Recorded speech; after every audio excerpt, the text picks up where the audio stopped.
ಸಂಬಂಧ ಆರಂಭವಾಗಿದೆ. ಇದರಲ್ಲಿ ಪರೀಕ್ಷಿತನ ಪ್ರಶ್ನೆ, ಸ್ವಯಂಭೂಮನುವಿನ ಮಕ್ಕಳು ಎಲ್ಲ ಅದರ ಬಗ್ಗೆ ವಿಸ್ತಾರವಾಗಿ ತಿಳಿಸಿದ್ರೆ, ಅಲ್ಲಿ ಹುಟ್ಟಿದಂತಹ ಪ್ರಜಾಪತಿಗಳು ಇತ್ಯಾದಿ ಎಲ್ಲವನ್ನು ತಿಳಿಸಿದ್ರು. ಹಾಗೇನೆ 14 ಜನ ಮನುಗಳು, ಹಾಗಾಗಿ ಉಳಿದ ಮನುಗಳ ವಿಷಯವನ್ನು ಸಹ ತಿಳಿಸಿ, ಮತ್ತೆ ಯಾವ ಯಾವ ಮನ್ವಂತರದಲ್ಲಿ ಪರಮಾತ್ಮನ ಅವತಾರ ಯಾವ ಯಾವ ಉದ್ದೇಶದಿಂದ ಆಯ್ತೋ ಅದನ್ನ ಎಲ್ಲ ಜ್ಞಾನಿಗಳು ಸಹ ವರ್ಣಿಸ್ತಾರೋ ಅವುಗಳನ್ನು ಸಹ ನಮಗೆ ತಿಳಿಸಿ ಅದನ್ನು ಕೇಳೋದಕ್ಕೆ ನಾನು ಇಷ್ಟಪಟ್ಟಿದ್ದೇನೆ. ಮತ್ತೆ ಮನ್ವಂತರದಲ್ಲಿ ಆತನ ಅವತಾರ ಆಯ್ತು, ಅವನೇನೇನು ಮಾಡ್ತಾ, ಯಾವ ಯಾವ ರೀತಿಯಾಗಿ ಎಲ್ಲರನ್ನ ಉದ್ಧಾರ ಮಾಡಿದ, ಹೇಗೆ ಲೀಲೆಗಳನ್ನ ಮಹಿಮೆಗಳನ್ನ ಪ್ರಕಟಪಡಿಸ್ತಾ ತಿಳಿಸಿ. ಅಷ್ಟೇ ಅಲ್ಲ, ಹಿಂದೆ ಏನು ಆಯ್ತು, ಮುಂದೆ ಏನಾಗುತ್ತೆ, ಹೀಗೆ ಎಲ್ಲವನ್ನೂ ಸಹ ತಿಳಿಸಿ ಅಂತ ಪ್ರಶ್ನೆ ಮಾಡಿದಾಗ ಶುಕಮುನಿಗಳು ಹೇಳ್ತಾರೆ.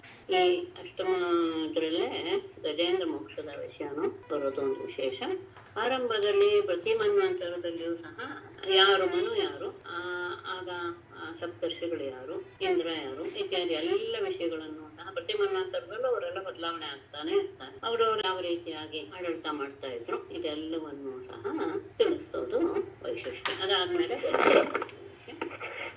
ಈಗ ಸ್ವಯಂಭೂಮನ ವಿಷಯ ಆಗಿದೆ, ಅಲ್ಲೇ ಒಂದು ವಿಷಯವನ್ನು ತಗೊಂಡು ಆಮೇಲೆ ಸಾರೋಚಿಷನ ವಿಷಯಕ್ಕೆ ಎರಡನೇ ಮನು ಸಾರೋಚಿಷ, ಸ್ವಯಂ ಆದ್ಮೇಲೆ ಸಾರೋಚಿಷ ಅದನ್ನು ತಿಳಿಸ್ತಾರೆ. ಆ ಸಂದರ್ಭದಲ್ಲಿಯೇ ಯಜ್ಞ ಎನ್ನುವಂತಹ ಹುಟ್ಟಿದನಲ್ಲ, ಯಜ್ಞ ಪುರುಷ ಎನ್ನುವನು ಸಹ ಸ್ವಯಂಭೂಮನುವಿನ ಹೆಣ್ಣು ಮಕ್ಕಳು ಆಕೃತಿ ಪ್ರಸೂತಿ ದೇವಭೂತಿ ಅಂತ 3 ಜನ ಹೆಣ್ಣು ಮಕ್ಕಳು, ಅವರಲ್ಲಿ ಆಕೃತಿಯಲ್ಲಿ ಹುಟ್ಟಿದಂತಹ ಅದನ್ನು ವಿಷಯವನ್ನು ಇರ್ತಕ್ಕಂಥ ಪರಮಾತ್ಮನನ್ನ ಆಶ್ರಯಿಸಕ್ಕೆ ಹೊರಟಂತಹ ಅವರು ಅಲ್ಲಿ ಪರಮಾತ್ಮನ ಸ್ವರೂಪವನ್ನ ಕಾಣೋದಿಲ್ಲ.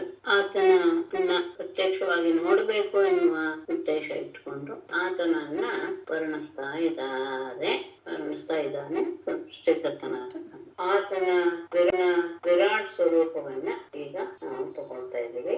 ಅದರಲ್ಲಿ ಆತನ ಪಾದ ಎನ್ನುವುದೇ ಭೂಮಿ, ಆತನ ಶಕ್ತಿಯೇ ಜಲ, ಆತನ ಮನಸ್ಸೇ ಚಂದ್ರ ಅಂತ ಹೇಳಿ ಅಗ್ನಿ ಎನ್ನುವುದು ಆತನ ಮುಖವಾಗಿದೆ.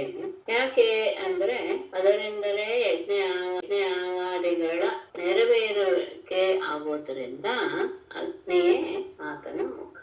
ಅದು ಅಗ್ನಿಯ ಜನನವಾಗಿರೋದೇ ವೇದದಲ್ಲಿರುವಂತಹ ಕರ್ಮಕಾಂಡದ ವಿಷಯವನ್ನ ಸರಿಯಾಗಿ ತಿಳಿಸೋದಕ್ಕೋಸ್ಕರನೇ, ಸರಿಯಾದ ರೀತಿಯಲ್ಲಿ ಅದು ವ್ಯವಹಾರದಲ್ಲಿ ಬರಲಿ ಅನ್ನೋ ಉದ್ದೇಶದಿಂದ. ಅಷ್ಟೇ ಅಲ್ಲ, ಅಗ್ನಿ ನಮ್ಮ ಶರೀರದೊಳಗೂ ಇದ್ದಾನೆ, ಸಮುದ್ರದಲ್ಲಿಯೂ ಇದ್ದಾನೆ.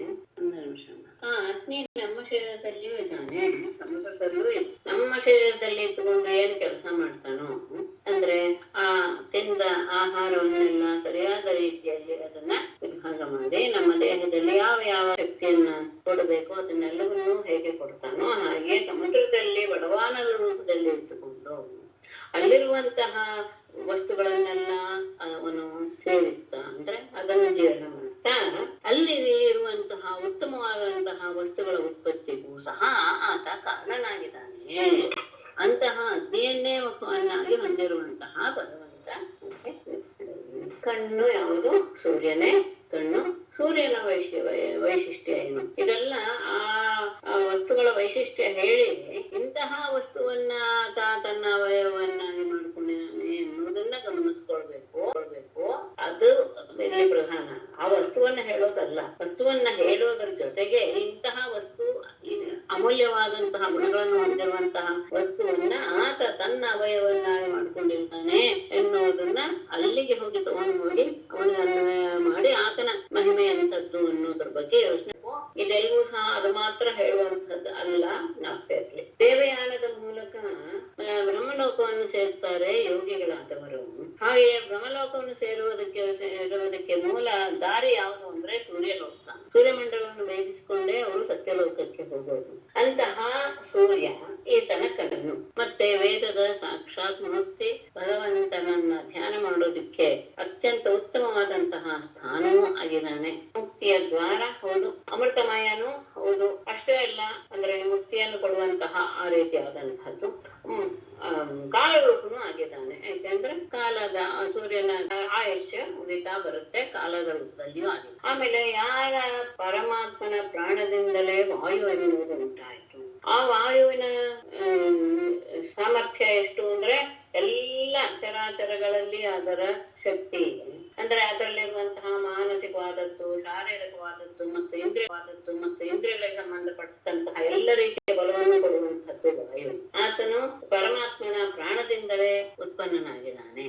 ಹಾಗೆ ನಾವು ವಾಯುವನ್ನ ಹೇಗೆ ಅಂದ್ರೆ ಇಂದ್ರಿಯದ ಅಧಿಷ್ಠಾತೃ ದೇವತೆಗಳು ನಾವೆಲ್ಲರೂ. ವಾಯು ಎನ್ನುವನು ಅವನು ಸಮ್ರಾಟ್ ಅಂತ ಭಾವಿಸಿದರೆ ಚಕ್ರವರ್ತಿ ಅಂತ ಅನ್ಕೊಂಡ್ರೆ ನಾವು ಅವನನ್ನ ಯಾವಾಗಲೂ ಹಿಂಬಾಲಿಸ್ತೇವೆ. ಯಾಕೆಂದ್ರೆ ಪ್ರಾಣವಿಲ್ಲದೆ ಈ ಜೀವ ಅನ್ನೋದು ಇಲ್ಲ. ಅಂತಹ ಪ್ರಾಣದಿಂದಲೇ ಉತ್ಪನ್ನನಾದವನು ವಾಯು. ಹಾಗಾಗಿ ನಾವೆಲ್ಲರೂ ಸಹ ಅವನ ಅಧೀನ. ಅಂತಹ ಪರಮಾತ್ಮ ನಮ್ಮನ್ನ ಅನುಗ್ರಹಿಸಲಿ. ಪರಮಾತ್ಮನ ಕಿವಿಗಳಿಂದಲೇ ದಿಕ್ಕುಗಳ ಆವಿರ್ಭಾವವಾಯಿತು. ಆತನ ಹೃದಯದಿಂದ ಇಂದ್ರಿಯದಿಂದ ವಿಷಯಗಳನ್ನು ಗ್ರಹಿಸುವಂತಹ ಗೋಲಕಗಳು ಉತ್ಪನ್ನವಾದವು. ನಾಭಿಯಿಂದ ಆಕಾಶ, ಹಾಗೆ 5 ಪಂಚ ಪ್ರಾಣ, ಪಂಚ ಉಪಪ್ರಾಣ ಮತ್ತು 10 ಇಂದ್ರಿಯಗಳು, ಮನಸ್ಸು, ಶರೀರ ಎಲ್ಲದಕ್ಕೂ ಸಹ ಆತನೇ ಆಶ್ರಯ. ಮತ್ತೆ ಜನನವಾಯಿತು. ಆತನ ಪ್ರಸನ್ನತೆಯೇ ದೇವತೆಗಳ ಉತ್ಪತ್ತಿಗೆ ಕಾರಣ. ಕ್ರೋಧ ಶಂಕರನ ಉತ್ಪತ್ತಿಗೆ ಕಾರಣವಾಯಿತು. ಬುದ್ಧಿಯೇ ಬ್ರಹ್ಮನಾದ, ಅಂದ್ರೆ ತಾನು ಬ್ರಹ್ಮನೇ ಹೇಳ್ತಾ ಇರೋದು ಆಗ್ತಿದೆ. ಇಂದ್ರಿಯಗಳಿಂದಲೇ ಋಷಿಗಳು ಮತ್ತು ವೇದಗಳು. ಪ್ರಾಣಗಳು ಇದು ಪ್ರಾಣಾಪಾನ ವ್ಯಾನೋದಾನ ಸಮಾನ. ಅದು ಉಪಪ್ರಾಣಗಳು ಅಂದ್ರೆ ಯಾವ್ದು? ನಾಗ, ಕೂರ್ಮ, ದೇವದತ್ತ ಅಂತ 5. ಅದು ಗೊತ್ತಿರ್ಲಿಲ್ಲ. ನಿನ್ನೆ ಹೇಳಿದ್ದು. ಅಲ್ಲ, ಸುಮಾರು ಸತಿ ಹೇಳಿದ್ದೇನೆ. ಅದರಲ್ಲೇ ನಿನ್ನೆ ನಾನು ಅಷ್ಟು ವಿವರಣೆ ಕೊಡಕ್ಕೆ ಹೋಗಿ. ಸರಿ ಸರಿ, ಆಯ್ತು. ಇದು ಗೋಲಕಗಳು ಅಂದ್ರೆ ಖಾನಿ ಅಂತ ಹೇಳಿದ್ರು. ಅದು ಸೂಕ್ಷ್ಮವಾದ ಭಾಗ. ಅದೇ ನಾನು ಕಣ್ಣಿದ್ದು ಒಂದು ಉದಾಹರಣೆ ಕೊಟ್ಟೆ. ಕಣ್ಣಿನಲ್ಲಿ ನಮ್ಗೆ ಕಾಣಿಸ್ತಾ ಹೊರಗಡೆ ಕಾಣಿಸ್ತಾ ಇರುವಂತಹದ್ದು ಅಲ್ಲ ಇಂದ್ರಿಯ. ಆಕ್ಚುಲಾಗಿ ಇಂದ್ರಿಯ ಅಂತ ಹೇಳೋದಕ್ಕೆ ಅದನ್ನ ನಾವು ತಗೊಳ್ತೀವಿ. ಆದ್ರೆ ಅದರ ಮಧ್ಯಭಾಗದಲ್ಲಿ ಒಂದು ಸಣ್ಣ ಸೂಜಿ ಮನೆಯಷ್ಟು ಇರುವಂತಹದ್ದು ಒಂದು ಸಣ್ಣ ರಂಧ್ರ ಇದೆ. ಅದು ದೃಷ್ಟಿ. ಆಕ್ಚುಲಾಗಿ ಅದಕ್ಕೇನೆ ಕಣ್ಣು ಕಾಣದೇ ಇದ್ದವ್ರಿಗೆ ಕಣ್ಣು ಎನ್ನುವಂತಹ ಹೊರಗಡೆ ಕಾಣುವ ಅವಯವ ಇದ್ರೂ ಸಹ ದೃಷ್ಟಿ ಎನ್ನುವುದು ಇಲ್ಲದಿರ್ತಾರೆ ಆತ ನೋಡೋದಕ್ಕೆ ಅಸಮರ್ಥನಾಗ್ತಾನೆ. ಅದು ಗೋಲಕ ಅಂತ ಅನಿಸ್ಕೊಳ್ಳುತ್ತೆ. ಅದು ಪ್ರತಿಯೊಂದರಲ್ಲಿಯೂ ಇರುತ್ತೆ. ಚರ್ಮದಲ್ಲಿ ಮಾತ್ರ ಆ ಸಂದರ್ಭದಲ್ಲಿ ಯಾರೂ ರಕ್ಷಕರಿಲ್ಲ. ಇದರಲ್ಲಿ ಎಲ್ಲಾ ಇಂದ್ರಿಯಗಳ ಸೂಕ್ಷ್ಮ ರೂಪ ಗೋಲಕ ಅಂತ ಹೇಳ್ತಾರೆ. ಸೂಕ್ಷ್ಮ ರೂಪ ಅಲ್ಲ, ಯಾವುದರಿಂದ ವಿಷಯಗಳ ಗ್ರಹಣವಾಗುತ್ತೋ ಅದು ಮೂಗಿನಲ್ಲಿ ಈ ಮೂಗನ್ನು ಹೊರ ಕಾಣಿಸ್ತಾ ಇದೆಯಲ್ಲ, ಆ ಮೂಗು ಅಷ್ಟೂನು ನಮ್ಮ ಗಂಧವನ್ನ ತೆಗೆದುಕೊಳ್ಳುವಂತಹ ಕೆಲಸ ಮಾಡೋದಿಲ್ಲ. ಗಮನಿಸಿ, ಆ ಮೂಗಿನ ತುದಿಯಲ್ಲಿ ಒಂದು ಸಣ್ಣ ಸಣ್ಣ ಸಣ್ಣ ಸಣ್ಣ ರಂಧ್ರ ಇದೆ. ಅದು ಹೊರಗಡೆ ಇರುವಂತಹ ವಾಯುವಿನಲ್ಲಿರುವಂತಹ ಗಂಧವನ್ನ ಸ್ವೀಕರಿಸುವಂತಹ ಸಾಮರ್ಥ್ಯ ಇದೆ. ಅದು ನಿಜವಾಗಿಯೂ ಗೋಲಕ ಅಥವಾ ನಿಜವಾಗಿ ಇಂದ್ರಿಯ. ಅದು ಹೊರಗಡೆ ನಮ್ಗೆ ಕಾಣುವ ಹಾಗೆ ದೊಡ್ಡ ಮೂಗಿನಲ್ಲಿರುವಂತಹ ನಮ್ಮ ಎಲ್ಲ ಜ್ಞಾನೇಂದ್ರಿಯಗಳಿಗೆ ಬರುವಂತಹ ಜ್ಞಾನ ಇದೆಯಲ್ಲ, ಆ ಜ್ಞಾನವನ್ನು ಸ್ವೀಕರಿಸುವಂತಹ ಅವಯವ ತುಂಬಾ ಸೂಕ್ಷ್ಮ. ಹಾಗೆಯೇ ನಾಲಿಗೆಯಲ್ಲಿಯೂ ಸಹ ಹಾಗೆ. ತರ್ಕ ಓದಿಲ್ವಾ? ಯಾರು ಇವ್ರ ಕೇಳ್ತಾ ಇದ್ರು ಪ್ರಶ್ನೆ? ವಾಣಿ. ವಾಣಿ. ಓಕೆ, ನಮ್ಗೆ ಇದಾಗಿಲ್ಲ. ಅದು ತರ್ಕ ಓದಿದ್ರೆ ಸ್ವಲ್ಪ ಇದು ಬೇಗ ಆಗ್ತಿತ್ತು. ಅದರಲ್ಲಿ ಇದೆ. ಇಂದ್ರಿಯಗಳು ಅಂದ್ರೆ ಅಂದ್ರೆ ಈ ಪಂಚ ಜ್ಞಾನೇಂದ್ರಿಯಗಳಿಂದ ಬರುವಂತಹ ಪಂಚ ವಿಷಯಗಳು ಸಹ ನಮ್ಮ ಇಂದ್ರಿಯಗಳಲ್ಲಿ ಎಲ್ಲಿ ಗ್ರಹಿಸುತ್ತದೆ? ಇಡೀ ಹೀಗೆ ಇಷ್ಟು ದೊಡ್ಡ ಕಣ್ಣು ನೋಡುತ್ತಾ ಅಂದ್ರೆ ಇಲ್ಲ, ಎಲ್ಲರಲ್ಲಿ ಸೂಕ್ಷ್ಮವಾದಂತಹ ಒಂದು ಅಂಗ ಇದೆ. ಅದನ್ನು ಇಂದ್ರಿಯ ಅಂತ ಅದನ್ನ ಕರಿತೀವಿ. ಅದು ನಮ್ಮ ಕಣ್ಣಿಗೆ ಕಾಣದೇ ಇರೋದ್ರಿಂದ ಅದನ್ನ ಪ್ರಕಟಪಡಿಸುವಂತಹ ಆ ಭಾಗವನ್ನ ಮೂಗು, ಕಣ್ಣು, ಕಿವಿ ಅಂತ ಹೇಳ್ತೀವಿ. ಇದರಲ್ಲೂ ಅಷ್ಟೇ, ಕಿವಿಯಲ್ಲಿಯೂ ಅಷ್ಟೇ. ಆ ಕಿವಿಯಲ್ಲಿ ಒಳಗೆ ಇರುವಂತಹ ಆಕಾಶ ಅಂದ್ರೆ ಶೂನ್ಯ ಪ್ರದೇಶ. ಆ ಶೂನ್ಯ ಪ್ರದೇಶವೇ ಶಬ್ದವನ್ನು ಗ್ರಹಿಸುವಂತಹ ಯೋಗ್ಯತೆಯನ್ನು ಹೊಂದಿದೆ. ಅದು ಅಷ್ಟೇ, ತುಂಬಾ ಸಣ್ಣದು. ಗೋಲಕ ಅಂದ್ರೆ ರಂಧ್ರದ ರೂಪದಲ್ಲಿರುವಂತಹದ್ದೇ. ಅದು ತುಂಬಾ ಸಣ್ಣದಾಗಿರುತ್ತೆ. ಚರ್ಮಕ್ಕೆ ಮಾತ್ರ ಇಡೀ ದೇಹದಲ್ಲಿ ಅದಕ್ಕೆ ಗ್ರಹಣ ಮಾಡುವಂತಹ ಸಾಮರ್ಥ್ಯ ಇಡೀ ದೇಹಕ್ಕೂ ಇದೆ ಅನ್ನೋದು ವಿಶೇಷ. ಉಳಿದದ್ದೆಲ್ಲ ಏನಾಯ್ತು? ಕಣ್ಣು, ಕಿವಿ, ಮೂಗು, ನಾಲಿಗೆನೂ ಅಷ್ಟೇ. ಆರಂಭದಲ್ಲಿ ಮಾತ್ರ ರುಚಿಯನ್ನು ನೋಡುವಂತಹ ಸಾಮರ್ಥ್ಯ ಇದೆ. ಆದ್ರೂ ಈ ಸೈನ್ಸ್ನವರೇ ಅದನ್ನು ಹೇಳ್ತಾರೆ ಅನ್ನೋದ್ರ ಬಗ್ಗೆ ಆದಷ್ಟು ಜಿಜ್ಞಾಸೆ ಇದೆ. ಅದ್ರ ಬಗ್ಗೆ ಇವತ್ತು ಭಾಗವತಲ್ಲಿ ಬೇಡ, ಅದ್ರ ಬಗ್ಗೆ ಇವತ್ತು ವಿಚಾರ ಮಾಡೋಣ. ಈಗ ಕೇಳ್ತಾ ಇದ್ದಾಗಲೇ ಒಂದು ವಿಷಯ ಜ್ಞಾಪಕ ಬಂದ್ಬಿಡ್ತು, ಹೇಳ್ಬೇಕು ಅಂತ ಆಸೆ ಅನ್ಕೊಂಡೆ. ಮೊನ್ನೆ ಯಾರೋ ಪ್ರಶ್ನೆ ಮಾಡಿದ್ರು, ಏನು ಶೂದ್ರರ ವಿಷಯದಲ್ಲಿ ಅವರು ವೈದಿಕರ ಇದನ್ನ ಅಂದ್ರೆ ವೈದಿಕರಲ್ವೇ ಅವರು ಸಹ ಅನ್ನೋ ಪ್ರಶ್ನೆ ಮಾಡಿದ್ರು. ನಾನು ಅಲ್ಲ ಅಂತ ಹೇಳಿದೆ. ಹೌದು, ಅಲ್ಲ ಈಗಲೂ ಅಲ್ಲನೆ. ಆದ್ರೆ ಹೇಗೆ ನಾವು ಎಲ್ಲರನ್ನು ಒಂದೇ ಧರ್ಮದಲ್ಲಿ ಅಂತ ತಗೊಳ್ತೀವಿ ಅಂದ್ರೆ ಸನಾತನ ಧರ್ಮ ನಮ್ಮದು, 4 ಜನರು ಬರ್ತಾರೆ. ಸನಾತನ ಧರ್ಮ ಹೌದು, ಸನಾತನ ಧರ್ಮದಲ್ಲಿ 4 ವಿಭಾಗವಾಗಿದೆ. ಅವರವರ ಆ ಕೆಲಸವನ್ನ ಮಾಡುವಂತಹ ನಿಯಮವನ್ನ ಪರಮಾತ್ಮ ನಮಗೆ ಹಾಕಿ ಕೊಟ್ಟಿದ್ದಾನೆ. ಆ ಸನಾತನ ಧರ್ಮದಲ್ಲಿ ಶೂದ್ರರ ಇದು ಸಹ ಪ್ರವೇಶ ಉಂಟು. ವೈದಿಕ ಅಂತ ಅನ್ನಿಸ್ಕೊಳ್ಳಲ್ಲ. ವೈದಿಕ ಅನ್ನೋದು ಅದು ಸೀಮಿತವಾಗ್ಬಿಡುತ್ತೆ, ಕೆಲವರಿಗೆ ಮಾತ್ರ ಅದನ್ನೇ ಆಗುತ್ತೆ. ವಿಶೇಷವಾಗಿ ಬ್ರಾಹ್ಮಣರು ಮಾತ್ರ ಅಂತ ಅನ್ಸುತ್ತೆ. ಯಾಕೆಂದ್ರೆ ಅವರೇ ಯಜ್ಞ ಯಾಗಾದಿಗಳನ್ನೆಲ್ಲ ಮಾಡುವವರು, ಜೊತೆಗೆ ಮಾಡಿಸುವವರು ಸಹ. ಉಳಿದವರು ಮಾಡ್ತಾರೆ, ಕ್ಷತ್ರಿಯರು ಸಹ ಮಾಡ್ತಾರೆ, ವೈಶ್ಯರು ಸಹ ಮಾಡ್ತಾರೆ. ಮಾಡಿಸುವಂತಹ ಸಾಮರ್ಥ್ಯ ಇವರಲ್ಲಿ ಮಾತ್ರ ಇರೋದ್ರಿಂದ ಹೆಚ್ಚು ವೈದಿಕ ಎನ್ನುವಂತಹ ಶಬ್ದ ಹೊಂದ್ಕೊಳ್ಳೋದು ಬ್ರಾಹ್ಮಣರಿಗೆ, ಇವರಿಗೂ ಆಗತ್ತೆ. ಯಾರು ಕ್ಷತ್ರಿಯರಿಗೂ ವೈಶ್ಯರಿಗೂ ಸಹ ವೈದಿಕರಂದ್ರೆ ವೇದಾಧ್ಯಯನ ಮಾಡಿದವರು ಅಂತ ಆಗಲ್ವಾ ಮೇಡಮ್? ವೇದಾಧ್ಯಯನ ಮಾಡಿದವರೆಲ್ಲ ವೈದಿಕರು ಅಂತ ಆಗಲ್ವಾ? ಹಾಗೆ ಆಗತ್ತೆ. ಅದೇನೆ, ನಾವು ಅದೇ ಹೇಗೆ ಇಟ್ಕೊಳ್ತೀವಿ ಅನ್ನೋದ್ರ ಮೇಲೆ ಡಿಪೆಂಡ್. ವೇದವರು ಜನರು ವೈದಿಕ ಹೌದು. ವೇದದಲ್ಲಿ ಹೇಳಿರುವಂತಹ ಎಲ್ಲ ವಿಷಯಗಳನ್ನು ಸಹ ಅನುಷ್ಠಾನದಲ್ಲಿ ಇಟ್ಕೊಂಡವರು ಅಂತ ಇಟ್ಕೊಂಡಾಗ ಬ್ರಾಹ್ಮಣರಿಗೆ ಹೆಚ್ಚು ಹೊಂದುತ್ತೆ ಅಂತ. ಹೌದು, ಕೇವಲ ವೇದವನ್ನು ಓದುವವರು ಅಂತ ಅಷ್ಟೇ ಇಟ್ಕೊಂಡ್ರೆ 3 ಜಾತಿಗಳಿಗೂ ಅನ್ವಯವಾಗುತ್ತೆ, ಶೂದ್ರರಿಗೆ ಅನ್ವಯವಾಗೋದಿಲ್ಲ. ಅವತ್ತೇ ಅವರ ಆ ಅಭಿಪ್ರಾಯದಿಂದ ಕೇಳಿದ್ರೇನು ಅನ್ಕೊಂಡು ಹೇಳ್ಬೇಕು ಅನ್ಕೊಂಡೆ. ಇವ್ರಿಗೆ ಪ್ರಶ್ನೆ ಮಾಡಿದ ತಕ್ಷಣ ಹಾಗೇನೆ ಯಾರ್ಯಾರು ಯಾವ ಅವನ ಇಂದ್ರಿಯಗಳಿಂದ ಋಷಿಗಳು, ವೇದಗಳು ಉತ್ಪನ್ನರಾದರು. ಲಿಂಗದಿಂದ ಪ್ರಜಾಪತಿ, ಹಾಗೆ ವಕ್ಷಸ್ಥದಿಂದ ಲಕ್ಷ್ಮಿ, ಆತನ ನೆರಳೆ ಪಿತೃದೇವತೆಗಳ ಉದ್ಭವಕ್ಕೆ ಕಾರಣ. ತನದಿಂದ ಧರ್ಮ, ಬೆನ್ನಿನಿಂದ ಧರ್ಮ, ತಲೆಯಿಂದ ಆಕಾಶ, ಹಾಗೇನೆ ಆತನ ವಿಹಾರ ಚಟುವಟಿಕೆಗಳಿಂದಲೇ ಅಪ್ಸರೆಯರ ಉತ್ಪತ್ತಿ. ಮತ್ತೆ ಆತನ ಮುಖದಿಂದ ಬ್ರಾಹ್ಮಣರು ಮತ್ತು ಅತ್ಯಂತ ರಹಸ್ಯಮಯವಾದ ವೇದಗಳು ಮುಖದಿಂದ ಹುಟ್ಟಿದವು. ಭುಜಗಳಿಂದ ಕ್ಷತ್ರಿಯರು ಮತ್ತು ಬಲ. ಅಂದ್ರೆ ಆ ಮುಖದಿಂದ ಬ್ರಾಹ್ಮಣರು ಅಂತ ಹೇಳಿದ್ರೆ ಬ್ರಾಹ್ಮಣರಿಗೆ ಸಂಬಂಧಪಟ್ಟಂತೆ ವೇದವಾದ್ದರಿಂದ ರಹಸ್ಯ ಅಂದ್ರೆ ಅದೆಲ್ಲವನ್ನೂ ಸರಿಯಾದ ರೀತಿಯಲ್ಲಿ ಅರ್ಥ ಮಾಡ್ಕೊಳ್ಳುವಂತಹ ಸಾಮರ್ಥ್ಯ ಇರೋದು ಬ್ರಾಹ್ಮಣರಿಗೆ ಮಾತ್ರ, ಉಳಿದವರಿಗೆ ಇಲ್ಲ, ನಿಜವಾಗಿಯೂ ಇಲ್ಲ ಅನ್ನೋದೇ ಒಪ್ಕೊಳ್ಬೇಕಾದಂತಹ ವಿಷಯ. ಯಾಕೆಂದ್ರೆ ಜ್ಞಾನಕ್ಕೆ ಹೆಚ್ಚು ಅಧಿಕಾರಿಗಳು ಅವರೇನೆ. ಯಾಕೆಂದ್ರೆ ಅವರಲ್ಲಿ ಆ ಸಾಮರ್ಥ್ಯ ಇದೆ, ಸಹಜವಾಗಿ ಇದೆ ಅಂದ್ರೆ ಏನು, ಅವರಲ್ಲಿ ಆ ಮುಖದಿಂದ ಹುಟ್ಟಿರುವಂತಹ ವ್ಯಕ್ತಿಗಳಾದ್ದರಿಂದ ಅವರು ಯಾವುದರಿಂದ ಹುಟ್ಟುತ್ತಾರೋ ಆ ಗುಣ ಅನ್ನೋದಲ್ಲಿ ಬರಬೇಕು ತಾನೆ. ಹೇಗೆ ಪರಮಾತ್ಮನ ಮುಖದಿಂದಲೇ ವೇದಗಳ ಆವಿರ್ಭಾವವಾಯಿತು, ಬ್ರಾಹ್ಮಣರ ಆವಿರ್ಭಾವವಾಯಿತು ಅಂದ್ರೆ ಆ ವೇದಗಳನ್ನ ತಿಳಿದುಕೊಳ್ಳುವಂತಹ ಸಾಮರ್ಥ್ಯವೂ ಸಹ ಬ್ರಾಹ್ಮಣರಿಗೆ ಇದೆ. ಹಾಗೆ ಅಂತ ಇದನ್ನ ಉಪನಿಷತ್ ತತ್ವಗಳನ್ನ ಹೇಳುವವರು ಕ್ಷತ್ರಿಯರು ಇದ್ರು. ಹಿಂದೆ ತುಂಬಾ ಬಂದಿದೆ. ರಾಜರೇನೆ ಜನಕನೇ ಬಹಳ ಏನು ಆತ್ಮಜ್ಞಾನವನ್ನು ಅರಿತಂತಹ. ಆದರೆ ಕ್ಷತ್ರಿಯರಲ್ಲಿ ಆತ್ಮಜ್ಞಾನದ ಬಗ್ಗೆ ತುಂಬಾ ಅರಿವು. ಆದರೆ ಯಜ್ಞಯಾಗಾದಿಗಳ ವಿಷಯದಲ್ಲಿ ಜ್ಞಾನ ಮಾತ್ರ ಬ್ರಾಹ್ಮಣರಿಗೆ ಹೆಚ್ಚಿಗೆ. ಹಾಗಾಗಿ ಕ್ಷತ್ರಿಯರು ಅಂತ ಹೇಳಿದ ತಕ್ಷಣ ಬಲ ಎನ್ನುವುದು ಅದ್ರ ಜೊತೆಗೆ ಬರುವಂತದ್ದು, ಅದು ಸಹ ಅವನ ಭುಜದಲ್ಲೇ. ಹಾಗೆ ತೊಡೆಗಳಿಂದ ವೈಶ್ಯರು ಮತ್ತು ವೈಶ್ಯರ ಇದೇನು ಕೌಶಲ್ಯ, ಅವರ ವ್ಯಾಪಾರದ ಕೌಶಲ್ಯ ಅದು. ಹಾಗೇನೆ ಪಾದದಿಂದ ಶೂದ್ರರು ಅವರ ಸೇವಾ ವೃತ್ತಿ ಅಂದ್ರೆ ಅವರವರಿಗೆ ಸಂಬಂಧಪಟ್ಟಂತಹ ವೃತ್ತಿ ಸಹ ಪ್ರಕಟವಾಯಿತು. ಆಮೇಲೆ ಕೆಳದುಟಿಯಿಂದ ಲೋಭ, ಮೇಲ್ದುಟಿಯಿಂದ ಪ್ರೀತಿ, ಮೂಗು ಕಾಂತಿಯನ್ನು ಹೇಳುತ್ತೆ. ಸ್ಪರ್ಶ ಎನ್ನುವುದು ಪಶುಗಳಿಗೆ ಪ್ರಿಯವಾದದ್ದು. ಅದು ಅಂದ್ರೆ ದೇಹದ ಸ್ಪರ್ಶದಿಂದಲೇ ಅವುಗಳ ಆನಂದವನ್ನು ಅನುಭವಿಸುತ್ತೆ. ಹುಬ್ಬುಗಳಿಂದ ಯಮ, ಇದೇನು ಬೇಕಾಗಿಲ್ಲ ಅಂತ ಭಾವಿಸ್ತೇನೆ. ರೆಪ್ಪೆಗಳಿಂದ ಯಮ, ರೆಪ್ಪೆಗಳಿಂದ ಕಾಲ. ಹಾಗೆ ಆತನಿಂದಲೇ ಎಲ್ಲವೂ ಇದು ಗಮನಿಸ್ಕೊಂಡು ಬಂದ್ರೆ ನಿಮ್ಗೆ 100% ನಾನು ಇವತ್ತು ತಗೊಂಡಿದ್ದೀನಿ. ಹಾಗೆ ಎಲ್ಲವೂ ಸಹ ನಾವು ಪ್ರಪಂಚದಲ್ಲಿ ನೋಡುವಂತಹ ಪ್ರತಿಯೊಂದು, ಅನುಭವಿಸುವ ಪ್ರತಿಯೊಂದು ಸಹ ಪರಮಾತ್ಮ. ಪಂಚಭೂತಗಳು, ಕರ್ಮ, ಗುಣಗಳು, ಮತ್ತೆ ಯಾವುದು ನಮ್ಗೆ ತಿಳಿಯೋದಕ್ಕೆ ಅಸಾಧ್ಯ ಅಂತ ಅನ್ಕೊಳ್ತೀವೋ ಅಂತಹ ವಿಶೇಷ ಪದಾರ್ಥಗಳು, ಮತ್ತೆ ಯಾವುದನ್ನ ನಾವು ನಿರಾಕರಣೆ ಮಾಡ್ತೀವೋ ಅದು ಸಹ. ಯಾಕೆಂದ್ರೆ ಎಲ್ಲದರಲ್ಲಿಯೂ ಚೈತನ್ಯವಿಲ್ಲದೆ ಇರುವಂತಹದ್ದು ಜಡ ವಸ್ತುಗಳು ಎಲ್ಲವೂ ಸಹ ಪರಮಾತ್ಮನ ಸ್ವರೂಪವೇ. ಅದನ್ನ ಅಂದ್ರೆ ಇದರಲ್ಲಿ ಹೆಚ್ಚು ಬೇಗ ಪ್ರಕಟವಾಗುತ್ತಾನೆ ಅನ್ನೋದು ವೈಶಿಷ್ಟ್ಯ. ಅಷ್ಟು ಚೈತನ್ಯ ಇರುವಂತಹ. ಈ ಕಣ್ಣು ರೆಪ್ಪೆಯಿಂದ ಕಾಲ ಅಂತ ಹೇಳಿದ್ರಿ ಅಲ್ಲ, ಹೌದು. ಸೌಂದರ್ಯದಲ್ಲಿ ಬರುತ್ತಲ್ಲ ನಿಮೇಶೋನ್ಮೇಷಾಭ್ಯಾಂ ಪ್ರಳಯ ಜಾತಿ ಜಗತಿ ಅದಕ್ಕೆ ದೇವಿ ಕಟ್ಟೆಲ್ಲ ಪ್ರಳಯ ಆಗುತ್ತೆ ಅಂತ. ಸೊ ಅದಕ್ಕೆ ನಾವು ತಗೋಬಹುದಾ ಕಾಂಟೆಕ್ಸ್ಟ್? ಅಲ್ಲ, ಅದಕ್ಕೆ ಇದಕ್ಕೆ ಸಂಬಂಧ ಮಾಡ್ತಾ ಇದ್ದೀರಾ? ಅಲ್ಲ, ನಾವು ಕಾಲವನ್ನ ಅಳೆಯೋದು ರೆಪ್ಪೆಗಳ ಹೊಡೆತದಿಂದ.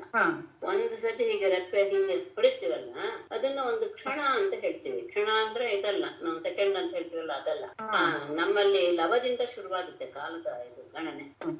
ಅಂದ್ರೆ ರೆಪ್ಪೆಯನ್ನು ಹೊಡೆಯೋದಿದೆಯಲ್ಲ, ಒಂದ್ಸತಿ ಹೀಗೆ ಸೇರ್ಸೋದಿದೆಯಲ್ಲ, ಅದಕ್ಕೆ ಹೇಳ್ತೀವಿ. ಅದರಿಂದ ಅದು ಕಾಲದಕ್ಕೆ ಉದಾಹರಣೆ. ಅಂದ್ರೆ ಅಲ್ಲಿ ದೇವಿ ಕಣ್ಣು ರೆಪ್ಪೆ ಮುಚ್ಚಿದ್ರೆ ವರ್ಣನೆ ಮಾಡಿರೋದು ಹೇಗೆ ಅಂದ್ರೆ, ಯಾವಾಗಲೂ ಸಹ ದೇವತೆಗಳು ಕಣ್ಣು ಮುಚ್ಚೋದಿಲ್ಲ.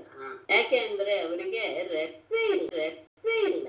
ಅನಿಮಿಷರವರು ಯಾಕೆ ಅವಳು ಯಾವಾಗ್ಲೂ ಕಣ್ ತೆರ್ಕೊಂಡೇ ಇರ್ತಾಳೆ ಅನ್ನೋದನ್ನ ಭಗವತ್ಪಾದರು ಆ ರೀತಿಯಾದಂತಹ ಒಂದು ಸಮರ್ಥನೆ ಕೊಟ್ಟು ವರ್ಣಿಸಿದ್ದಾರೆ. ಕಣ್ಣು ಮುಚ್ಚೋದು ಕಣ್ಣು ತೆಗೆಯೋದು ಅನ್ನೋದೇನು ಅಂದ್ರೆ, ಕಣ್ಣು ಮುಚ್ಚಿದ್ರೆ ನಾಶ, ಕಣ್ಣು ತೆಗೆದ್ರೆ ಸೃಷ್ಟಿ ಎನ್ನುವ ಭಾವ ಇಟ್ಟುಕೊಂಡು ನೀನ್ ಯಾವಾಗ್ಲೂ ಕಣ್ಣು ಮುಚ್ಚೋದೇ ಇಲ್ಲ. ಸಹಜವಾದ ಪ್ರಕ್ರಿಯೆ.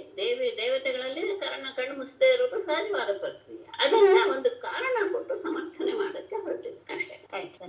ಅಂದ್ರೆ ಅದನ್ನ ಇದಕ್ಕೆ ಸಂಬಂಧ ಬೆಳೆಸೋದಕ್ಕೆ ಕನ್ನಡ ಒಂದು ಸ್ವಭಾವ ಕಣ್ಣು ಮುಚ್ಚದೇ ಇರೋದು, ಅದನ್ನ ಈ ರೀತಿಯಾಗಿ ವರ್ಣಿಸಿ ಒಂದು ಚಮತ್ಕಾರವಾಗಿ ನಮ್ಗೆ ತಿಳಿಸಿದ್ದಾರೆ.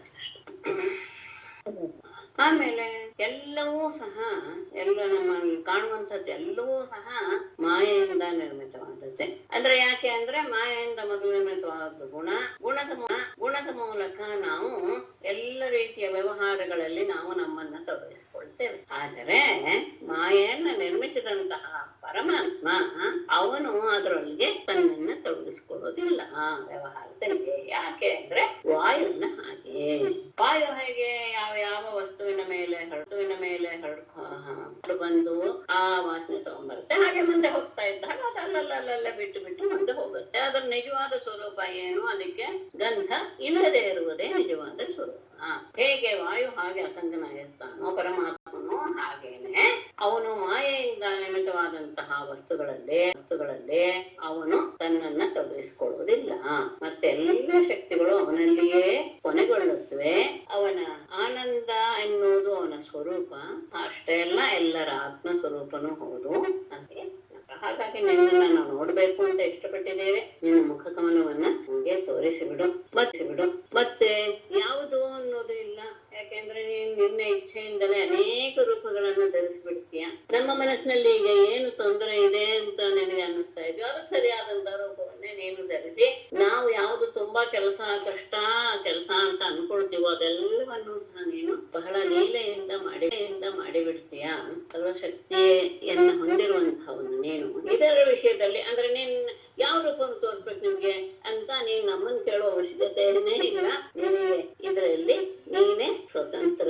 ಅಷ್ಟೇ ಅಲ್ಲ, ನಮಗೆ ಯಾವ ರೂಪವನ್ನ ತೋರಿಸಿದರೆ ನಮ್ಮ ಮನಸ್ಸಿಗೆ ಆನಂದವಾಗುತ್ತೋ ಆ ರೂಪವನ್ನು ತೋರಿಸು. ಮತ್ತೆ ವಿಷಯದನ್ನ ಅನುಭವಿಸ್ಬೇಕು ಎನ್ನುವ ಉದ್ದೇಶದಿಂದ ಪ್ರತಿದಿನ ಒಂದಷ್ಟು ಕೆಲಸಗಳನ್ನು ಮಾಡಿ ಸುಖ ಪಡ್ತೀವಿ ಅನ್ನುವಂತಹ ಭಾವನೆಯಿಂದ ಈ ದೇಹವನ್ನೇ ಆತ್ಮ ಅಂತ ಅನ್ಕೊಂಡಂತಹ ಜನ ಒದ್ದಾಡ್ತಾರೆ. ಹಾಗೆ ಒದ್ದಾಡಿ ಹೋಗ್ಲಿ ಆಯ್ತು, ಒದ್ದಾಡಿದ್ರಲ್ಲ ಫಲ ಸಿಗುತ್ತೆ ಅಂದ್ರೆ ಫಲ ಸಿಗುವುದು ಬಹಳ ಕಡಿಮೆ ಅಂಶ.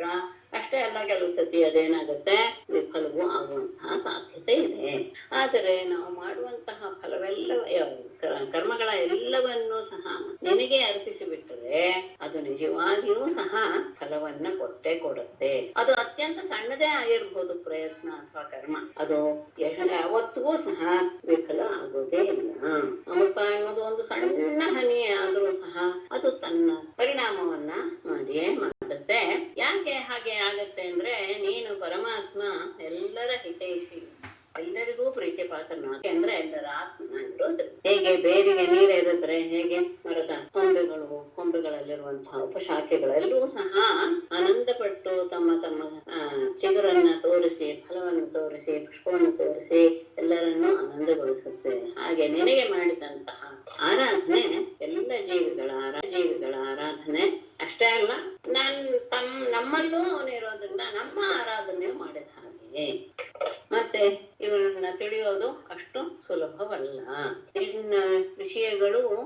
ಬಗೆಗೂ ಅರಿವಿಲ್ಲದೆ ಇರುವುದು.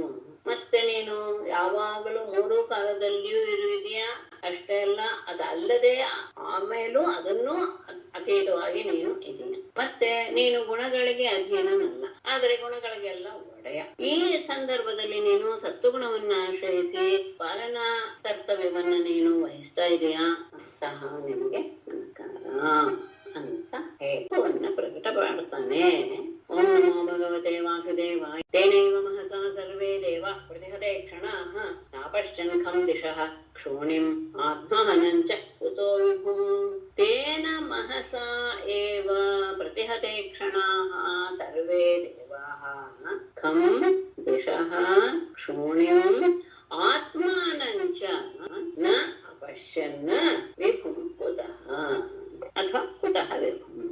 ತೇನ ಏವ ಮಹಸ, ಆ ಕಾಂತಿಯಿಂದಲೇ ತೇಜಸ್ಸಿನಿಂದಲೇ ಏನಾಗೋಯ್ತು, ಪ್ರತಿಹತ ಈಕ್ಷಣಾಃ ಸರ್ವೇ ದೇವಾಃ, ಎಲ್ಲರ ಕಣ್ಣುಗಳು ಸಹ ತಮ್ಮ ನೋಡುವ ದೃಷ್ಟಿಯನ್ನ ಕಳೆದುಕೊಂಡು ಬಿಟ್ಟು, ತುಂಬಾ ಪ್ರಕಾಶವಾಗಿಬಿಟ್ಟರೆ ಕಣ್ಣು ಕುರುಡಾದ ಹಾಗೆ ಆಗಿಬಿಡುತ್ತೆ.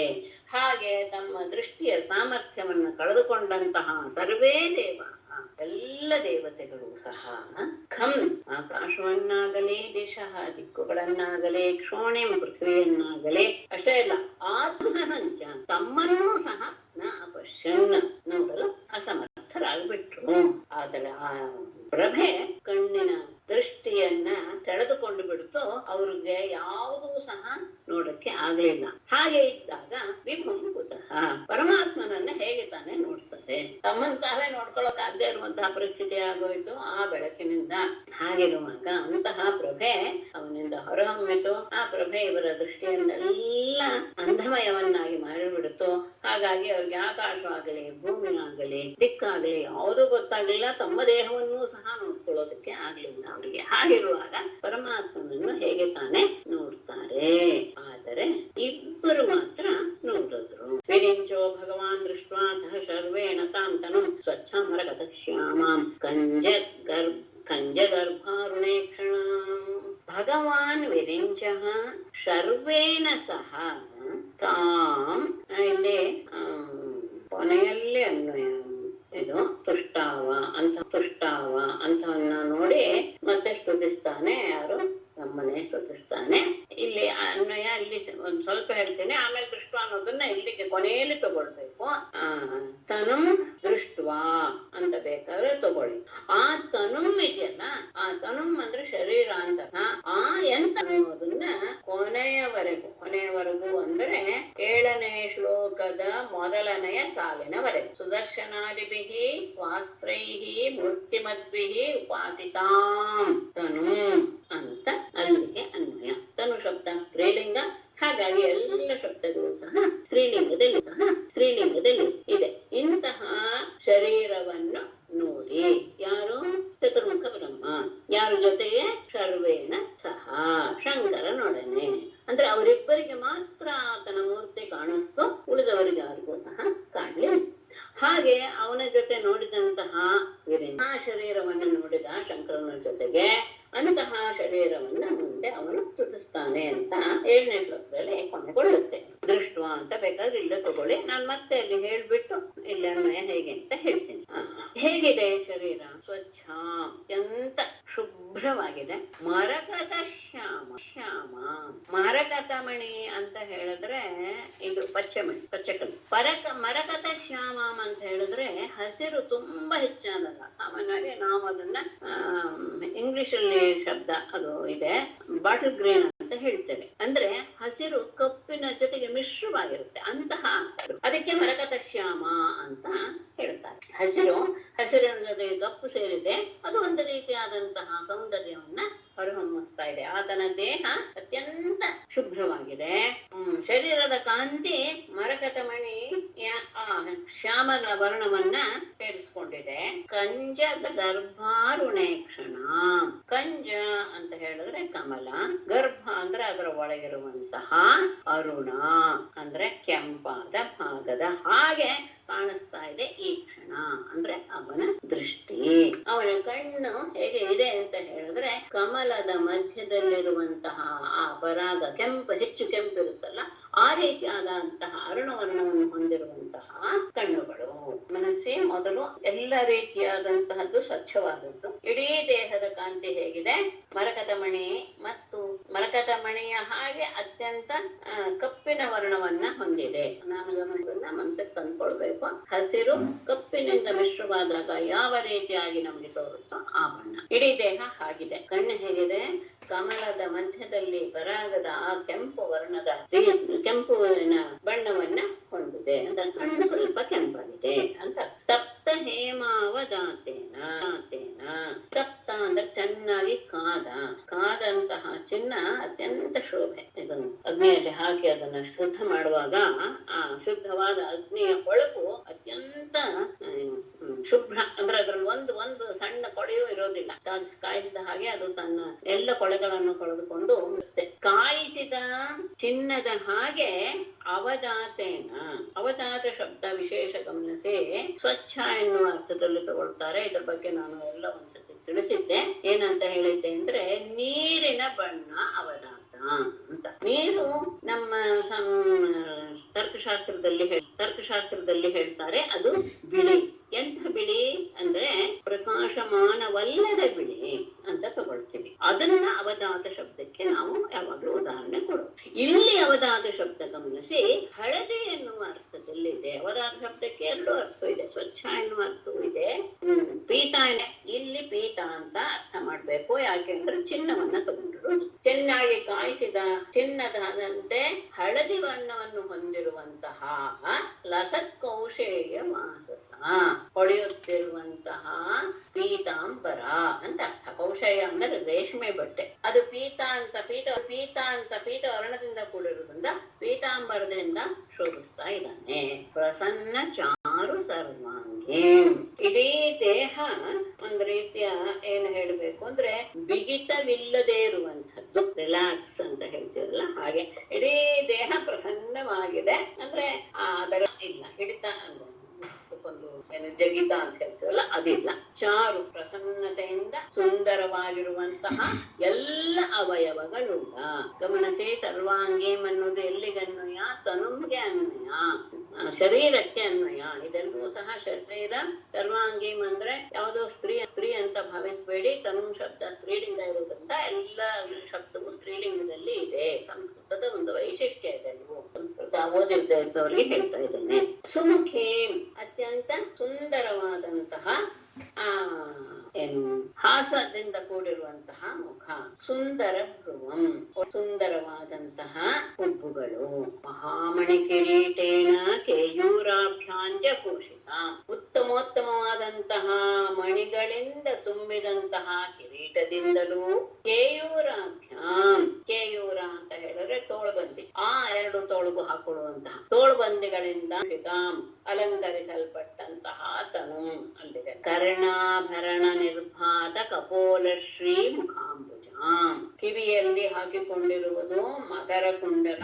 ಆ ಮಕರ ಕುಂಡಲದ ಶೋಭೆ ಎಲ್ಲಿಗೆ ಬಂದಿದೆ? ಕಪೋಲಕ್ಕೆ ಬಂದಿದೆ. ಅಂದ್ರೆ ಗಂಡಸ್ಥಲ ಕೆನ್ನೆಯ ಭಾಗಕ್ಕೆ ಬಂದಿದೆ. ಆ ಕೆನ್ನೆಯ ಭಾಗಕ್ಕೆ ಬಂದಿದೆ. ಆ ಕೆನ್ನೆಯ ಭಾಗಕ್ಕೆ ಬಂದಿರುವಂತಹ ಆ ಕಪೋಲದ ಮುಖಾಂಬುಜದ ಸೌಂದರ್ಯ, ಶ್ರೀ ಅಂದ್ರೆ ಸೌಂದರ್ಯ, ಮುಖ ಕಮಲದ ಸೌಂದರ್ಯ ಬಹಳ ಹೆಚ್ಚಾಗಿದೆ. ಅಂದ್ರೆ ಆ ಕಿವಿಯಲ್ಲಿ ಹಾಕಿಕೊಂಡಿರುವಂತಹ ಮಕರ ಕುಂಡಲದ ಆ ಕಾಂತಿ ಕೆನ್ನೆಯ ಮೇಲೆ ಮುಖಕಮಲ ಅತ್ಯಂತ ಸುಂದರವಾಗಿದೆ. ಅಂತಹ ಮುಖಕಮಲವನ್ನು ಹೊಂದಿರುವಂತಹ ಶರೀರ ಅಂತ ಮತ್ತೆ ಅಲ್ಲಿಗೆ ಕಾಂಚೀ ಕಲಾಪ ವಲಯಹಾರ ನೂಪರ ಶೋಭಿತ. ಕಾಂಚೀ ಕಲಾಪ ಅಂದ್ರೇನೆ ಇದು ಒಡ್ಯಾಣದ ಅನೇಕ ಪ್ರಕಾರಗಳು. ಒಡ್ಯಾಣದ ಆಭರಣ. ವಲಯ ಅಂದ್ರೆ ಬಳೆ, ಹಾರ ಅಂದ್ರೆ ಮುತ್ತಿನ ಹಾರ, ನೂಪುರ ಅಂದ್ರೆ ಕಾಲ್ಗೆಜ್ಜೆ.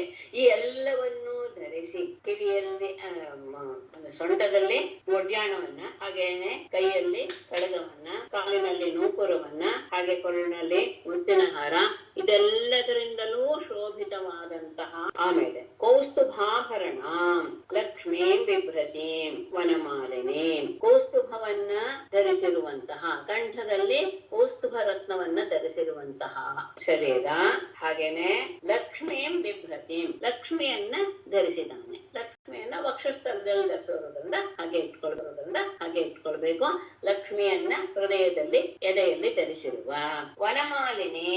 ವನಮಾಲೆಯನ್ನ ಧರಿಸಿರುವ ಸುದರ್ಶನಾದಿಭಿಃ ಸ್ವಾಸ್ತ್ರೈಃ ಮೂರ್ತಿಮದ್ಭಿಃ ಉಪಾಸಿತ. ಆತನ ದಿವ್ಯಾಯುಧಗಳು, ಅದರಲ್ಲಿ ಸುದರ್ಶನ, ಪ್ರಧಾನ, ಚಕ್ರ, ಶಂಖ ಎಲ್ಲವೂ ಸಹ ಆತನ ಅಸ್ತ್ರಗಳು. ಆ ಅಸ್ತ್ರಗಳು ಸುದರ್ಶನ ಮೊದಲಾದಂತಹ ಅಸ್ತ್ರಗಳೆಲ್ಲವೂ ಸಹ ಮೂರ್ತಿಮತ್ತಾಗಿ ಅಂದ್ರೆ ಶರೀರವನ್ನು ಧರಿಸಿ ಬಂದು ಆ ಪರಮಾತ್ಮನ ಶರೀರವನ್ನ ಸೇವಿಸ್ತಾ ಇವೆ. ಹಾಗೆ ಸೇವಿಸಲ್ಪಡ್ತಾ ಇರುವಂತಹ ತನು ದೃಷ್ಟ್ವಾ ಅನ್ಯ. ಯಾರು ದೃಷ್ಟ್ವಾ? ಭಗವಾನ್ ಶರ್ವೇಣ ಸಹ ದೃಷ್ಟ್ವಾ ಭಗವಾನ್ ವಿರಿಂಚ ಶರ್ವೇಣ ಸಹ ದೃಷ್ಟ್ವಾ.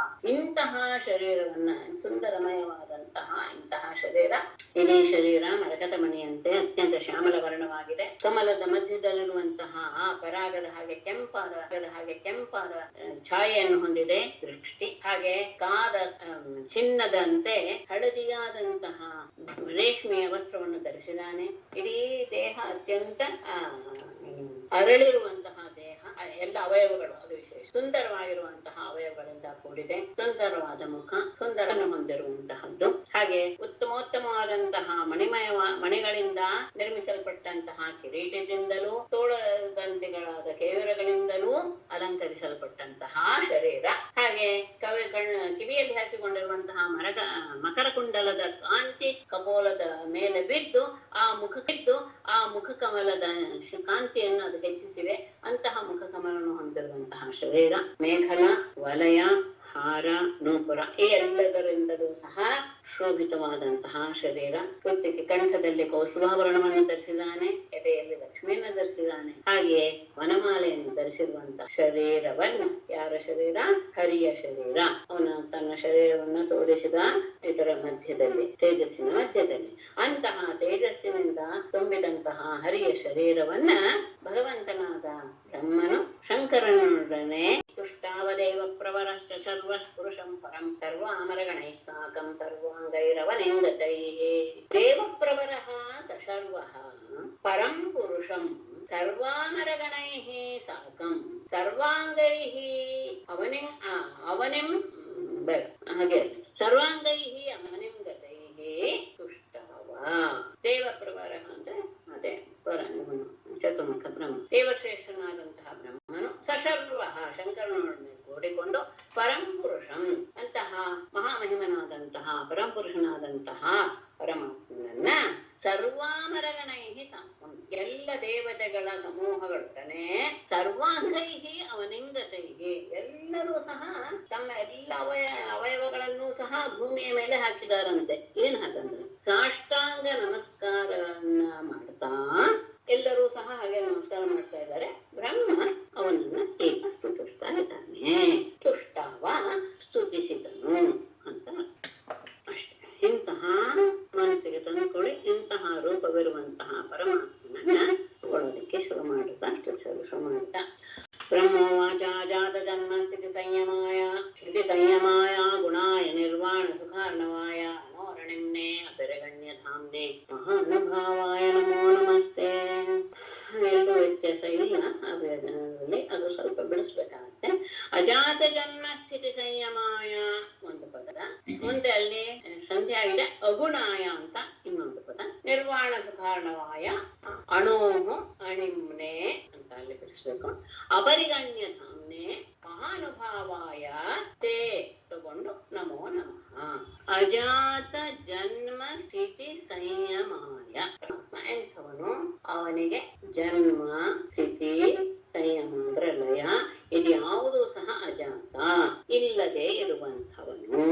ಜನ್ಮ ಸ್ಥಿತಿ ಲಯ ಯಾವುದು ಇಲ್ಲದೆ ಇರುವಂತಹ ಅಗುಣಾಯ. ಯಾಕೆ ಅದಿಲ್ಲ?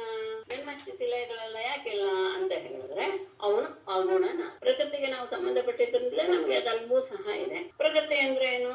ಸಪ್ತರಜಸ್ತಮ ಗುಣಗಳು. ಇವನು ಅಗುಣ. ಹಾಗಾಗಿ ಈ ಜನ್ಮಸ್ಥಿತಿ ಲಯಗಳು ಯಾವುದು ಅವನಲ್ಲಿ ಇಲ್ಲ. ಆದರೆ ನಿರ್ವಾಣ ಸುಖ ಅರ್ಣವಾಯ. ನಿರ್ವಾಣ ಅಂದ್ರೆ ಮೋಕ್ಷ, ನಿರ್ವಾಣದ ಸುಖ ಅಂದ್ರೆ ಮೋಕ್ಷ ಸುಖ. ಅದಕ್ಕೆ ಅವನು ಅರ್ಣವ, ಸಮುದ್ರದ ಹಾಗೆ ಇದೆ. ಅಂದ್ರೆ ಮೋಕ್ಷ ಅಂದ್ರೆ ಏನು ಅಂದ್ರೆ ಪರಮಾನಂದ.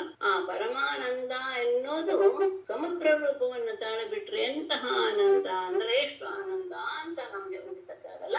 ಅಂದ್ರೆ ಅಂತಹ ಆನಂದವೇ ಅವನು, ಆನಂದ ಸ್ವರೂಪ ಅನ್ನೋದು. ಹಾಗ ಅದೂ ಸಹ ಅಂದ್ರೆ ಅಂತಹ ಆನಂದವೆಂಬ ಸಮುದ್ರ ರೂಪದಲ್ಲಿದ್ದರೂ ಸಹ ಅಣೋಹು ಅಣಿಮ್ನೆ. ಅಣು ಅಂದ್ರೆ ಸಣ್ಣದು ಪರಮಾಣು, ಪರಮಾಣುವಿಗಿಂತಲೂ ಸಹ ಅಣಿಮ್ನೆ, ಇನ್ನೂ ಸೂಕ್ಷ್ಮನಾದ, ಅದಕ್ಕಿಂತಲೂ ಇನ್ನೂ ಸೂಕ್ಷ್ಮನಾದ. ಹೋಗ್ಲಿ ಅಷ್ಟೇ ನಾವು ತುಂಬಾ ಸೂಕ್ಷ್ಮನ ಅಂದ್ರೆ ಎಲ್ಲ ಅಪರಿಗಣ್ಯ ಧಾಮನೆ. ಅವನು ಇಷ್ಟು ದೊಡ್ಡವನು ಅಂತ ಹೇಳೋದಕ್ಕೆ ಆಗದೆ ಇರುವಂತಹ ಸ್ವರೂಪ ಹೊಂದಿರುವವನು. ಧಾಮ ಅಂದ್ರೆ ಮೂರ್ತಿ, ಅಪರಿಗಣ್ಯ ಧಾಮ ಅಂದ್ರೆ ಅವನು ಇಷ್ಟು ದೊಡ್ಡವನು, ಇಷ್ಟು ವಿಶಾಲವಾಗಿದ್ದಾನೆ ಅಂತ ಎಣಿಸೋದಕ್ಕೆ, ಪರಿಗಣನ ಅಂದ್ರೆ ಎಣಿಸೋದು ಅಥವಾ ಅಳೆಯೋದು, ಅದಕ್ಕೆ ಸಾಧ್ಯವಿಲ್ಲದೆ ಇರುವನು. ಅದಕ್ಕೇನೆ ಬ್ರಹ್ಮ ಶಬ್ದಕ್ಕೇನೆ ಏನರ್ಥ? ಬೃಹತ್ ಅಂತಲೇ ಅರ್ಥ. ದೊಡ್ಡದು ಅಂದರೆ ಯಾವುದು ಅಂದ್ರೆ ಅದಕ್ಕೆ ಅವನು ಬ್ರಹ್ಮ ಅನ್ನೋ ಶಬ್ದದ ಅರ್ಥಕ್ಕೆ ಹೊಂದುವ ಹಾಗೆ ಇದ್ದಾನೆ. ಅಂದ್ರೆ ಇದಕ್ಕೆ ನಾವು ಸರಿಯಾಗಿ ಹೇಳೋದಾದ್ರೆ ಇದನ್ನ ಶಬ್ದ ಕೇಳಿರ್ತೀವಿ, ಅಣೋರಣೀಯಾನ್ ಮಹತೋ ಮಹೀಯಾನ್ ಅಂತ. ಅಣುವಿಗಿಂತಲೂ ಅಣು ರೂಪದಲ್ಲಿದ್ದಾನೆ. ದೊಡ್ಡದು ಯಾವುದು? ಮಹತ್ ಅಂದ್ರೆ ಆಕಾಶ ಅಂತ ತಗೊಂಡ್ರೆ ಆಕಾಶಕ್ಕಿಂತಲೂ ಅವನು ದೊಡ್ಡವನಾಗಿದ್ದಾನೆ ಎನ್ನುವ ಅರ್ಥ. ಅಂತಹ ಮಹಾನುಭಾವಾಯ, ಮಹಾನುಭಾವ ಎನ್ನುವಂತಹ ಶಬ್ದವನ್ನ ನಾವು ತುಂಬಾ ಕಡೆ ಬಳಸ್ತೇವೆ. ಏನು ಹಾಗಂದ್ರೆ ಮಹಾನ್ ಅನುಭಾವ ಅಂತ. ಅಂದರೆ ಅತ್ಯಂತ ವಿಶಾಲವಾದಂತಹ ಅನುಭವ ಎನ್ನುವುದು ಉಂಟಾಗೋದೇನೋ ಅದೇ ಅನುಭವಿಸುವಂತಹ ಒಂದು ರೀತಿಯ ಅನುಭವ ಅಂತ ಹೇಳ್ತೀವಲ್ಲ, ಅದು ಅಂತಹ ಅನುಭವ ಸ್ವರೂಪ ಅವನು ಅಂತ. ಅದಕ್ಕೆ ಅವನು ಮಹಾನುಭಾವ. ಅಂದ್ರೆ ವಿಶಾಲವಾದಂತಹ ಮನಸ್ಸುಳ್ಳವರಿಗೆ ಸಾಮಾನ್ಯವಾಗಿ ಮಹಾನುಭಾವರು ಅಂತ ಹೇಳುವುದು ಪದ್ಧತಿ. ಇವನು ಆ ರೀತಿಯಾದ ಅಂತಹ ಮಹಾನುಭಾವಾಯ ತೇ ನಿನಗೆ ನಮೋ ನಮಃ, ನಿನಗೆ ನಮಸ್ಕಾರಗಳು. ಯಾರಿಗೆ ಜನ್ಮ ಸ್ಥಿತಿ ಲಯ ಎನ್ನುವುದು ಯಾವುದೂ ಇಲ್ಲವೋ. ಯಾಕೆ ಅಂದ್ರೆ ಅವನು ಸಹಜವಾದಂತಹ ಪ್ರಕೃತಿಗೆ ಸಂಬಂಧಪಟ್ಟಂತಹ ಸತ್ವರಜಸ್ತಮೋಗುಣಗಳಿಂದ ರಹಿತನಾಗಿ. ಹಾಗಾದ್ರೆ ಅವನನ್ನ ನಾವು ಹೇಗೆ ತಿಳಿಯೋದು ಅಂದ್ರೆ ಮೋಕ್ಷದಲ್ಲಿರುವಂತಹ ಆನಂದದ ಪರಮಾವಧಿ ಯಾವುದು? ಆ ಪರಮಾವಧಿ ಅಂದ್ರೆ ಸಾಮಾನ್ಯವಾಗಿ ನಾವು ಸಮುದ್ರಕ್ಕೆ ನಾವು ಹೋಲಿಸ್ಕೊಳ್ತೇವೆ.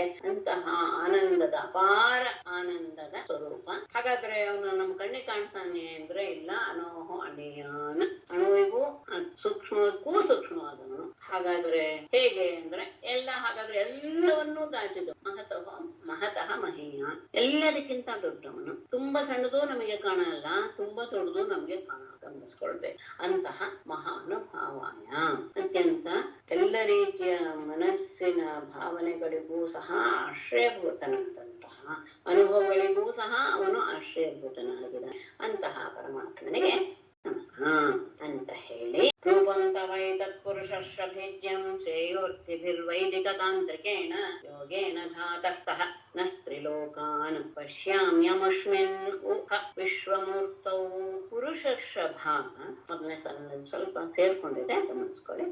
ಆಮೇಲೆ ಧಾತಃ ಅಂತ ಮೂರನೇ ಲೈನಲ್ಲಿದೆ, ಎರಡನ್ನೂ ಒಟ್ಟಿಗೆ ತಗೊಂಡು ಹೇಳ್ಬೋದು. ಇನ್ನು ಮಧ್ಯದಲ್ಲಿ ಇನ್ನೊಂದು ಸತಿ ಸಂಬೋಧನೆ ಬೇಕಾದ್ರೂ ಮಾಡ್ಕೊಂಡು ಹೇಳಿ, ನಾನು ಎರಡು ಒಟ್ಟಿಗೆ ತಗೊಳ್ತೀನಿ. ಏತತ್ ತವ ರೂಪಂ ವೈದಿಕ ತಾಂತ್ರಿಕೇಣ ಯೋಗೇನ ಶ್ರೇಯೋರ್ಥಿಭಿಃ ಇಜ್ಯಂ ವಿಶ್ವಮೂರ್ತೋ ನಃ ತ್ರಿಲೋಕಾನ್ ಸಹ ಪಶ್ಯಾಮಿ. ಸಹ ಅನ್ನೋದು ಇಲ್ಲಿ ಸ್ವತಂತ್ರವಾದಂತಹ ಅರ್ಥವನ್ನು ಕೊಡುವಂತಹ ಶಬ್ದ. ಅದಕ್ಕೆ ಇಲ್ಲಿ ಯಾವುದು ತೃತೀಯ ಭಕ್ತಿಯ ಶಬ್ದದ ಪ್ರಯೋಗ ಇಲ್ಲ. ಸಹ ಪಶ್ಯಾಮಿ. ಪುರುಷರ್ಷಭ, ಪುರುಷ ಶ್ರೇಷ್ಠನೇ. ಋಷಭ ಶಬ್ದಕ್ಕೆ ಶ್ರೇಷ್ಠ ಅಂತ. ಪುರುಷ ಶ್ರೇಷ್ಠನೇ. ಧಾತಃ ಅಂದ್ರೆ ಧಾತೃ, ಎಲ್ಲವನ್ನೂ ಧರಿಸಿರುವವನು ಅಂತ ಅರ್ಥ. ಅಂದ್ರೆ ಮೂಲ ಪರಬ್ರಹ್ಮ ಅಂತ ಅರ್ಥ. ಏತತ್ ಈ ತವ ರೂಪಂ, ಈ ನಿನ್ನ ರೂಪವನ್ನು ವೈದಿಕ ತಾಂತ್ರಿಕೇಣ ಯೋಗೇನ ವೇದದಲ್ಲಿ ಹೇಳಲಿರುವಂತಹ ಕ್ರಮಗಳಿಂದ, ತಂತ್ರಶಾಸ್ತ್ರಗಳಲ್ಲಿ ಹೇಳಿರುವಂತಹ ಕ್ರಮಗಳಿಂದ, ಯೋಗದಿಂದಲೂ ಸಹ ಶ್ರೇಯೋರ್ಥಿಭಿಹಿ ಶ್ರೇಯಸ್ಸನ್ನು ಬಯಸುವಂತಹ ಸಜ್ಜನರು ಅಥವಾ ಋಷಿಮುನಿಗಳು ಇದನ್ನ ಪೂಜ್ಯವಾದದ್ದು ಅದೇ ಅಂತ ಅವರು ಭಾವಿಸ್ತಾರೆ. ಅಂದರೆ ಪುರುಷ ಶ್ರೇಷ್ಠ ನೀನು, ಎಲ್ಲದಕ್ಕೂ ಮೂಲ, ಎಲ್ಲವನ್ನೂ ಧರಿಸಿರುವಂತವನು. ಏನೆನ್ನ ರೂಪ ವೈದಿಕ ಮಾರ್ಗದಿಂದಲಾಗಲಿ, ತಂತ್ರೋಕ್ತವಾದಂತಹ ಮಾರ್ಗದಿಂದಲಾಗಲಿ, ಅಥವಾ ಯೋಗಶಾಸ್ತ್ರದಿಂದಲಾಗಲಿ, ಈ ಎಲ್ಲ ರೀತಿಯ ಉಪಾಯಗಳಿಂದಲೂ ಸಹ ಶ್ರೇಯಸ್ಸನ್ನು ಬಯಸುವಂತಹ ಪ್ರತಿಯೊಬ್ಬ ವ್ಯಕ್ತಿಗಳಿಂದಲೂ ಸಹ ಯಾವಾಗಲೂ ಪೂಜಿಸಲ್ಪಡುವಂಥದ್ದು ಅಂತಹ. ಹಾಗಾದರೆ ಗೊತ್ತಿದೆಯಲ್ಲ ಅಂದ್ರೆ ಏನರ್ಥ? ಯಾವಾಗಲೂ ಇರುವಂತಹ ರೂಪ ಇದು ಅನ್ನೋದು ಅರ್ಥ. ಈಗ ಹೊಸದಾಗಿ ನನ್ ಮುಂದೆ ಕಣ್ಮುಂದೆ ಕಂಡ್ಕೊಂಡು ನಮಗೆ ಮರ್ತ್ಯ ಇರ್ಲಿಲ್ಲ ಅಥವಾ ಯೋಗ್ಯತೆ ಇರ್ಲಿಲ್ಲ, ಹಾಗಾಗಿ ಅವನು ಕಣ್ಣು ಮುಂದೆ ಕಾಣಿಸ್ಕೊಳ್ಳಿಲ್ಲ. ಯಾವಾಗ ಇವರೆಲ್ಲರೂ ಸಹ ಪ್ರಾರ್ಥನೆಯನ್ನ ಮಾಡಿದರೋ ಆಗ ಅವನು ತನ್ನ ರೂಪವನ್ನು ಪ್ರಕಟಪಡಿಸಿದ. ಅಂದರೆ ಇವರ ಮನಸ್ಸಿನಲ್ಲಿರುವಂತಹ ಆ ಶ್ರದ್ಧೆಯನ್ನ ಗಮನಿಸಿ ಪರಮಾತ್ಮ ತನ್ನ ರೂಪವನ್ನ ಪ್ರಕಟಪಡಿಸ್ತಾನೆ. ಇದರ ಬಗ್ಗೆ ಶಂಕರ ವಿಜಯದಲ್ಲಿ ಒಂದು ಕಥೆ ಬರುತ್ತೆ. ಪದ್ಮಪಾದರು ಅಹೋಬಲ ಕ್ಷೇತ್ರದಲ್ಲಿ ಅವರು ತಪಸ್ಸಿನಲ್ಲಿ ಮಗ್ನರಾಗಿ ಪ್ರತಿನಿತ್ಯ ಅಲ್ಲಿ ನರಸಿಂಹನನ್ನ ಆರಾಧನೆ ಮಾಡ್ತಾ ಅವನನ್ನ ಪ್ರತ್ಯಕ್ಷ ಮಾಡ್ಕೊಳ್ಬೇಕು ಎನ್ನುವ ಭಾವದಿಂದ ಅವರು ಆರಾಧನೆ ಮಾಡ್ತಾ ಇದ್ರು. ಎಲ್ಲ ಕಡೆ ಅಹೋಬಲದಲ್ಲಿ ನರಸಿಂಹನ ಅಸ್ತಿತ್ವ ಇದೆ ಎನ್ನುವುದು ಪ್ರಸಿದ್ಧ. ಯಾಕೆಂದ್ರೆ ಅಲ್ಲೇನೆ ನರಸಿಂಹಾವತಾರ ಆಗಿತ್ತು, ಹಿರಣ್ಯಕಶಿಪುನ ಸಂಹಾರ ಆಗಿತ್ತು ಅಂತ ಪ್ರಸಿದ್ಧಿ ಇದೆ. ಪ್ರತಿದಿನ ಅಲ್ಲಿ ಅವರು ಓಡಾಡ್ತಾ ಇರ್ತಿದ್ರಂತೆ. ಇದನ್ನ ಒಬ್ಬ ಅಲ್ಲಿರುವಂತಹ ಬೇಡ ಗಮನಿಸಿದ, ಕಾಡಿನಲ್ಲಿ ಓಡಾಡ್ತಾ ಇರುವಂತಹವನು, ಯಾಕೆ ದಿನ ಇವರು ಮುನಿಗಳು ಸನ್ಯಾಸಿಗಳು ಓಡಾಡ್ತಾ ಇದ್ದಾರೆ ಅಂತ ಅವನಿಗೆ ಒಂದು ಸ್ವಲ್ಪ ಕುತೂಹಲ ಉಂಟಾಯ್ತು. ಒಮ್ಮೆ ಕೇಳಿದಂತೆ, ದಿನ ಹೋಗ್ತಿರಲ್ಲ, ಏನನ್ನು ಹುಡುಕ್ತಾ ಇದ್ದೀರಾ ಈ ಕಾಡಿನಲ್ಲಿ ಅಂತ. ಆಗ ಅವ್ರು ಹೇಳಿದ್ರಂತೆ, ಇಲ್ಲ ಒಬ್ಬನ್ನು ಹುಡುಕ್ತಾ ಇದ್ದೇನೆ, ಅದು ನಿನಗೆ ಗೊತ್ತಾಗೋದಿಲ್ಲ, ನಾನು ಹೇಳಿದ್ರು ನಿನಗೆ ಅದ ಅರ್ಥ ಆಗೋದಿಲ್ಲ. ಆಗ ಬೇಡ ಹೇಳಿದಂತೆ, ನೀವೇನು ಚಿಂತೆ ಮಾಡಬೇಡಿ, ನನಗೆ ಈ ಅರಣ್ಯದ ಮೂಲೆಗಳು ನನಗೆ ಗೊತ್ತು, ನೀವು ಹೇಳಿ ಅದನ್ನ ರೂಪ ಹೀಗಿದೆ ಅಂತ ಹೇಳಿ, ಪ್ರಾಣಿ ಆಗ್ಬೋದು, ವ್ಯಕ್ತಿ ಆಗ್ಬೋದು, ನಾನು ಆತನನ್ನ ನಿಮ್ಮನ್ನು ಕರ್ಕೊಂಬಂದ ನಿಮ್ಮ ಎದುರು ನಿಲ್ಲಿಸ್ತೀನಿ. ಪದ್ಮಪಾದರಿಗೆ ಹೇಳಕ್ಕೆ ಇಷ್ಟ ಇಲ್ಲ, ಅಯ್ಯೋ ಅವನಿಗೇನು ಅರ್ಥ ಆಗುತ್ತೆ ಅನ್ನೋದು ಪದ್ಮಪಾದರ ಮನಸ್ಸಿನಲ್ಲಿ ಇರುವಂತಹ ಭಾವ. ಆದ್ರೂ ಅವನಷ್ಟು ಕೇಳ್ತಾ ಇದ್ದಾನೆ ಅಂತ ನರಸಿಂಹನ ರೂಪವನ್ನ ಹೇಳಿದ್ರು. ನೋಡಪ್ಪ, ಮುಖ ಸಿಂಹದ ಹಾಗೆ ಇದೆ, ದೇಹ ಮನುಷ್ಯನ ಹಾಗೆ ಇದೆ, ಇದು ಅಷ್ಟು ಸುಲಭದಲ್ಲಿ ಸಿಗುವಂತಹ ಇದೆಲ್ಲ ವ್ಯಕ್ತಿಯ ಪ್ರಾಣಿ ಆಗ್ಲಿ ಯಾವ್ದಾದ್ರು ಇಲ್ಲ ಅಂತ ಹೇಳಿ, ನಾನು ನಾಳೆ ಒಳಗೆ ನಿಮಗೆ ಆ ಪ್ರಾಣಿಯನ್ನ ಕರ್ಕೊಂಡು ನಿಲ್ಲಿಸ್ತೇನೆ ಅಂತ ಅವನು ಹೋದ. ಕಾಡು ಒಳಗೆ ಹೋದ. ಅವನಿಗೆಲ್ಲ ಗೊತ್ತಿತ್ತಲ್ಲ, ಎಲ್ಲ ಕಡೆ ಹುಡುಕ್ದ, ಎಲ್ಲೂ ಸಿಗ್ಲಿಲ್ಲ. ಅವನಿಗೆ ಮನಸ್ಸಿನಲ್ಲಿ ಆತಂಕ ಆಗ್ಬಿಡ್ತಂತೆ, ಅಯ್ಯೋ ನಾನು ಮಾಡ್ಬಿಟ್ಟಿದ್ದೀನಲ್ಲ ಅವ್ನಿಗೆ, ಅಯ್ಯೋ ಪರಮಾತ್ಮ ನನಗೆ ಆ ಥರದ್ದೊಂದು ಜೀವಿ ಇದೆ ಅಂತ ಹೇಳಿದ್ರೆ ಅದನ್ನ ತೋರ್ಸಪ್ಪ ಅಂತ ಬಹಳ ಆರ್ತನಾಗಿ ಅವನು ಕೇಳ್ಕೊಂಡಾಗ ಅವನು ಮುಂದೆ ನರಸಿಂಹ ಪ್ರತ್ಯಕ್ಷನಾದಂತೆ. ಅವನು ತನ್ನ ಹಗ್ಗದಿಂದ ಅವನ ಕುತ್ತಿಗೆಗೆ ಆ ಹಗ್ಗವನ್ನು ಕಟ್ಟಿ ಎಳ್ಕೊಂಡು ಅದರ ಮುಂದೆ ನಿಲ್ಲಿಸಿ, ನೋಡಿ ನೀವು ಹೇಳಿದಂತಹ ಜೀವೆನ ನಾನು ಕರ್ಕೊಂಡ್ ಬಂದಿದ್ದೀನಿ, ನೋಡಿ ನಿಮ್ಮ ಎದುರು ನಿಂತಿದ್ದಾನೆ. ಅವರಿಗೆ ಏನು ಕಾಣ್ಲಿಲ್ಲ, ಪದ್ಮಪಾದರಿಗೆ ಏನು ಕಾಣ್ಲಿಲ್ಲ. ಇದೇ ಈ ವಿಷಯಕ್ಕೆ ಇಷ್ಟು ವಿಷಯ ಹೇಳಬೇಕಾಗಾಯ್ತು. ನೋಡಿ, ಅಲ್ಲ ಎಲ್ಲಿದ್ದಾನಪ್ಪ, ಏನು ಇಲ್ವಲ್ಲ, ಬರೀ ಹಗ್ಗ ಮಾತ್ರ ಕಾಣಿಸ್ತಾ ಇದೆಯಲ್ಲ. ಅಲ್ಲ, ಇಷ್ಟು ಚೆನ್ನಾಗಿ ಅವನ ಕುತ್ತಿಗೆಯಲ್ಲಿ ಹಗ್ಗ ಕಟ್ಕೊಂಡು ಎಳ್ಕೊಂಬಂದ್ ನಿಲ್ಸಿದ್ದೀನಿ, ನಿಮ್ಮ ಎದುರಿಗೆ ಇದ್ದಾನೆ, ನಿಮಗ್ ಕಾಣಿಸ್ತಾ ಇಲ್ವಾ ಅಂತ ಹೇಳಿದಂತೆ ಬೇಡ. ಆಗ ಪರಮಾತ್ಮನ ವಾಣಿ ಕೇಳಿಸ್ತಂತೆ. ಅವನು ಅತ್ಯಂತ ಭಕ್ತಿ ಶ್ರದ್ಧೆಯಿಂದ ಆರ್ತನಾಗಿ ನನ್ನನ್ನ ಹುಡುಕದ. ಹಾಗಾಗಿ ನಾನು ಅವನ ಕಣ್ಣಿಗೆ ಬಿದ್ದೆ. ನಿನ್ನಲ್ಲಿ ಇನ್ನು ಆ ರೀತಿಯಾದಂತಹ ಆರ್ತತೆ ಬಂದಿಲ್ಲ. ಹಾಗಾಗಿ ಕೇವಲ ನಿನ್ನ ಪುಣ್ಯಕ್ಕೆ ಅನುಗುಣವಾಗಿ ನನ್ನ ಧ್ವನಿಯನ್ನು ಮಾತ್ರ ಕೇಳುವ ಪುಣ್ಯ ಇದೆ ಹೊತ್ತು ನನ್ನನ್ನು ನೋಡುವಂತಹ ಸಾಮರ್ಥ್ಯ ನಿನಗೆ ಇಲ್ಲ ಅಂತ ಹೇಳಿದ ಪರಮಾತ್ಮ ಅಂತ. ಅದು ಮಾತು ಅಂದ್ರೆ ನಡೆಯುವಂತಹ ವಿಷಯ. ಅವಾಗಿಂದ ನರಸಿಂಹನ ಆರಾಧಕರವರು ಅವಾಗ್ಲೇ ಶಂಕರ ಭಗವತ್ಪಾದರಿಗೆ ಕಾಪಾಡಿಕೆಯ ಸಂದರ್ಭದಲ್ಲಿ ನರಸಿಂಹನನ್ನ ವೇಷಮಾಡಣೆ ಮಾಡಿಕೊಂಡು ಅವರು ಅವನ ಕಾಪಾಡಿನ ಗೆದ್ದಿತ್ತು ಇತ್ಯಾದಿ. ಯಾತಕ್ಕೆ ಹೇಳಿದೆ ಅಂದ್ರೆ, ಅಂತಹ ವ್ಯಕ್ತಿ ಎಲ್ಲರಿಗೂ ಎಲ್ಲರಿಗೂ ಕಾಣಿಸ್ತಾನೆ. ಆದರೆ ಇವರಲ್ಲಿ ಆ ಭಾವ ಇರ್ಲಿಲ್ಲ ಬರುವಾಗ. ಆಮೇಲೆ ಅಂದ್ರೆ ತಮ್ಮ ಕಷ್ಟವನ್ನು ಹೇಳಿಕೊಳ್ಳುವಾಗ ಭಕ್ತಿ ಭಾವದಿಂದ ತುಂಬಿತು ಮನಸ್ಸು. ಅಂತ ಸಂದರ್ಭದಲ್ಲಿ ಆತ ತನ್ನ ರೂಪವನ್ನು ತೋರಿಸಿದ ಅನ್ನೋದು ವಿಷಯವೇ ಹೊರತು ಇಲ್ಲಿವರೆಗೂ ಇರಲಿಲ್ಲ, ಹೊಸದಾಗಿ ರೂಪ ಹುಟ್ಟುಕೊಂತು ಅಂತ ಅಲ್ಲ ಅನ್ನೋದಕ್ಕೆ ಹೊರಟು. ಅಂತಹ ಪೂಜ್ಯವಾದದ್ದು ನಿನ್ನ ರೂಪ. ಅದನ್ನ ಅಂದ್ರೆ ಎನ್ನುವುದು ಅಹೋ ಎನ್ನುವ ಆಶ್ಚರ್ಯ ಸೂಚಕವಾದಂತಹ ಒಂದು ಅವ್ಯಯ, ಹ ಅನ್ನೋದು ನಿಶ್ಚಯ ಎನ್ನುವಂತಹ ಒಂದು ಅವ್ಯಯ. ಅಂತಹದ್ದು ಈಗ ನಿಶ್ಚಯವಾಗಿಯೂ ನಮ್ಮ ಕಣ್ಣು ಮುಂದೆ ನೀನು ಕಾಣಿಸ್ತಾ ಇದೆಯಾ ಎನ್ನುವಂತಹ ಎರಡು ಭಾವವನ್ನು ತೋರಿಸುವಂತಹ ಎರಡು ಶಬ್ದಗಳು ಉ ಮತ್ತು ಹ ಎನ್ನು. ಅಮುಷ್ಮಿನ್ ಈ ವಿಶ್ವಮೂರ್ತೌ ಜಗತ್ತೇ ಮೂರ್ತಿಯಾಗಿರುವಂತಹ, ಜಗತ್ತನ್ನೇ ಮೂರ್ತಿಯನ್ನಾಗಿ ಹೊಂದಿರುವಂತಹ ನನಗೆ ತ್ರಿಲೋಕಾನ್ ಮೂರು ಲೋಕಗಳನ್ನೂ ಸಹ ಒಟ್ಟಿಗೆ ಪಶ್ಯಾಮಿ ನೋಡ್ತಾ ಇದ್ದೇನೆ. ಕೇವಲ ಬ್ರಹ್ಮ ಹೇಳ್ತಾ ಇರೋದು, ನಮ್ಮ ಮೂರು ಲೋಕಗಳನ್ನೂ ಸಹ ನಾನು ನಿನ್ನಲ್ಲಿ ನೋಡ್ತಾ ಇದ್ದೇನೆ. ಅಂದ್ರೆ ನೀವೇ ಆಗಿದೆಯಾ, ಹಾಗಾಗಿ ಎಲ್ಲವೂ ಸಹ ನಿನ್ನಲ್ಲಿ ನನಗೆ ಕಾಣಿಸ್ತಾ ಇದೆ, ಮೂರು ಲೋಕಗಳೂ ಸಹ ಒಟ್ಟಿಗೆ ಕಂಡು ಬರ್ತದೆ. ಹಾಗಾದ್ರೆ ನಿನ್ನ ನಿಜವಾದ ಸ್ವರೂಪ ಏನು, ನೀನು ಹೇಗೆ ಇದೆಯಾ, ಹೇಗೆ ನಿನ್ನನ್ನು ನಾವು ತಿಳ್ಕೊ. ತ್ವಯ್ಯಗ್ರಾಸಿ ತ್ವಯ್ ಮಧ್ಯಾಸಿ ತ್ವಯ್ಯಂತಾಸಿ ವಿದಮಾತ್ಮತಂತ್ರೇ ತುಮಾದಿರಂತೋ ಜಗತೋಸ್ಯ ಮಧ್ಯಂ ಘಟಸ್ಯ ಮುತ್ಸ್ನೇವ ಪರಃ ಪರಸ್ಮಾತ್. ಅಗ್ರೆ ಇದಂ ಆತ್ಮತಂತ್ರೇ ತ್ವಯಿ ಆಸೀತ್, ಮಧ್ಯೆ ತ್ವಯಿ ಆಸೀತ್, ಅಂತೆ ತ್ವಯಿ ಆಸೀತ್. ಅಸ್ಯ ಜಗತಃ ತ್ವಂ ಆದಿಃ ಅಂತಃ ಮಧ್ಯಂ ಘಟಸ್ಯ ಮುತ್ಸ್ನಾ ಇವ ಪರಸ್ಮಾತ್ ಪರ. ಅಗ್ರೆ ಮೊದಲು ಅಂದ್ರೆ ಮೊದಲು ಅಂತ, ಯಾವುದು ಏನು ಇಲ್ಲದೆ ಇರುವಂತಹ ಸಂದರ್ಭದಲ್ಲಿ ಅಗ್ರೆ ಮೊದಲು. ಇದಂ ಆತ್ಮತಂತ್ರೆ ಈ ನಿನ್ನ ಸ್ವತಂತ್ರವಾದಂತಹ ಇದು ಜಗತ್ತು. ಇದಂ ಈ ಜಗತ್ತು ಆತ್ಮತಂತ್ರೆ ಸ್ವತಂತ್ರವಾದಂತಹ ತ್ವಯಿ ನಿನ್ನಲ್ಲಿ ಆಸೀತ್ ಇತ್ತು. ಆರಂಭದಲ್ಲಿ ಜಗತ್ತು ಎಲ್ಲಿತ್ತು ಅಂದ್ರೆ ಹೊರಗೆ ಕಾಣಿಸ್ತಾ ಇರಲಿಲ್ಲ, ಅದು ಎಲ್ಲಿತ್ತು ನಿನ್ನಲ್ಲಿಯೇ ಇತ್ತು. ಆಮೇಲೆ ಮಧ್ಯೆ ತ್ವಯಿ ಆಸೀತ್, ಮಧ್ಯದಲ್ಲಿಯೂ ಸಹ ಮಧ್ಯಭಾಗದಲ್ಲಿಯೂ ಸಹ ಇದು ನಿನ್ನಲ್ಲಿಯೇ ಇತ್ತು. ಅಂತೆ ಕೊನೆಯಲ್ಲಿಯೂ ಸಹ ತ್ವಯಿ ಆಸೀತ್ ನಿನ್ನಲ್ಲಿಯೇ ಇತ್ತು. ಏನ್ ಹೇಳ್ಕೊಟ್ಟಿದ್ದಾರೆ ಅಂದ್ರೆ, ಸೃಷ್ಟಿಯಾದಾಗಲೂ ಸಹ, ಸೃಷ್ಟಿಯ ಮೊದಲೂ ಸಹ ನಿನ್ನಲ್ಲೇ ಇತ್ತು, ಸೃಷ್ಟಿಯಾದಾಗ್ಲೂ ನಿನ್ನಲ್ಲಿಯೇ ಇದೆ, ಸೃಷ್ಟಿಯ ಮಧ್ಯದಲ್ಲಿಯೂ ನಿನ್ನಲ್ಲಿಯೇ ಇದೆ, ಸೃಷ್ಟಿಯ ಕೊನೆಯೂ ಸಹ ನಿನ್ನಲ್ಲಿಯೇ ಇದೆ. ಎಲ್ಲವೂ ನೀನೇ ನಿನ್ನ ಒಳಗೆ ಇರುವಂತದ್ದು. ಹಾಗಾಗಿ ಅಸ್ಯ ಜಗತಃ ಈ ಜಗತ್ತಿಗೆ ತ್ವಂ ಆದಿಹಿ ಅಂತಃ ಮಧ್ಯ, ನೀನೇ ಆದಿ, ನೀನೇ ಅಂತ್ಯ ಮತ್ತು ನೀನೇ ಮಧ್ಯ.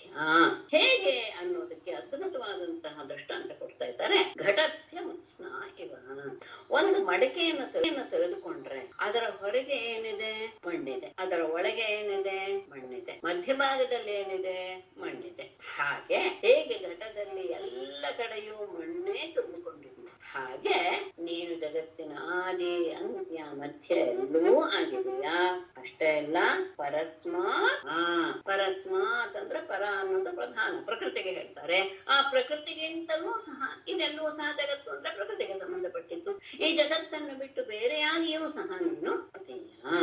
ಸೃಷ್ಟಿಗೆ ಮೊದಲು ಜಗತ್ತು ನಿನ್ನಲ್ಲೇ ಇತ್ತು, ಮಧ್ಯದಲ್ಲಿಯೂ ಇತ್ತು, ಲಯದಲ್ಲಿಯೂ ನಿನ್ನಲ್ಲೇ ಇತ್ತು. ಯಾವುದು ಯಾಕೆ ಅಂತ ನೀನು ಸ್ವತಂತ್ರ, ಎಲ್ಲದಕ್ಕಿಂತಲೂ ಸಹ ನೀನು ಪೃಥಕ್ಕಾಗಿಯೂ ಕಾಣಿಸ್ತೀಯ. ಈ ಜಗತ್ತಿನ ಆದಿ ಅಂತ್ಯ ಮಧ್ಯ ಎಲ್ಲವೂ ನೀನೆ. ಹೇಗೆ ಮಡಕೆಯಲ್ಲಿ ಹೊರಗೆ ಒಳಗೆ ಮಧ್ಯ ಎಲ್ಲ ಕಡೆಯೂ ಮಣ್ಣೇ ವ್ಯಾಪಿಸಿರುತ್ತೋ, ಹಾಗೆ ನೀನೇ ಎಲ್ಲ ಕಡೆ ಇದೆಯಾ. ಹಾಗಾದ್ರೆ ಮಣ್ಣಿನ ರೂಪದಲ್ಲಿಯೇ ಇದೆಯಾ, ಜಗತ್ ಮಾತ್ರ ನೀನು ಅಂದ್ರೆ ಇಲ್ಲ. ಆ ಪ್ರಧಾನಕ್ಕಿಂತಲೂ ಪ್ರಕೃತಿಗಿಂತಲೂ ಬೇರೆಯಾಗಿಯೂ ಸಹ ನೀನು ಇದೆಯಾ. ಹಾಗಾದ್ರೆ ಹೇಗೆ ಇದೆಲ್ಲವೂ ಕಾಣಿಸ್ತಾ ಇದೆ ಅಂದರೆ, ಇದು ಕಾಣಿಸುವಂಥದ್ದು ತ್ವಮ್ಮಾಯಯಾತ್ಮಾಶ್ರಯ ಸ್ವಯೇದಂ ನಿರ್ಮಾಯ ವಿಶ್ವಂ ತದನು ಪ್ರವಿಷ್ಟಃ ಪಶ್ಯಂತಿ ಯುಕ್ತ ಮನಸಾ ಮನೀಷಿಣಃ ಗುಣವ್ಯವಾಯೇಪ್ಯಗುಣಂ ವಿಪಶ್ಚಿತಃ. ತ್ವಂ ಆತ್ಮಾಶ್ರಯಯಾ ಸ್ವಯಾ ಮಾಯಯಾ ಇದಂ ವಿಶ್ವಂ ನಿರ್ಮಾಯ ತದನು ಪ್ರವಿಷ್ಟಃ ಗುಣವ್ಯವಾಯೇ ಅಪಿ ಅಗುಣಂ ಮನೀಷಿಣಃ ವಿಪಶ್ಚಿತಃ ಮನಸಾ ಯುಕ್ತಾಃ ಪಶ್ಯಂತಿ. ಅಂದ್ರೆ ನಿನ್ನನ್ನು ನೋಡ್ತಾರೆ. ನೀನು ಹೇಗೆ ಹಾಗಾದ್ರೆ ಜಗತ್ತಿನ ನಮ್ಗೆ ಕಾರಣ ಏನು ಅಂದ್ರೆ ನೀನು ಇದಕ್ಕಿಂತ ಬೇರೆಯಾಗಿದೆಯಾ ಅಂತಾನು ಪರಸ್ಮಾಪರ ಅಂತ ಹೇಳಿ ಅದನ್ನ ಹೇಗೆ ಯಾರಿಗೆ ಗೊತ್ತಾಗುತ್ತೆ? ತ್ವಂ ನೀನು ಆತ್ಮಾಶ್ರಯ ನಿನ್ನಲ್ಲಿಯೇ ಇರುವಂತಹ, ನಿನ್ನನ್ನೇ ಆಶ್ರಯವನ್ನಾಗಿ ಹೊಂದಿರುವಂತಹ ಅಂತ ಅರ್ಥ. ನೀನೇ ಆಶ್ರಯ ಅದಕ್ಕೆ. ಯಾವುದಕ್ಕೆ? ಮಾಯೆಗೆ. ಸ್ವಯ ನಿನ್ನ ಅಧೀನದಲ್ಲಿರುವ ಮಾಯೆಯಿಂದ ಇದಂ ಈ ವಿಶ್ವಂ ಜಗನು ನಿರ್ಮಾಯ ನಿರ್ಮಿಸಿ ತದನು ಪ್ರವೇಶ ಅದರಲ್ಲಿ ನೀನು ಅಂತರ್ಯಾಮಿಯಾಗಿ ನೀನು ಪ್ರವೇಶ ಮಾಡ. ಜಗತ್ತನ್ನ ಸೃಷ್ಟಿ ಮಾಡಿ ಅದರೊಳಗೆ ನೀನು ಪ್ರವೇಶ ಮಾಡಿ ಬಿಟ್ಟಿದೀಯಾ. ಆ ಜಗತ್ತನ್ನ ಬಿಟ್ಟು ನಿನ್ನನ್ನು ಮಾತ್ರ ನೋಡ್ತಾರೆ. ಯಾರು? ಹೇಗೆ? ಗುಣವ್ಯವಾಯೇ ಅಪಿ ಗುಣಗಳ ಪರಿಣಾಮವಾದದ್ದು ಈ ಜಗತ್ತು. ಆ ಗುಣಗಳ ಪರಿಣಾಮವಾದಂತಹ ಈ ಜಗತ್ತಿನಲ್ಲಿಯೂ ಸಹ ಗುಣವ್ಯವಾಯೇ ಅಪಿ ಗುಣಗಳ ಪರಿಣಾಮ ರೂಪವಾದಂತಹ ಎಲ್ಲ ರೀತಿಯ ಬದಲಾವಣೆಗಳಿಂದ ತುಂಬಿರುವಂತಹ ಈ ಜಗತ್ತಿನಲ್ಲಿಯೂ ಸಹ ಅಗುಣಂ ಗುಣರಹಿತನಾದ ಅಂದ್ರೆ ನಿರ್ಗುಣನಾದಂತಹ ನಿನ್ನನ್ನ ಅಂತ ತಗೊಳ್ಬೇಕು. ತ್ವಾಮ್ ಅಂತ ಮನೀಷಿಣ ವಿವೇಕಿಗಳಾದಂತಹ ವಿಪಶ್ಚಿತ ಎಲ್ಲ ಶಾಸ್ತ್ರಗಳನ್ನು ಬಲ್ಲಂತಹ ಧೀರರು ಮನಸಾಯುಕ್ತ ಅಂದರೆ ಮನಸ್ಸಿನಿಂದ ನಿನ್ನನ್ನ ಸಾಕ್ಷಾತ್ಕಾರ ಮಾಡಿಕೊಳ್ಳೋರು. ಮನಸ್ಸಿನಿಂದ ನಿನ್ನನ್ನ ಅವರು ಏನ್ ಹೇಳ್ಬೇಕು ಅಂದ್ರೆ ಮನಸ್ಸನ್ನ ನಿನ್ನ ಜೊತೆಗೆ ಸೇರಿಸಿ, ಯುಕ್ತ ಅಂದ್ರೆ ಸೇರಿಸಿ ಅಂತ ಅರ್ಥ. ಮನಸ್ಸಿನಿಂದ ನಿನ್ನನ್ನ ಅವರು ಸೇರಿ ಪಶ್ಯಂತಿ ನೋಡ್ತಾರೆ. ಅಂದ್ರೆ ವಿವೇಕ ಅಂದ್ರೆ ಇದು ಸರಿ ಇದು ತಪ್ಪು ಎನ್ನುವಂತಹ ಜ್ಞಾನಕ್ಕೆ ವಿವೇಕ ಅಂತ ಹೇಳ್ತಾರೆ, ಸುಮ್ಮನೆ ಬುದ್ಧಿ ಅಲ್ಲ. ಹಾಗಾಗಿ ಇದು ಆತ್ಮ ಇದು ಅನಾತ್ಮ ಎನ್ನುವಂತಹ ಜ್ಞಾನವಿರುವವರು ಇಲ್ಲಿ ವಿವೇಕಿಗಳು. ಮತ್ತೆ ಎಲ್ಲ ಶಾಸ್ತ್ರಗಳು ಸಹ ಪರಮಾತ್ಮನ ಸ್ವರೂಪವನ್ನ ಏನ್ ಹೇಳುತ್ತೆ ಅನ್ನೋದನ್ನ ಚೆನ್ನಾಗಿ ಅರಿತಂಥವರು ಮನಸ್ಸಿನ ಮೂಲಕ ಅಂದ್ರೆ ಇದೇ ಸ್ವರೂಪದಲ್ಲಿ ಇದೆಯಾ ಎನ್ನುವ ಜ್ಞಾನವನ್ನು ಪಡೆದುಕೊಂಡ ಮೇಲೆ ಮನಸ್ಸಿನಲ್ಲಿ ಏಕಾಗ್ರತೆಯನ್ನು ಸಂಪಾದಿಸಿ ಇಂತಹ ಗುಣವ್ಯವಾಯೇ ಅಪಿ ಗುಣದಿಂದ ತುಂಬಿರುವಂತಹ ಪ್ರಪಂಚದಲ್ಲಿಯೂ ಸಹ ಅಗುಣಂ ತ್ವಾಂ ಪಶ್ಯಂತಿ ನೋಡ್ತಾರೆ. ಮನಸ್ಸಿನಿಂದ ನಿನ್ನೊಳಗೆ ಐಕ್ಯವಾಗಿ ನಿನ್ನ ಸ್ವರೂಪವನ್ನು ಅವರು ಮತ್ತೆ ಅವರು ಒಬ್ಬೊಬ್ಬರಿಗೆ ಒಂದೊಂದು ರೀತಿಯಾದಂತಹ ಅನುಭವವನ್ನ ನೀನು ಉಂಟು ಮಾಡ್ತೀಯ ನಿನ್ನ ಸ್ವರೂಪದ ವಿಷಯದಲ್ಲಿ. ಯಥಾಗ್ನಿಮೇಧಸ್ಯ ಮೃದಂಚ ಘೋಷೋ ಭವ್ಯನ್ನಮಂಬ್ಯೂ ಅಂಬೋ ಜಮನೇ ಚ ವೃತ್ತಿಂ ಯೋಗೇ ಮನುಷ್ಯ ಅಧಿಯಂತಿ ತ್ವಾಂ ಗುಣೇಶು ಬುದ್ಧ್ಯಾ ಕವಯೋ ವದಂತಿ. ಸ್ವಲ್ಪ ಎಲ್ಲ ಕಷ್ಟವಾಗಿದೆ, ಸ್ವಲ್ಪ ಶಬ್ದಗಳು ವಿಷಯಗಳು ಅಷ್ಟೇ. ಪುನಃ ಕೇಳಬೇಕು. ಕೇಳುವಾಗ್ಲೂ ಏಕಾಗ್ರತೆಯಿಂದ ಕೇಳಿದ್ರೆ ಸುಮಾರು ಮನಸ್ಸಿಗೆ ಬರುತ್ತೆ. ಯಥಾ ಏಧಸಿ ಅಗ್ನಿಂ ಗೋಷು ಚ ಅಮೃತಂ ಭುವಿ ಅನ್ನಂ ಅಂಬು ಉದ್ಯಮನೇ ಅಂಬು. ಇಲ್ಲಿ ಸ್ವಲ್ಪ ಎರಡು ರೀತಿಯಾಗಿ ಉದ್ಯಮನ ಶಬ್ದವನ್ನು ತಗೊಳ್ಬಹುದು ಅಂತ ಶ್ರೀಗ್ರೇಯ ವ್ಯಾಖ್ಯಾನ ಹೇಳಿದ್ದಾರೆ. ಅದನ್ನ ಅರ್ಥ ಹೇಳುವಾಗ ಹೇಳ್ತೀನಿ. ಹಾಗೇನೆ ಉದ್ಯಮನೇ ಅಂಬು, ಹಾಗೆ ಉದ್ಯಮನೇ ವೃತ್ತಿಂಚ. ಯೋಗೈಃ ಮನುಷ್ಯಾಃ ಅಧಿಯಂತಿ ಕವಯಃ ತ್ವಾಂ ಬುದ್ಧ್ಯಾ ಗುಣೇಶು ಅಧಿಯಂತಿ ವದಂತಿ. ಎರಡು ತಗೋಬೇಕಲ್ಲ. ಏಧಸಿ ಅಂದ್ರೆ ಏಧಸ್ ಅಂದ್ರೆ ಗಟ್ಟಿಗೆ. ಹೌದು, ಏಧಸಿ ಗಟ್ಟಿಗೆಯಲ್ಲಿ ಯಥಾ ಹೇಗೆ ಏಧಸಿ ಗಟ್ಟಿಗೆಯಲ್ಲಿ ಅಗ್ನಿಯನ್ನ ಅಂದ್ರೆ ಮನುಷ್ಯ ತನ್ನ ಜೀವನವನ್ನ ನಡೆಸಬೇಕಾದಾಗ ಜೀವನಕ್ಕೆ ಬೇಕಾದಂತಹ ಎಲ್ಲ ವಸ್ತುಗಳನ್ನು ಸಹ ಬಹಳ ಉಪಾಯದಿಂದ ಯೋಚನೆ ಮಾಡಿ ಯಾವುದರಿಂದ ಏನೇನು ಸಿಗುತ್ತೆ, ಅದು ನನ್ನ ಜೀವನಕ್ಕೆ ಹೇಗೆ ಉಪಯೋಗವಾಗುತ್ತೆ, ಇದೆಲ್ಲವನ್ನೂ ಸಹ ಅವನ ಉಪಾಯದಿಂದ ಕಂಡುಕೊಂಡ. ಅವನಲ್ಲಿ ಆ ಸಾಮರ್ಥ್ಯವೂ ಇತ್ತು. ಅದನ್ನ ಹೇಳ್ತಾ ಇದ್ದಾರೆ. ಯಥಾ ಹೇಗೆ ಏಧಸಿ ಗಟ್ಟಿಗೆಯಲ್ಲಿ ಅಗ್ನಿಯನ್ನು ಗೋಷುಚ ಅಮೃತಂ ಹಸುಗಳಲ್ಲಿ ಅಮೃತ ಅಂದರೆ ಹಾಲು, ಅಂದ್ರೆ ಹಸುವಿಗೆ ಸಂಬಂಧಪಟ್ಟ ಎಲ್ಲವೂ ಸಹ ಹಾಲು, ಮಜ್ಜಿಗೆ, ತುಪ್ಪ ಎಲ್ಲವೂ ಸಹ ಅದನ್ನ ಕಂಡಿಡ್ದ ಅಂದ್ರೆ ಜೀವನಕ್ಕೆ ಬೇಕಾದದ್ದು. ಹಾಗೇನೆ ಭುವಿ ಅನ್ನಂ ಭೂಮಿಯಲ್ಲಿ ಎಲ್ಲ ಉತ್ತಿ ಬಿತ್ತಿ ಬೆಳೆದಾಗ ಆಹಾರ ಸಿಗುತ್ತೆ ಅನ್ನುವ ಅನ್ನವನ್ನು.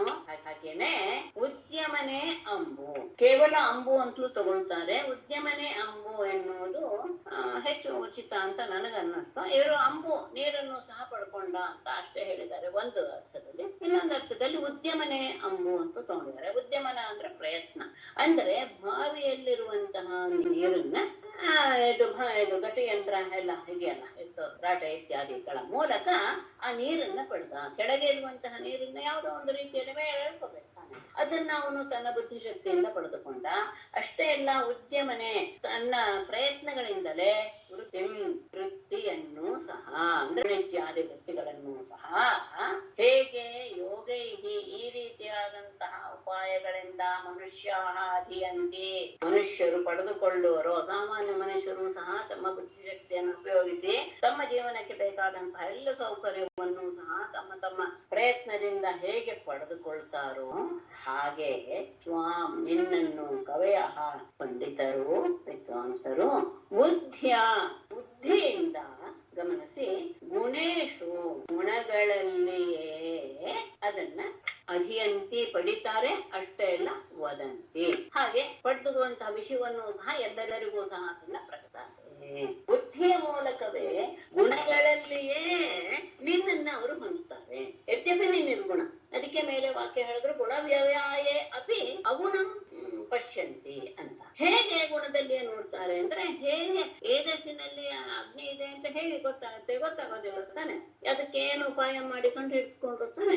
ಹಾಗೇನೆ ಅವರು ಹೇಗೆ ತಮ್ಮ ಬುದ್ಧಿಶಕ್ತಿಯನ್ನು ಉಪಯೋಗಿಸಿ ಯಾವುದೋ ಸಾಧನಗಳಿಂದ ತಮ್ಮ ಜೀವನವನ್ನ ಸುಖಕರವಾಗಿ ಮಾಡಿಕೊಂಡ್ರು, ಹಾಗೆಯೇ ಗುಣಗಳ ಮಧ್ಯದಲ್ಲಿ ಇರುವಂತಹ ಅಗುಣನಾದಂತಹ ನಿನ್ನನ್ನ ಪಂಡಿತರಾದವರು ತಮ್ಮ ಅನುಭವಕ್ಕೆ ಅನುಗುಣವಾಗಿ ನಿನ್ನನ್ನ ಪಡೆದುಕೊಳ್ತಾರೆ.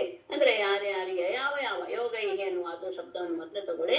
ಯಾವ ಸಾಮರ್ಥ್ಯ ಇದೆಯೋ, ಕೆಲವರು ಕರ್ಮಯೋಗದಿಂದ ಪಡ್ಕೊಳ್ಬಹುದು, ಕೆಲವರು ಜ್ಞಾನಯೋಗದಿಂದ ಪಡ್ಕೊಳ್ಬಹುದು, ಕೆಲವರು ಭಕ್ತಿಯೋಗದಿಂದ ಪಡೆದುಕೊಳ್ಳಬಹುದು. ಅವರವರ ಸಾಮರ್ಥ್ಯಕ್ಕೆ ಅನುಗುಣವಾಗಿ ಗುಣಗಳಲ್ಲಿಯೇ ಅಗುಣನಾದಂತಹ ನಿನ್ನನ್ನ ಪಡೆದುಕೊಳ್ತಾರೆ. ತಂ ತ್ವಾಂ ವಯಂ ನಾಥ ಸಮುಜ್ಜಿಹಾನಂ ಸರೋಜನಾಭಾತಿ ಶಿರೇಪ್ಸಿತಾರ್ಥಂ ದೃಷ್ಟ್ವಾ ಗತಾ ನಿರ್ವೃತ್ತಿ ಮಧ್ಯ ಸರ್ವೇ ಗಜಾದ ವಾರ್ತಾ ಇವ ಗಂಗಮಂಭಃ. ನಾಥ ಸರೋಜನಾಭ ಎರಡು ಸಂಬೋಧನೆ. ಅತಿಚಿರೇಪ್ಸಿತಾರ್ಥಂ ತಂ ತ್ವಾಂ ಸಮುಜ್ಜಿಹಾನಂ ದೃಷ್ಟ್ವಾ ವಯಂ ಸರ್ವೇ ಅದ್ಯ ನಿರ್ವೃತಿಂ ಗತಾಃ ತವಾರ್ತಾಃ ಗಜಾಃ ಗಾಂಗಂ ಅಂಬಃ ಇವ.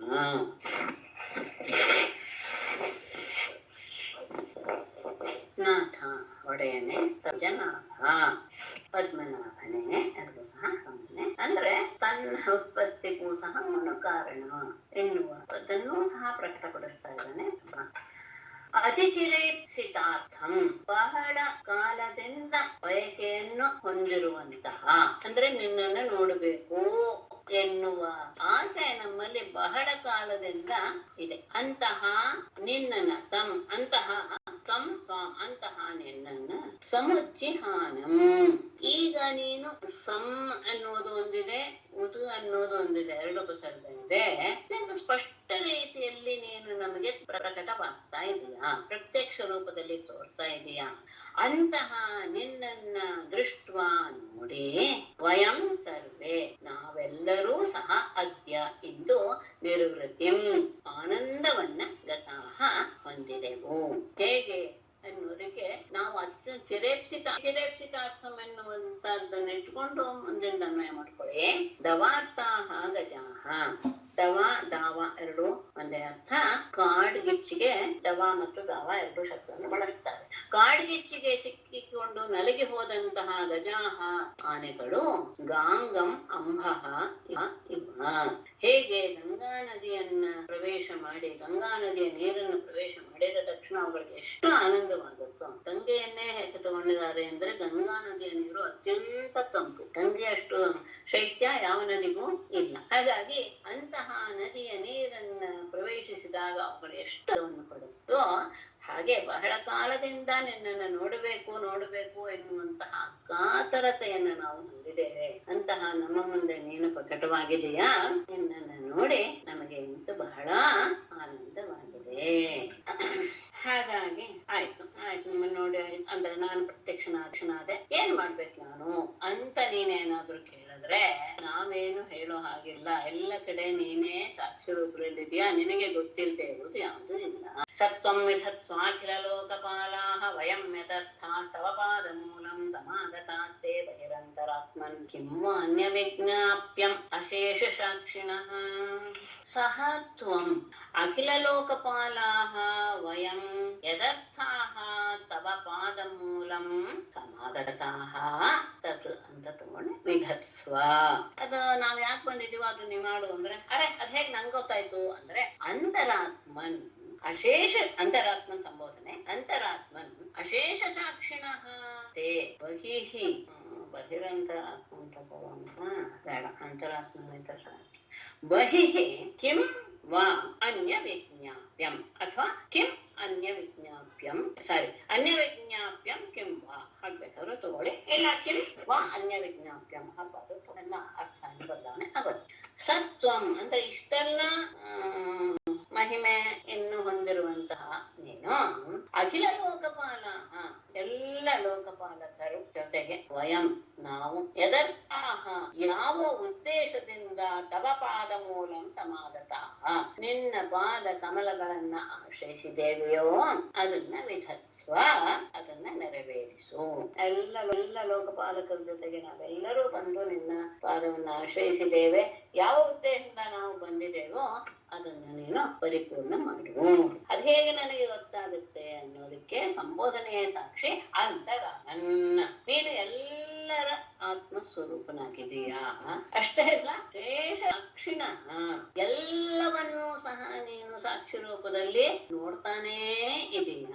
ಅಂತಹ ತೇ ನಿನಗೆ ಬಹಿಹಿ ಅಂದ್ರೆ ಹೊರಗಡೆ ನಾವು ಅನ್ಯ ವಿಜ್ಞಾಪ್ಯಂ ಕಿಂವ ಏನನ್ನ ನಾವು ತಿಳಿಸ್ಬೇಕಾಗಿದೆ. ನಿನಗೆಲ್ಲ ಗೊತ್ತು ನಾವೇ ಯಾವ ತೊಂದರೆಯಲ್ಲಿ ಸಿಕ್ಕಾಕೊಂಡಿದ್ದೇವೆ ಏನಾಗಿದೆ ನಮಗೆ ಅಂತ. ಹಾಗಿರುವಾಗ ಎಲ್ಲರ ಅಂತರಾತ್ಮನೇ ಆಗಿದೆಯಾ ನೀನು ಎಲ್ಲದಕ್ಕೂ ಸಾಕ್ಷಿ ರೂಪದಲ್ಲಿ ಇದೆಯಾ ಅಂದಾಗ ಹೊರಗಡೆ ನಾವು ನಿನ್ನ ಹತ್ರ ಹೇಳ್ಕೊಡೋದು ತಿಳಿಸೋದು ಏನೇ ಇದೆ. ಹಾಗೆ ನಾವು ಯಾವ ಉದ್ದೇಶದಿಂದ ಬಂದಿದ್ದೇವೋ ಅದನ್ನ ನೀನು ಆ ಉದ್ದೇಶವನ್ನ ನೆರವೇರಿಸಿ ಬಿಡು. ಮತ್ತೆ ಹೀಗೆ ಮಾಡೋದರಿಂದ ಎಲ್ಲರ ಮಂಗಲವೂ ಆಗುತ್ತೆ. ಅಹಂ ಅಹಂ ಗಿರಿತ್ರಶ್ಚ ಸುರಾದಯೋ ಯೇ ಲಕ್ಷಾಲಯೋಗ್ನೇರಿವಕೇತವಸ್ತೆ ಕಿಂ ವಾ ವಿದಾಮೇಶ ಪೃಥಗ್ವಿಭಾತಾಃ ವಿಧತ್ಸ್ವಶಂ नो ದ್ವಿಜ ದೇವಮಂತ್ರಂ. ಈಶಾ ಅಹಂ ಗಿರಿತ್ರಃ ಯೇ ಸುರಾದಯಃ ದಕ್ಷಾದಯಃ ಚ ಅಗ್ನೇಃ ಕೇತವಃ ಇವ. ಹಾಗಾಗಿ ಕೇತವಃ ಇವ ಪೃಥಗ್ ವಿಭಾತಾಃ ಕಿಂ ವಾ ವಿದಾಮ ನಃ ದ್ವಿಜದೇವ ಮಂತ್ರಂ ಶಂ ವಿಧತ್ಸ್ವ. ಈಶಾ ಪರಮಾತ್ಮನೆ ಅಹಂ ನಾನು ಗಿರಿತ್ರಃ ಶಂಕರ ಮತ್ತೆ ಏ ಸುರಾದಯ ಯಾವ ಉಳಿದ ಎಲ್ಲ ದೇವತೆಗಳು ಹಾಗೆ ದಕ್ಷಾದಯ ದಕ್ಷ ಪ್ರಜಾಪತಿಗಳೇ ಮೊದಲಾದವರು ಇವರೆಲ್ಲರೂ ನಾವೆಲ್ಲರೂ ಸಹ ಏನು ಅಗ್ನೇಹೇ ಕೇತತೆ ನಿಮ್ಗೆ ಅಗ್ನೇಹೇ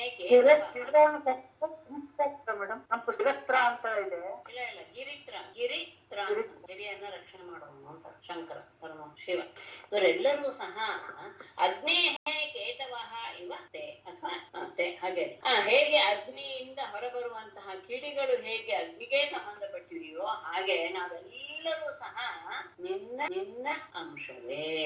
ಈಗ ಪೃಥಕ್ ವಿಭಾತ ನಿನಗಿಂತ ಬೇರೆಯಾಗಿ ನಾವು ತೋರ್ತಾ ಇದ್ದೇವೆ. ನಮ್ಮಿಂದ ಏನ್ ತಾನೇ ಮಾಡಕ್ಕೆ ಸಾಧ್ಯ ಕಿಂ ವಾ ವಿಧಾಮ ನಾವು ಎಷ್ಟು ಸಾಮರ್ಥ್ಯವುಳ್ಳವರು. ಹಾಗಾಗಿ ಅಂದ್ರೆ ನಿನ್ನ ಅಂಶವೇ ನಾವು ಆಗಿದ್ದೀವಿ. ನಮ್ಮಿಂದ ಆ ಥರದ ಸಾಮರ್ಥ್ಯ ಏನು ಸಾಧ್ಯ ಇಲ್ಲ.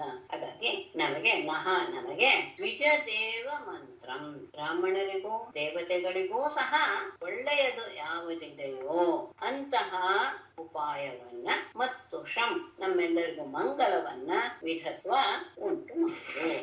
ಅಂದ್ರೆ ಯಾವ ಕೆಲಸದಿಂದ ಯಾವ ಉಪಾಯದಿಂದ ಬ್ರಾಹ್ಮಣರಿಗೂ ದೇವತೆಗಳಿಗೂ ಸಹ ಒಳ್ಳೆಯದಾಗುತ್ತೋ ನಮಗೂ ಮಂಗಳವಾಗುತ್ತೋ ಆ ತರದ ಒಂದು ವಿಷಯವನ್ನ ಉಪಾಯವನ್ನ ನಮಗೆ ನೀನು ಉಪದೇಶ ಮಾಡು. ನಾವೆಲ್ಲರೂ ಸಹ ನಿನ್ನ ಅಂಶವೇ. ಹೀಗಿರುವಾಗ ನಾವೇನು ಮಾಡೋದಕ್ಕೆ ಸಾಧ್ಯ? ನಮಗಂತಹ ಸಾಮರ್ಥ್ಯ ಇಲ್ಲವೇ ಇಲ್ಲ.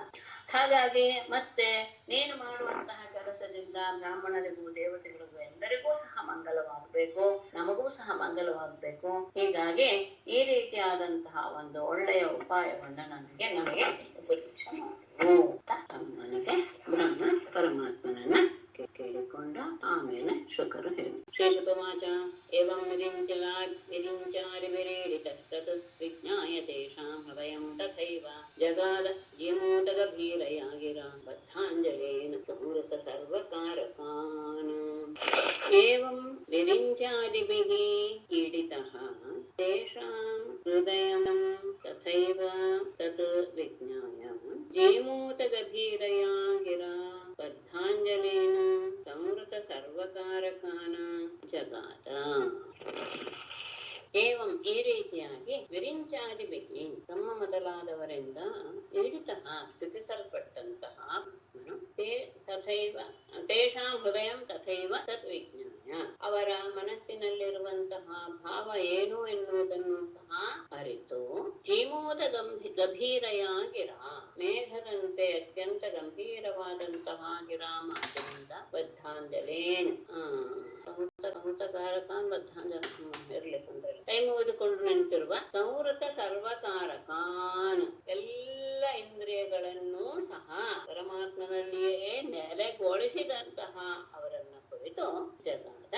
ಏಕೆ ಬ್ರಹ್ಮ ಒಬ್ಬನೇ ಹೇಳಿದ್ದು ಆದಿ ಅಂತ ತಗೊಂಡಿದ್ದಾರೆ. ಯಾವ ಮಾಡ್ಬೇಕು ನನಗೆ ಸಾಧ್ಯವಿಲ್ಲ. ಅಂದ್ರೆ ಎಲ್ಲರೂ ಸಹ ಆತನ ಇದನ್ನ ಏನು ಸ್ತುತಿಯನ್ನ ಅನುರಣಿಸಿದರು ಅಂತ ಇಟ್ಕೊಳ್ಬೇಕು. ಅಷ್ಟಂದ್ರೆ ಹಿಂದೆ ಬ್ರಹ್ಮ ಮಾತ್ರ ಮಾತಾಡಿದ್ದು. ಹೌದು, ಹಾಗಾಗಿ ಆತನ ಅಭಿಪ್ರಾಯ ಎಲ್ಲರದ್ದು ಆಗಿತ್ತು ಅನ್ನೋದನ್ನ ಇಟ್ಕೊಳ್ಬೇಕು. ಹೀಗೆ ಎಲ್ಲರೂ ಸಹ ಬ್ರಹ್ಮನ ಜೊತೆಗೆ ಉಳಿದ ಎಲ್ಲರೂ ಸಹ ಅವನನ್ನ ಅವರ ಮನಸ್ಸಿನಲ್ಲಿರುವಂತಹ ಚಿಂತೆ ಅಥವಾ ಅವರ ಅಭಿಪ್ರಾಯ ಏನು ಅಂತ ತಿಳಿದುಕೊಂಡಂತಹ ಪರಮಾತ್ಮ ಮೇಘ ಗಂಭೀರವಾದಂತಹ ಸ್ವರದಿಂದ ಎದುರಿಗೆ ಕೈ ಕಟ್ಟಿಕೊಂಡು ನಿಂತಿರುವ ಇಂದ್ರಿಯಗಳನ್ನೆಲ್ಲ ಪರಮಾತ್ಮನಲ್ಲಿ ನೆಲೆಗೊಳಿಸಿದಂತಹ ಅಂದ್ರೆ ಜಿತೇಂದ್ರಿಯರಾದಂತಹ ಜಗಾದ.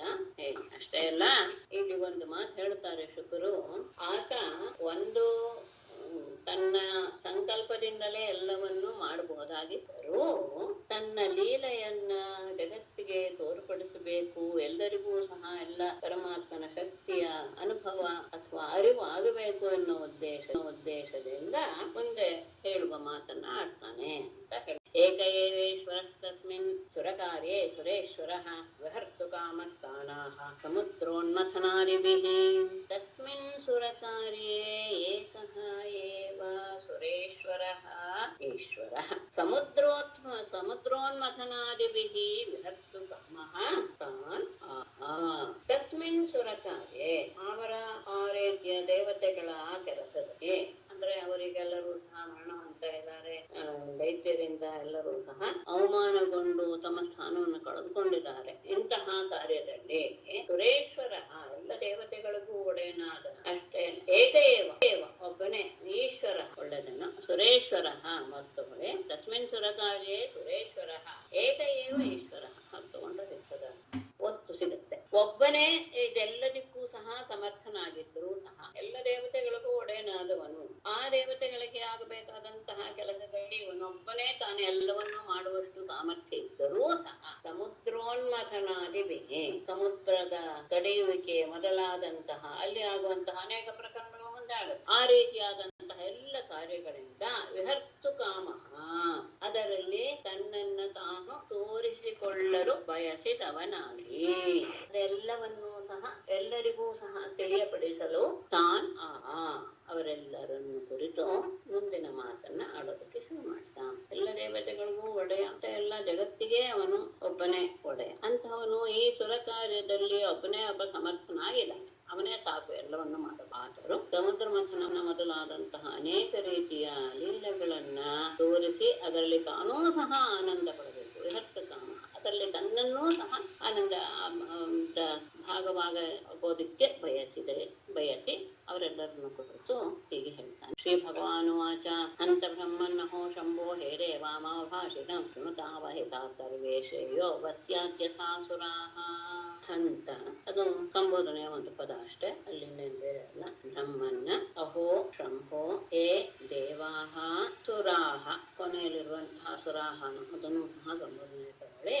ಮಮ ಭಾಷಿತಂ ಸರ್ವೇ ಅವಹಿತಾಃ ಶೃಣುತ ವಹ ಯಥಾ ಶ್ರೇಯಃ ಸ್ಯಾತ್.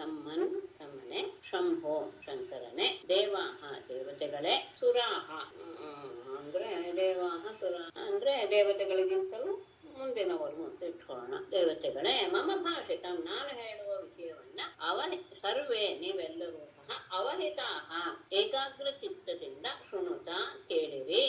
ವಹ ನಿಮಗೆ ಯಥಾ ಶ್ರೇಯ ಯಾವ ಉಪಾಯದಿಂದ ಶ್ರೇಯಸ್ಸು ಆಗುತ್ತೋ ಅಂತಹ ಮಾತನ್ನ ನಾನು ಆಡ್ತೀಗ. ಹಾಗಾಗಿ ಎಲ್ಲರೂ ಸಹ ಗಮನವಿಟ್ಟು ನಾನು ಆಡುವ ಮಾತನ್ನ ಕೇಳಿ ಅಂತ ಪ್ರತಿಯೊಬ್ಬರನ್ನು ಸಂಬೋಧನೆ ಮಾಡಿ ಹೇಳ್ತಾ ಇದ್ದಾನೆ. ಸ್ವಲ್ಪ ಗಮನಿಸ್ಕೋಬೇಕು. ಭಗವಂತನೂ ಸಹ ಹೇಗೆ ವ್ಯವಹಾರ ಮಾಡ್ತಾ ಇದ್ದಾನೆ ಅನ್ನೋದನ್ನ ಸ್ವಲ್ಪ ಗಮನಿಸ್ಕೊಳ್ಳಿ. ಎಲ್ಲರನ್ನೂ ಸಂಬೋಧನೆ ಮಾಡಿ ನೀವೆಲ್ಲರೂ ಸಹ ನಾನು ಹೇಳೋದನ್ನ ಗಮನವಿಟ್ಟು ಕೇಳಿ. ನಾನು ಹೇಳುವ ವಿಷಯವನ್ನ ನೀವು ಪರಿಪಾಲಿಸೋದ್ರಿಂದ ನಿಮಗೆ ಇದರಿಂದ ಶ್ರೇಯಸ್ಸು ಆಗುತ್ತೆ. ಏನ್ ಮಾಡ್ಬೇಕು? ಯಾತ ದಾನವದೈತೇಯೈಹಿ ತಾವತ್ ಸಂಧಿರ್ವಿಧೀಯತಾಂ ಕಾಲೇ ನಾನು ಗೃಹೀತೈಸ್ತೈಃ ಯಾವದ್ವೋ ಭವ ಆತ್ಮನಃ. ತಾವತ್ ದಾನವದೈತೇಯೈಃ ಕಾಲೇನ ಅನುಗ್ರಹೀತೈಃ ತೈಃ ಸಂಧಿಃ ವಿಧೀಯತಾಂ ಯಾವತ್ ವಹ ಆತ್ಮನಃ ಭವಃ.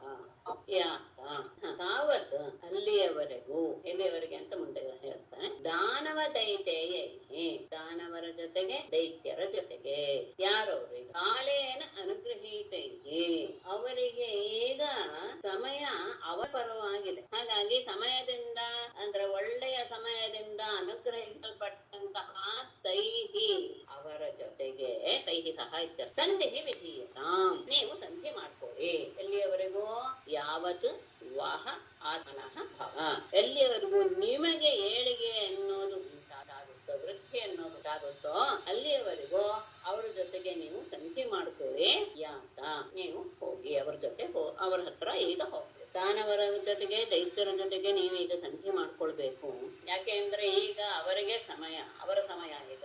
ಹಾಗಾಗಿ ಅವರ ಜೊತೆಗೆ ನೀವು ಸಂಧಿ ಮಾಡ್ಕೊಳ್ಳಿ. ಎಲ್ಲಿಯವರೆಗೂ, ಎಷ್ಟು ದಿವಸವರೆಗೂ ಮಾಡ್ಕೊಳ್ಬೇಕು ಅಂದ್ರೆ ನಿಮಗೆ ಎಲ್ಲಿಯವರೆಗೂ ಒಳ್ಳೆಯ ಕಾಲ ಅನ್ನೋದು ಬರುತ್ತೋ, ಏಳಿಗೆ ಕಾಲ ಬರುತ್ತೋ ಅಲ್ಲಿಯವರೆಗೂ ನೀವು ಅವ್ರ ಜೊತೆಗೆ ಸಂಧಿ ಮಾಡಿಕೊಂಡು ಅವರನ್ನ ನೀವು ಅನುಸರಿಸ್ಕೊಂಡೇ ಹೋಗ್ಬೇಕು. ನೀವೀಗ ಅವರ ಹತ್ರ ಹೋಗಿ. ಅರೆ ಅವ್ರ ಜೊತೆ ನಾವು ಸಂಧಿ ಮಾಡ್ಕೊಳ್ಳೋದಕ್ಕೆ ಸಾಧ್ಯವೇ ಅಂತ ಪ್ರಶ್ನೆ ಬರಬಹುದು. ಆದರೆ ಅರಯೋಭಿ ಸಂಧೇಯಾಹ ಅಧಿಕಾರ್ಯಾರ್ಥ ಗೌರವೇ ಹಿಂಸಕವದ್ದೇವ ತ್ಯರ್ಥಸ್ಯ ಪದವೇಂಗತೈಃ ಕಾರ್ಯಾರ್ಥ ಗೌರವೇ ಸತಿ ಅರಯಃ ಅಪಿ ಸಂಧೇಯಾಹ ಹಿ ದೇವಾಃ ಅರ್ಥಸ್ಯ ಪದವೀಂ ಗತೈಃ ಅಹಿಮೂಷಕವತ್ ಹಿ. ಸ್ವಲ್ಪ ಕಾರ್ಯ ಸ್ವಲ್ಪ ಇನ್ನೊಂದ್ಸತಿ ಹೇಳ್ತೀನಿ. ಕಾರ್ಯಾರ್ಥ ಗೌರವೇ ಸತಿ ಇಲ್ಲ ಸರಿಯಾಗಿ ಇದೆ, ಸರಿಯಾಗಿ ಹೇಳ್ತೀನಿ. ಕಾರ್ಯಾರ್ಥ ಗೌರವ ಸರಿಯಾಗಿದೆ ಮೊದಲು ಹೇಳಿದ್ದೇನೆ. ಕಾರ್ಯಾರ್ಥ ಗೌರವೇ ಸತಿ ಒಂದು ಕೆಲಸ ಅತ್ಯಂತ ಕಠಿಣವಾದಂತಹ ಕೆಲಸ ಅಥವಾ ಅತ್ಯಂತ ದೊಡ್ಡವಾದಂತಹ ಕೆಲಸವನ್ನು ಮಾಡುವ ಸಂದರ್ಭ ಬಂದಾಗ ಅದಕ್ಕೆ ನಮ್ಮವರಿಂದಲೇ ಸಾಧ್ಯವಾಗಲ್ಲ ಅಂದಾಗ ಅರಯಃ ಅಪಿ ಸಂಧೇಯ ಶತ್ರುಗಳು ಸಹ ಸಂಧಿಗೆ ಯೋಗ್ಯರಲ್ಲವೇ ಅಂದ್ರೆ ಶತ್ರುಗಳ ಜೊತೆಗೂ ಸಹ ಸಂಧಿಯನ್ನ ಮಾಡ್ಕೊಳ್ಬೇಕು. ಒಂದು ದೊಡ್ಡ ಕಾರ್ಯ ಮಾಡಬೇಕು ಅಂತ ಆದಾಗ ನಮ್ಮಲ್ಲಿ ಆ ತರದ ಸಾಮರ್ಥ್ಯ ಮತ್ತು ಬಲ ಇಲ್ಲ ಅಂತ ಆದಾಗ ಶತ್ರುಗಳನ್ನು ಸಹ ಆ ಕೆಲಸದಲ್ಲಿ ತೊಡಗಿಸಿದ್ದು ಅವರನ್ನ ನಮ್ಮ ಜೊತೆಗೆ ಸೇರಿಸ್ಕೊಂಡು ಆ ಕೆಲಸವನ್ನ ಸಾಧಿಸಬೇಕು. ದೇವಾಹ ದೇವತೆಗಳೇ ಅರ್ಥಸ್ಯ ಪದವೀಂ ಗತೈತೆ ನಮ್ಮ ಪ್ರಯೋಜನದ ಮಾರ್ಗವನ್ನ ನಾವು ಹೊಂದಿದ ಮೇಲೆ ಮೂಷಕವತ್ತು ಹಾವು ಎಲಿಯ ರೀತಿಯಲ್ಲಿ ಇರಬೇಕಲ್ಲವೇ. ಅಂದ್ರೆ ಒಂದು ಪ್ರಕರಣವನ್ನ ಸಾಮಾನ್ಯವಾಗಿ ಉದಾಹರಣೆ ಕೊಡ್ತಾರೆ. ಹಾವು ಒಂದು ಬುಟ್ಟಿಯಲ್ಲಿ ಇದೆ, ಅದರೊಳಗೆ ಇಲಿ ಏನೋ ಆಹಾರ ಇದೆ ಅಂತ ಅನ್ಕೊಂಡು ಇಲಿ ಪ್ರವೇಶ ಮಾಡ್ತು ಅದ್ರೊಳಗೆ ರಂಧ್ರ ಮಾಡಿ. ಅದನ್ನ ಹಾವನ್ನ ನೋಡಿ ಅದಕ್ಕೆ ಹೆದರಿಕೆ ಆಗ್ತದೆ. ಅಯ್ಯೋ ಒಟ್ಟು ನಾನೇನೋ ಒಂದು ಇದಿದೆ, ಏನು ಅಲಂಕಾರದಲ್ಲಿ ಶ್ಲೋಕ ಬರುತ್ತೆ, ಆಹಾರವನ್ನ ಹುಡುಕೊಂಡು ಬೇಡ ಇದು ಹೇಳ್ಬಿಟ್ಟ ಹೇಳ್ತೀನಿ, ಶ್ಲೋಕ ಜ್ಞಾಪಕ ಬರ್ತಿಲ್ಲ, ಆದ್ರೂ ಅದ್ಭುತವಾದಂತಹ ಅಲಂಕಾರದಲ್ಲಿ ಬಂದ ಉದಾಹರಣೆ. ಇಲಿಗೆ ಸ್ವಲ್ಪ ಹೆದರಿಕೆ ಆಯ್ತು, ಓಹೋ ನಾನು ಹೊನ್ನ ಬಾಯಲ್ಲಿ ಸಿಕ್ಕಾಪಟ್ಟೆ ಅಂತ. ಆದ್ರೆ ಹಾವು ಇಲಿಯನ್ನ ತಿನ್ಲಿಲ್ಲ, ಅದಕ್ಕೆ ಈಗ ಹೊರಗೆ ಹೋಗ್ಬೇಕಾಗಿತ್ತು. ಅದಕ್ಕೆ ಇಲಿಯನ್ನ ಹೇಳುತ್ತೆ, ನೀನು ಸ್ವಲ್ಪ ಈ ಬುಟ್ಟಿಯನ್ನ ಬುಟ್ಟಿಯಲ್ಲಿ ದೊಡ್ಡ ರಂಧ್ರ ಮಾಡು, ಅದ್ರ ಜೊತೆಗೆ ನಾನು ಇಬ್ರು ಸಹ ಇಲ್ಲಿಂದ ಹೊರಗೆ ಹೋಗ್ಬಿಡ್ಬೋದು ಅಂತ. ಇಲಿ ಅಷ್ಟು ಬೇಗ ಒಪ್ಲಿಲ್ಲ ಯಾವ್ದನ್ನ ಸರ್ಪದ ಮಾತನ್ನು. ಆದ್ರೆ ಆ ಹಾವಿನ ಒಳ್ಳೊಳ್ಳೆ ಮೃದುವಾದಂತಹ ಮಾತುಗಳಿಗೆ ಬಲಿಯಾಗೆ ಅದೇನ್ ಮಾಡ್ತು, ರಂಧ್ರವನ್ನ ದೊಡ್ಡದಾಗಿ ಮಾಡ್ತು. ರಂಧ್ರವನ್ನ ದೊಡ್ಡದಾಗಿ ಮಾಡಿ ಇಲಿ ಇನ್ನೇನು ಹೊರಗೆ ಹೋಗಬೇಕು ಅನ್ನೋಷ್ಟರಲ್ಲಿ ಹಾವು ಇಲಿಯನ್ನ ತಿಂದು ಹಾಕಿಬಿಡ್ತು. ಅಂದರೆ ತನ್ನ ಕೆಲಸ ಆಗುವವರೆಗೂ ಸಹ ಹಾವು ಸುಮ್ಮನೆ ಇತ್ತು. ಆದ ತಕ್ಷಣ ಅದರ ಮೇಲೆ ಯಾರು ಸಹಾಯ ಮಾಡಿದಾರೋ ಅವರನ್ನೇ ಹಿಡಿದು ತಿಂದು ಹಾಕ್ತು.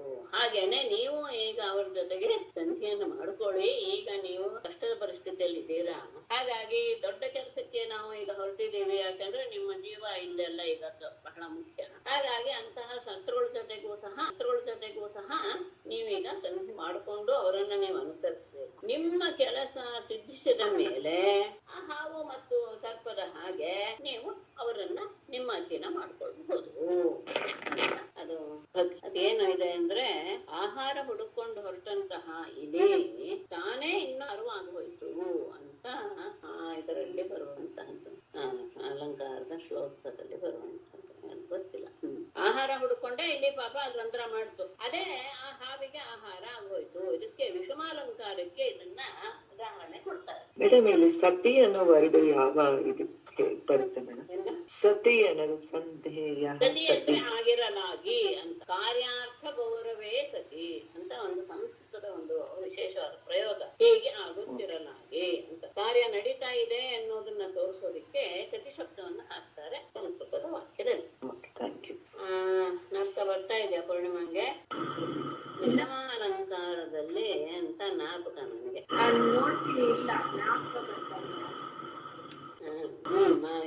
ನನಗೆ ಜ್ಞಾಪಕ ಬಂತು.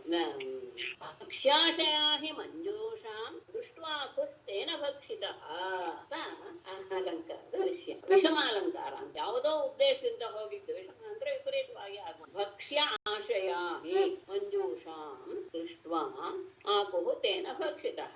ಏನೋ ತಿಂಡಿ ಇದೆ ಅನ್ನುವ ಭಾವದಿಂದ ಅದು ಆ ಹಾವಿನಲ್ಲಿ ಬುಟ್ಟಿಯನ್ನ ಕಳೆದು ಒಳಗೆ ಪ್ರವೇಶ ಮಾಡಿತು. ಆ ಹಾವೇ ಅದನ್ನ ತಿಂದು ಹಾಕಿಬಿಡ್ತು ಅಂತ ವಿಷಮಾಲಂಕಾರದ ವಿಷಯದಲ್ಲಿ ತಗೊಳ್ತೇವೆ. ಅಂದ್ರೆ ಯಾವ ಉದ್ದೇಶದಿಂದ ಹೋಗ್ತೀವೋ ಅದಕ್ಕೆ ವಿರುದ್ಧವಾದಂತಹ ಫಲ ಸಿಕ್ಬಿಟ್ರೆ ಅದು ವಿಷಮಾಲಂಕಾರ ಅಂತ ಅನ್ಸ್ಕೊಳ್ಳುತ್ತೆ. ಅದೇ ಅರ್ಥ ಇದರಲ್ಲಿ ಹೇಳಿ. ಅಮೃತೋತ್ಪಾದನೆ ಯತ್ನಃ ಕ್ರಿಯತಾಮ ವಿಲಂಬಿತಂ ಯಸ್ಯ ಪೀತಸ್ಯ ವೈ ಜಂತುಃ ಮೃತ್ಯುಗ್ರಸ್ತೋ ಅಮರೋ ಭವೇತ್. ಅವಿಲಂಬಿತಂ ಅಮೃತೋತ್ಪಾದನೆ ಯತ್ನಃ ಕ್ರಿಯತಾಂ ಯಸ್ಯ ಪೀತಸ್ಯ ಮೃತ್ಯುಗ್ರಸ್ತಃ ಜಂತುಃ ಅಮರಃ ಭವೇತ್ ವೈ. ಹಾಗಾಗಿ ಅವಿಲಂಬಿತಂ, ತಡ ಮಾಡದೆ, ಅಮೃತೋತ್ಪಾದನೆ, ಅಮೃತವನ್ನ ಪಡೆಯುವುದರ ವಿಷಯದಲ್ಲಿ ಯತ್ನ ಪ್ರಯತ್ನವು ನಿಮ್ಮಿಂದ ಮಾಡಲ್ಪಡಲಿ. ಈಗ ತಡ ಮಾಡದೆ ಅಮೃತವನ್ನ ನಾವು ಪಡಿಬೇಕು, ಆ ವಿಷಯದಲ್ಲಿ ಪ್ರತಿಯೊಬ್ಬರು ಸಹ ಪ್ರಯತ್ನ ಪಡಿ. ಯಸ್ಯ ಪೀತಸ್ಯ, ಯಾವ ಅಮೃತವನ್ನು ಕುಡಿಯೋದ್ರಿಂದ ಮೃತ್ಯುಗ್ರಸ್ತ ಜಂತು, ಮರಣದ ಭಾವವನ್ನು ಹೊಂದುವ ಅಂದ್ರೆ ಮರಣವನ್ನು ಹೊಂದುವಂತಹ ಸ್ವಭಾವ ಇರುವಂತಹ ಜಂತುವು ಪ್ರಾಣಿಯೂ ಸಹ ಅಮರಃ ಭವೇತ್, ಅವನು ಸಹ ಮರಣವಿಲ್ಲದವನು ಆಗ್ತಾನೆ. ಅಂತಹ ಅಮೃತವನ್ನ ಪಡೆಯುವಂತಹ ವಿಷಯದಲ್ಲಿ ನೀವು ಈಗ ಸ್ವಲ್ಪವೂ ಕಾಲ ವಿಳಂಬ ಮಾಡದೆ ಪ್ರಯತ್ನವನ್ನ ಮಾಡಿ. ಅದರಿಂದ ನಿಮಗೆ ಈಗ ಬಂದಿರುವಂತಹ ಮರಣದ ಆ ಭಯ ಹೋಗುತ್ತೆ. ಹೇಗೆ, ಏನ್ ಮಾಡ್ಬೇಕು? ಕ್ಷಿಪ್ವಾ ಕ್ಷೀರೋದಧೋ ಸರ್ವಾಹ ವೀರುತೃಣ ಲಕೌಷಧೀಹಿ ಮಂಥಾನಂ ಮಂದರಂ ಕೃತ್ವಾ ನೇತ್ರಂ ಕೃತ್ವಾ ತು ವಾಸುಕಿಂ. ಕ್ಷೀರೋದಧೌ ಸರ್ವಾಹ ವೀರುತೃಣ ಲಕೌಷಧೀಹಿ ಕ್ಷಿಪ್ತ್ವಾ ಮಂದರಂ ಮಂಥಾನಂ ಕೃತ್ವಾ ವಾಸುಕಿಂತು ನೇತ್ರಂ ಕೃತ್ವಾ. ಮುಂದೊಂದು ಹೇಳ್ಬಿಡ್ತೇನೆ. ಸಹಾಯೇನ ಮಯಾ ದೇವ ನಿರ್ಮಥಂ ಅತಂದ್ರಿತಾಃ ಕ್ಲೇಶಭಾಜೋ ಭವಿಷ್ಯಂತಿ ದೈತ್ಯಾಯೋಯಂ ಫಲಗ್ರಹಾಃ.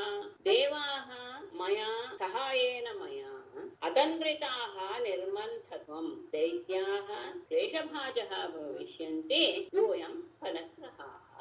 ಕ್ಷೀರೋದಧೌ, ಕ್ಷೀರ ಸಮುದ್ರದಲ್ಲಿ ಸರ್ವಾಹ ಎಲ್ಲ ರೀತಿಯ ವೀರುತ ತೃಣ ಲತ ಔಷಧಿ, ಎಲ್ಲ ರೀತಿಯ ಬಳ್ಳಿಗಳು, ಹುಲ್ಲುಗಳು, ಔಷಧಿ ಸಸ್ಯಗಳು ಎಲ್ಲವನ್ನೂ ಸಹ ಅಂದ್ರೆ ಯಾವುದು ಸಿಗುತ್ತೋ ಒಳ್ಳೊಳ್ಳೆಯ ಅಂಶವಿರುವಂತಹ ಬಳ್ಳಿ, ನಾರು, ಬೇರು, ಔಷಧೀಯ ಸಸ್ಯಗಳು ಎಲ್ಲವನ್ನೂ ಸಹ ಕ್ಷಿಪ್ತ್ವ ಅದರಲ್ಲಿ ಹಾಕಿ, ಯಾವುದರಲ್ಲಿ ಕ್ಷೀರ ಸಮುದ್ರದಲ್ಲಿ ಹಾಕಿ, ಮಂದರಂ ಮಂಥಾನಂ ಕೃತ್ವ ಮಂದರ ಪರ್ವತವನ್ನ ಕಡಗೋಲನ್ನಾಗಿ ಮಾಡಿಕೊಂಡು, ವಾಸುಕಿಂತು ವಾಸುಕಿಯನ್ನು ನೇತ್ರಂ ಕೃತ್ವ, ನೇತ್ರ ಅಂದ್ರೆ ಹಗ್ಗವನ್ನಾಗಿ ಮಾಡಿಕೊಂಡು, ದೇವಾಹ ದೇವತೆಗಳೇ ಸಹಾಯೇನ ಮಯ ನನ್ನ ಸಹಾಯದೊಂದಿಗೆ ಸಹಾಯ ಮಾಡ್ತಾ ಇರುವಂತಹ ನನ್ನ ಜೊತೆಗೆ ಕುಳಿತುಕೊಂಡು, ಅತಂದ್ರಿತಾಹ ಅಂದ್ರೆ ಯಾವ ರೀತಿ ಎಡೆಗೊಡದೆ ಅಂದ್ರೆ ಎಚ್ಚರಿಕೆಯಿಂದ ನಿರ್ಮಂಥಧ್ವಂ ಅದನ್ನ ಕಡೆಯಿರಿ, ಅದನ್ನ ಕ್ಷೀರ ಸಮುದ್ರವನ್ನ ಕಡೆಯಿರಿ. ಆಗ ದೈತ್ಯಾಹ ಕ್ಲೇಶಭಾಜೋ ಭವಿಷ್ಯಂತೆ. ನೀವೀಗ ದೈತ್ಯರ ಜೊತೆಗೆ ಸಂಧಿ ಮಾಡ್ಕೊಳ್ತೀರಾ, ಅವರು ಸಹಾಯ ಮಥನದಲ್ಲಿ ಸಹಾಯ ಮಾಡ್ತಾರೆ, ಅವರು ದುಃಖವನ್ನು ಮಾತ್ರ ಹೊಂದುತ್ತಾರೆ. ಅಂದ್ರೆ ಅವರು ಕೇವಲ ಶ್ರಮವನ್ನ ಮಾತ್ರ ಹೊಂದುತ್ತಾರೆ. ಯೂಯಂ ಫಲಗ್ರಹ, ನೀವು ಫಲವನ್ನ ಸ್ವೀಕರಿಸುವವರು ಆಗ್ತೀರಾ. ಮಂಥನ ಸಮಯದಲ್ಲಿ ಶ್ರಮ ಎನ್ನುವುದು ಇರುತ್ತೆ, ನಿಮಗೂ ಶ್ರಮ ಆಗುತ್ತೆ, ಅವ್ರಿಗೂ ಶ್ರಮ ಆಗುತ್ತೆ. ಆದ್ರೆ ಅವರು ಕೇವಲ ಶ್ರಮವನ್ನ ಮಾತ್ರ ಹೊಂದ್ತಾರೆಯೇ ಹೊರತು ಫಲವನ್ನ ನೀವು ಹೊಂದುತ್ತೀರಾ. ಹಾಗಾಗಿ ನಾನು ನಿಮ್ಮ ಜೊತೆಗೆ ಇರ್ತೇನೆ. ಈ ರೀತಿಯಾಗಿ ಕ್ಷೀರ ಸಮುದ್ರದಲ್ಲಿ ಎಲ್ಲ ರೀತಿಯ ಔಷಧ ಸಸ್ಯಗಳನ್ನು, ಬಳ್ಳಿಗಳನ್ನು, ತೃಣಗಳನ್ನು ಎಲ್ಲ ಹಾಕಿ ಮಂದರ ಪರ್ವತವನ್ನ ಕಡಗೋಲನ್ನಾಗಿ ಮಾಡಿಕೊಂಡು, ವಾಸುಕಿಯನ್ನ ಕಡಗೋಲಿನ ಹಗ್ಗವನ್ನ ಹಾಕೊಂಡು ನೀವು ಅದನ್ನ ಬಹಳ ಆಲಸ್ಯವಿಲ್ಲದೆ ಎಚ್ಚರಿಕೆಯಿಂದ ಅದನ್ನ ಕಡೆಯಿರಿ. ಆ ಸಂದರ್ಭದಲ್ಲಿ ಬರುವಂತಹ ಫಲವನ್ನ ನೀವು ಅನುಭವಿಸ್ತೀರಾ. ಆ ಸಂದರ್ಭದಲ್ಲಿ ಆಗುವ ಕ್ಲೇಶಕ್ಕೆ ಮಾತ್ರ ದೈತ್ಯರು ಕಾಣುತ್ತಾರೆ, ಅಥವಾ ದೈತ್ಯರು ಶ್ರಮವನ್ನು ಮಾತ್ರ ಅಂತಾರೆ. ಇದನ್ನ ನಾನು ನಿಮಗೆ ದೊರಕಿಸಿಕೊಡುವುದರಲ್ಲಿ ನಾನು ಸಹ ಸಹಾಯ ಮಾಡ್ತೇನೆ. ಯೂಯಂ ತದನುಮೋದಧ್ವಂ ಯದಿಚ್ಛಂತ್ಯಸುರಾಸುರಾಃ ಸಂಭ್ರಮೇಣ ಸಿದ್ಧ್ಯಂತಿ ಸರ್ವೇ ಅರ್ಥಾಃ ಸಾಂತ್ವಯಾಯಥ. ಎಲ್ಲರೂ ಈ ಮಾತನ್ನ ಮನಸ್ಸಿಗೂ ತಂದುಕೊಳ್ಳಿ. ದೇವತೆಗಳಿಗೆ ಹೇಳ್ತಾನೆ ಪರಮಾತ್ಮ, ಅಸುರಾಃ ಯದಿ ಇಚ್ಛಂತಿ ಯೂಯಂ ತತ್ ಅನುಮೋದಧ್ವಂ ಸಾಂತ್ವಯಾ ಸರ್ವೇ ಅರ್ಥಾಃ ಸಿದ್ಧ್ಯಂತಿ ಸಂಭ್ರಮೇಣ ನ. ಸುರಾಹ ದೇವತೆಗಳೇ, ಅಸುರಾಹ ಯದಿಚ್ಛಂತಿ, ನೀವೀಗ ಸಂಧಿ ಮಾಡ್ಕೊಳ್ಳೋಕೆ ಅಂತ ಕರೀತೀರಾ, ಆವಾಗ ಕೆಲವು ಷರತ್ತುಗಳನ್ನ ಅವ್ರು ಹಾಕ್ತಾರೆ. ಆಗ ಅಸುರರು ಏನೇನು ಇಷ್ಟಪಡ್ತಾರೋ ಯೂಯಂ ನೀವು ತದ್ ಅನುಮೋಹಂ ಅದೆಲ್ಲವನ್ನು ಒಪ್ಕೊಂಡ್ಬಿಡಿ. ಅವ್ರು ಏನೇನ್ ಹೇಳ್ತಾರೋ, ನಮ್ಗೆ ಅದು ಬೇಕು, ಇದು ಬೇಕು, ನಾವಲ್ಲೇ ಇರ್ತೀವಿ, ಇಲ್ಲೇ ಇರ್ತೀವಿ, ಏನೇನ್ ಹೇಳ್ತಾರೋ ಅದೆಲ್ಲವನ್ನು ನೀವು ಸುಮ್ಮನೆ ಒಪ್ಕೊಂಡ್ಬಿಡಿ. ಯಾಕೆಂದ್ರೆ ಯಥಾ ಹೇಗೆ ಸಾಂತ್ವಯ ಸಮಾಧಾನದಿಂದ ಸರ್ವೇ ಅರ್ಥ ಸಿದ್ಧಂತಿ ಎಲ್ಲ ಕೆಲಸಗಳು ಸಹ ಸಿದ್ಧಿಸುತ್ತವೋ, ಸಂಭ್ರಮೇಣ ನಾವು ಅದನ್ನ ಕೋಪ ಮಾಡಿಕೊಂಡು ಬಿಟ್ಟರೆ ಆ ಕೆಲಸಗಳು ಕೈಗೂಡುವುದಿಲ್ಲ. ಹಾಗಾಗಿ ಅಲ್ಲಿ ಹೋಗಿ ಇಲ್ಲ ನಾನು ನಿಮ್ ಕೊಡಲ್ಲ ಅಂತ ಏನಾದ್ರು ಮಾತಾಡ್ರೆ, ಆಯ್ತು ನನ್ಗೆ ಈಗ ಬೇಕಾದಷ್ಟು ಎಲ್ಲ ಐಶ್ವರ್ಯ ಇದೆ, ನನ್ಗೆ ನಿಮ್ ಹತ್ರ ಸಂಧಿ ಮಾಡ್ಕೊಳ್ಳೋ ಕೆಲಸ ಇಲ್ಲ ಅಂತ ಅವ್ರು ನಿಮ್ಮನ್ನು ಹೊಳಗಾಟ ಹಾಕ್ತಾರೆ. ಹಾಗಾಗಿ ಅವರು ಏನೇನ್ ಹೇಳ್ತಾರೋ ಎಲ್ಲದಕ್ಕೂ ನೀವು ಹ್ಞೂ ಅಂತ ಹೇಳ್ಕೊಂಡು ಒಪ್ಕೊಂಡು ಬನ್ನಿ. ಯಾಕೆಂದ್ರೆ ಶಾಂತವಾದಂತಹ ಸಮಾಧಾನದಿಂದ ಆಗುವಂತಹ ಕೆಲಸಗಳು ಹೇಗೆ ನಮಗೆ ಪ್ರಯೋಜನಕಾರಿಗಳಾಗುತ್ತೋ, ಕೋಪದಿಂದ ಅದನ್ನ ನಾವು ಸಾಧಿಸಕ್ಕಾಗೋದಿಲ್ಲ. ಮತ್ತೆ ಅಷ್ಟೇ ಅಲ್ಲ, ಅಲ್ಲಿ ಮಧ್ಯದಲ್ಲಿ ಕೆಲವು ತೊಂದರೆಗಳು ಆಗತ್ವೆ. ಆ ವಿಷಯದಲ್ಲಿ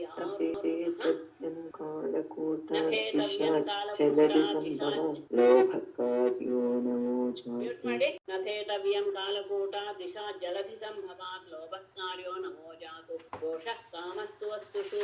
ದೇವತೆಗಳಿಗೂ ಸಹ ಉಪದೇಶ ಮಾಡ್ತಾ ಇದ್ದಾನೆ ಪರಮಾತ್ಮ.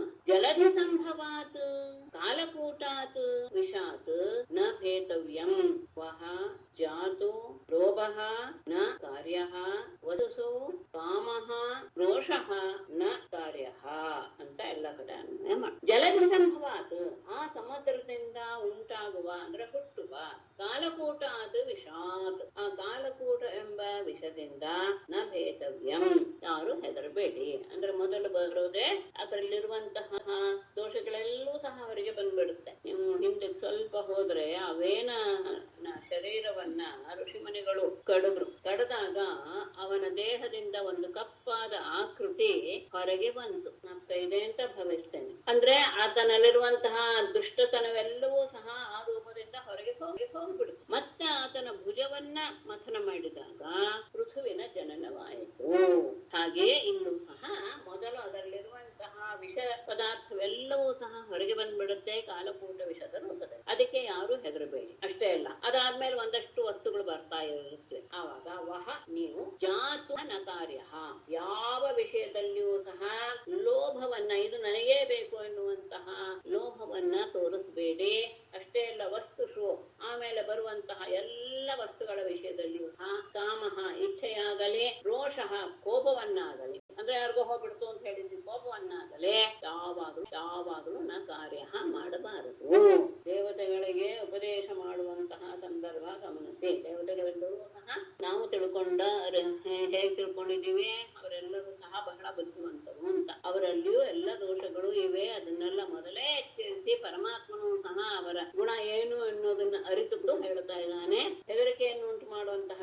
ಬಂದಾಗ ಯಾರೂ ಸಹ ಹೆದರೋದು ಬೇಡ. ಅಷ್ಟೇ ಅಲ್ಲ, ಆಮೇಲೆ ಬರುವಂತಹ ಎಲ್ಲ ವಸ್ತುಗಳ ಬಗ್ಗೆ ತನಗೇ ಬೇಕು ಎನ್ನುವಂತಹ ಆಸೆ ಪ್ರತಿಯೊಬ್ಬರಲ್ಲೂ ಉಂಟಾಗಲಿ. ಅದ ಲೋಭವಾಗಲಿ, ಅದು ನನಗೆ ಸಿಗಬೇಕು ಎನ್ನುವ ಇಚ್ಛೆ ಆಗಲಿ, ಅದು ಸಿಗ್ಲಿಲ್ವಲ್ಲ ಅನ್ನುವಂತಹ ಕೋಪವಾಗಲಿ ಯಾರು ಸಹ ಮಾಡಬಾರದು. ಮೇಡಮ್, ಜಾತು ಯಾವ ಕಾರಣಕ್ಕೂ ಅಂತನ? ಜಾತು ಅಂದ್ರೆ ಒಮ್ಮೆಯೂ, ಒಂದು ಸಲವೂ ಮಾಡಬಾರ್ದು ಅಂತ. ಒಂದು ಸಲವು ಒಮ್ಮೆಯೂ ಈ ರೀತಿಯಾದಂತ ನಿಮ್ಮ ಇದನ್ನ ಸ್ವಭಾವವನ್ನ ತೋರಿಸಬೇಡಿ. ಅಲ್ಲಿ ಎಲ್ಲ ನನಗೆ ಬೇಕು ಅನ್ನೋದು ತಾನೇ ದೇವತೆಗಳ ಸ್ವಭಾವ. ಹಾಗಾದ್ರೆ ಇವ್ರಿಗೆ ಫಸ್ಟ್ ಬಂದ್ಬಿಡುತ್ತೆ ಅಂತ ಮುಂಚೆನೆ ಗೊತ್ತಾಗೋಗಿತ್ತು. ಅದು ಪರಮಾತ್ಮ ಅಲ್ವೇ ಚೆನ್ನಾಗಿದೆ. ಪರಮಾತ್ಮಗೆ ಆ ವಿಷಯ ಮುಂಚೆನೆ ತಿಳಿದಿತ್ತು, ವಿಷ ಬರುತ್ತೆ ಅಂತ ಪರಮಾತ್ಮ ಹೇಳ್ಬಿಟ್ಟಿದ್ದ.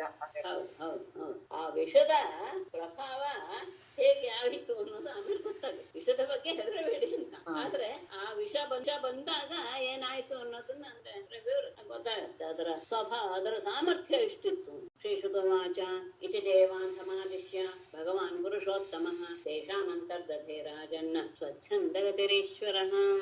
ರಾಜನ್ ಇತಿ ಭಗವಾನ್ ಪುರುಷೋತ್ತಮಃ ದೇವಾನ್ ಸಮಾದಿಶ್ಯ ಸ್ವಚ್ಛಂದಗತಿಃ ಈಶ್ವರಃ ತೇಷಾಂ ಅಂತರ್ದಧೇ.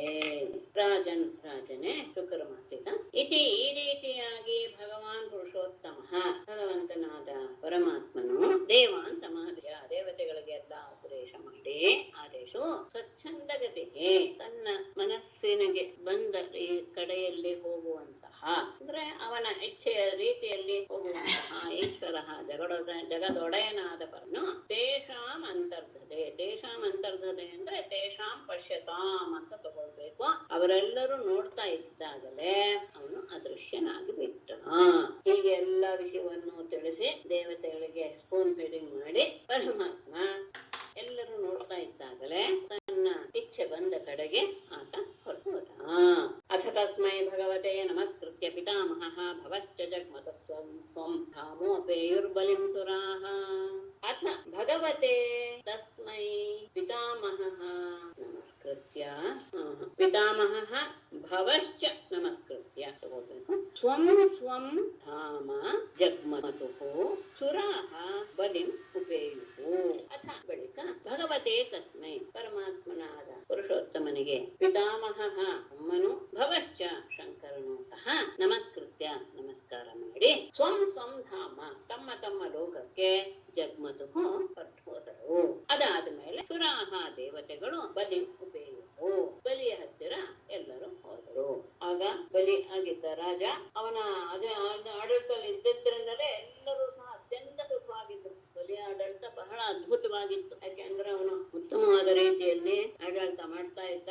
ಹಾಗಾಗಿ ಅವನ ವಿಷಯದಲ್ಲಿ ಎಲ್ಲರೂ ಸಮಾಧಾನದಿಂದ ಇದ್ರು. ದೈತ್ಯರೆಲ್ಲರೂ ಸಹ, ದೈತ್ಯರು ದಾನವರು ಎಲ್ಲರೂ. ಹಾಗಾಗಿ ಇವರು ಹೇಳಿದ್ರಲ್ಲ, ಅವ್ರ ಜೊತೆಗೆ ನೀವು ಸಂಧಿ ಮಾಡ್ಕೊಳ್ಬೇಕಾ. ಆಗ ಬಲಿ ಆಗಿದ್ದ ಅವನ ಹತ್ತಿರ ಸಂಧಿಗೋಸ್ಕರ ಉಳಿದ ದೇವತೆಗಳೆಲ್ಲ ಹೋದ್ರು. ಪರಮಾತ್ಮ ಹೊರಟ ಮೇಲೆ ಅವನು ಹೋದ ದಿಕ್ಕಿಗೆ ನಮಸ್ಕಾರ ಮಾಡಿದಂತಹ ಬ್ರಹ್ಮ ಮತ್ತು ಶಂಕರರಿಬ್ಬರು ಸಹ ತಮ್ಮ ತಮ್ಮ ಲೋಕಕ್ಕೆ, ಬ್ರಹ್ಮ ತನ್ನ ಸತ್ಯ ಲೋಕಕ್ಕೆ ಹೋದ, ಶಿವ ಕೈಲಾಸಕ್ಕೆ ಹೋದ. ಉಳಿದ ದೇವತೆಗಳೆಲ್ಲರೂ ಸಹ ಪರಮಾತ್ಮನ ಆದೇಶದಂತೆ ಬಲಿಯ ಹತ್ತಿರ ಹೋದರು.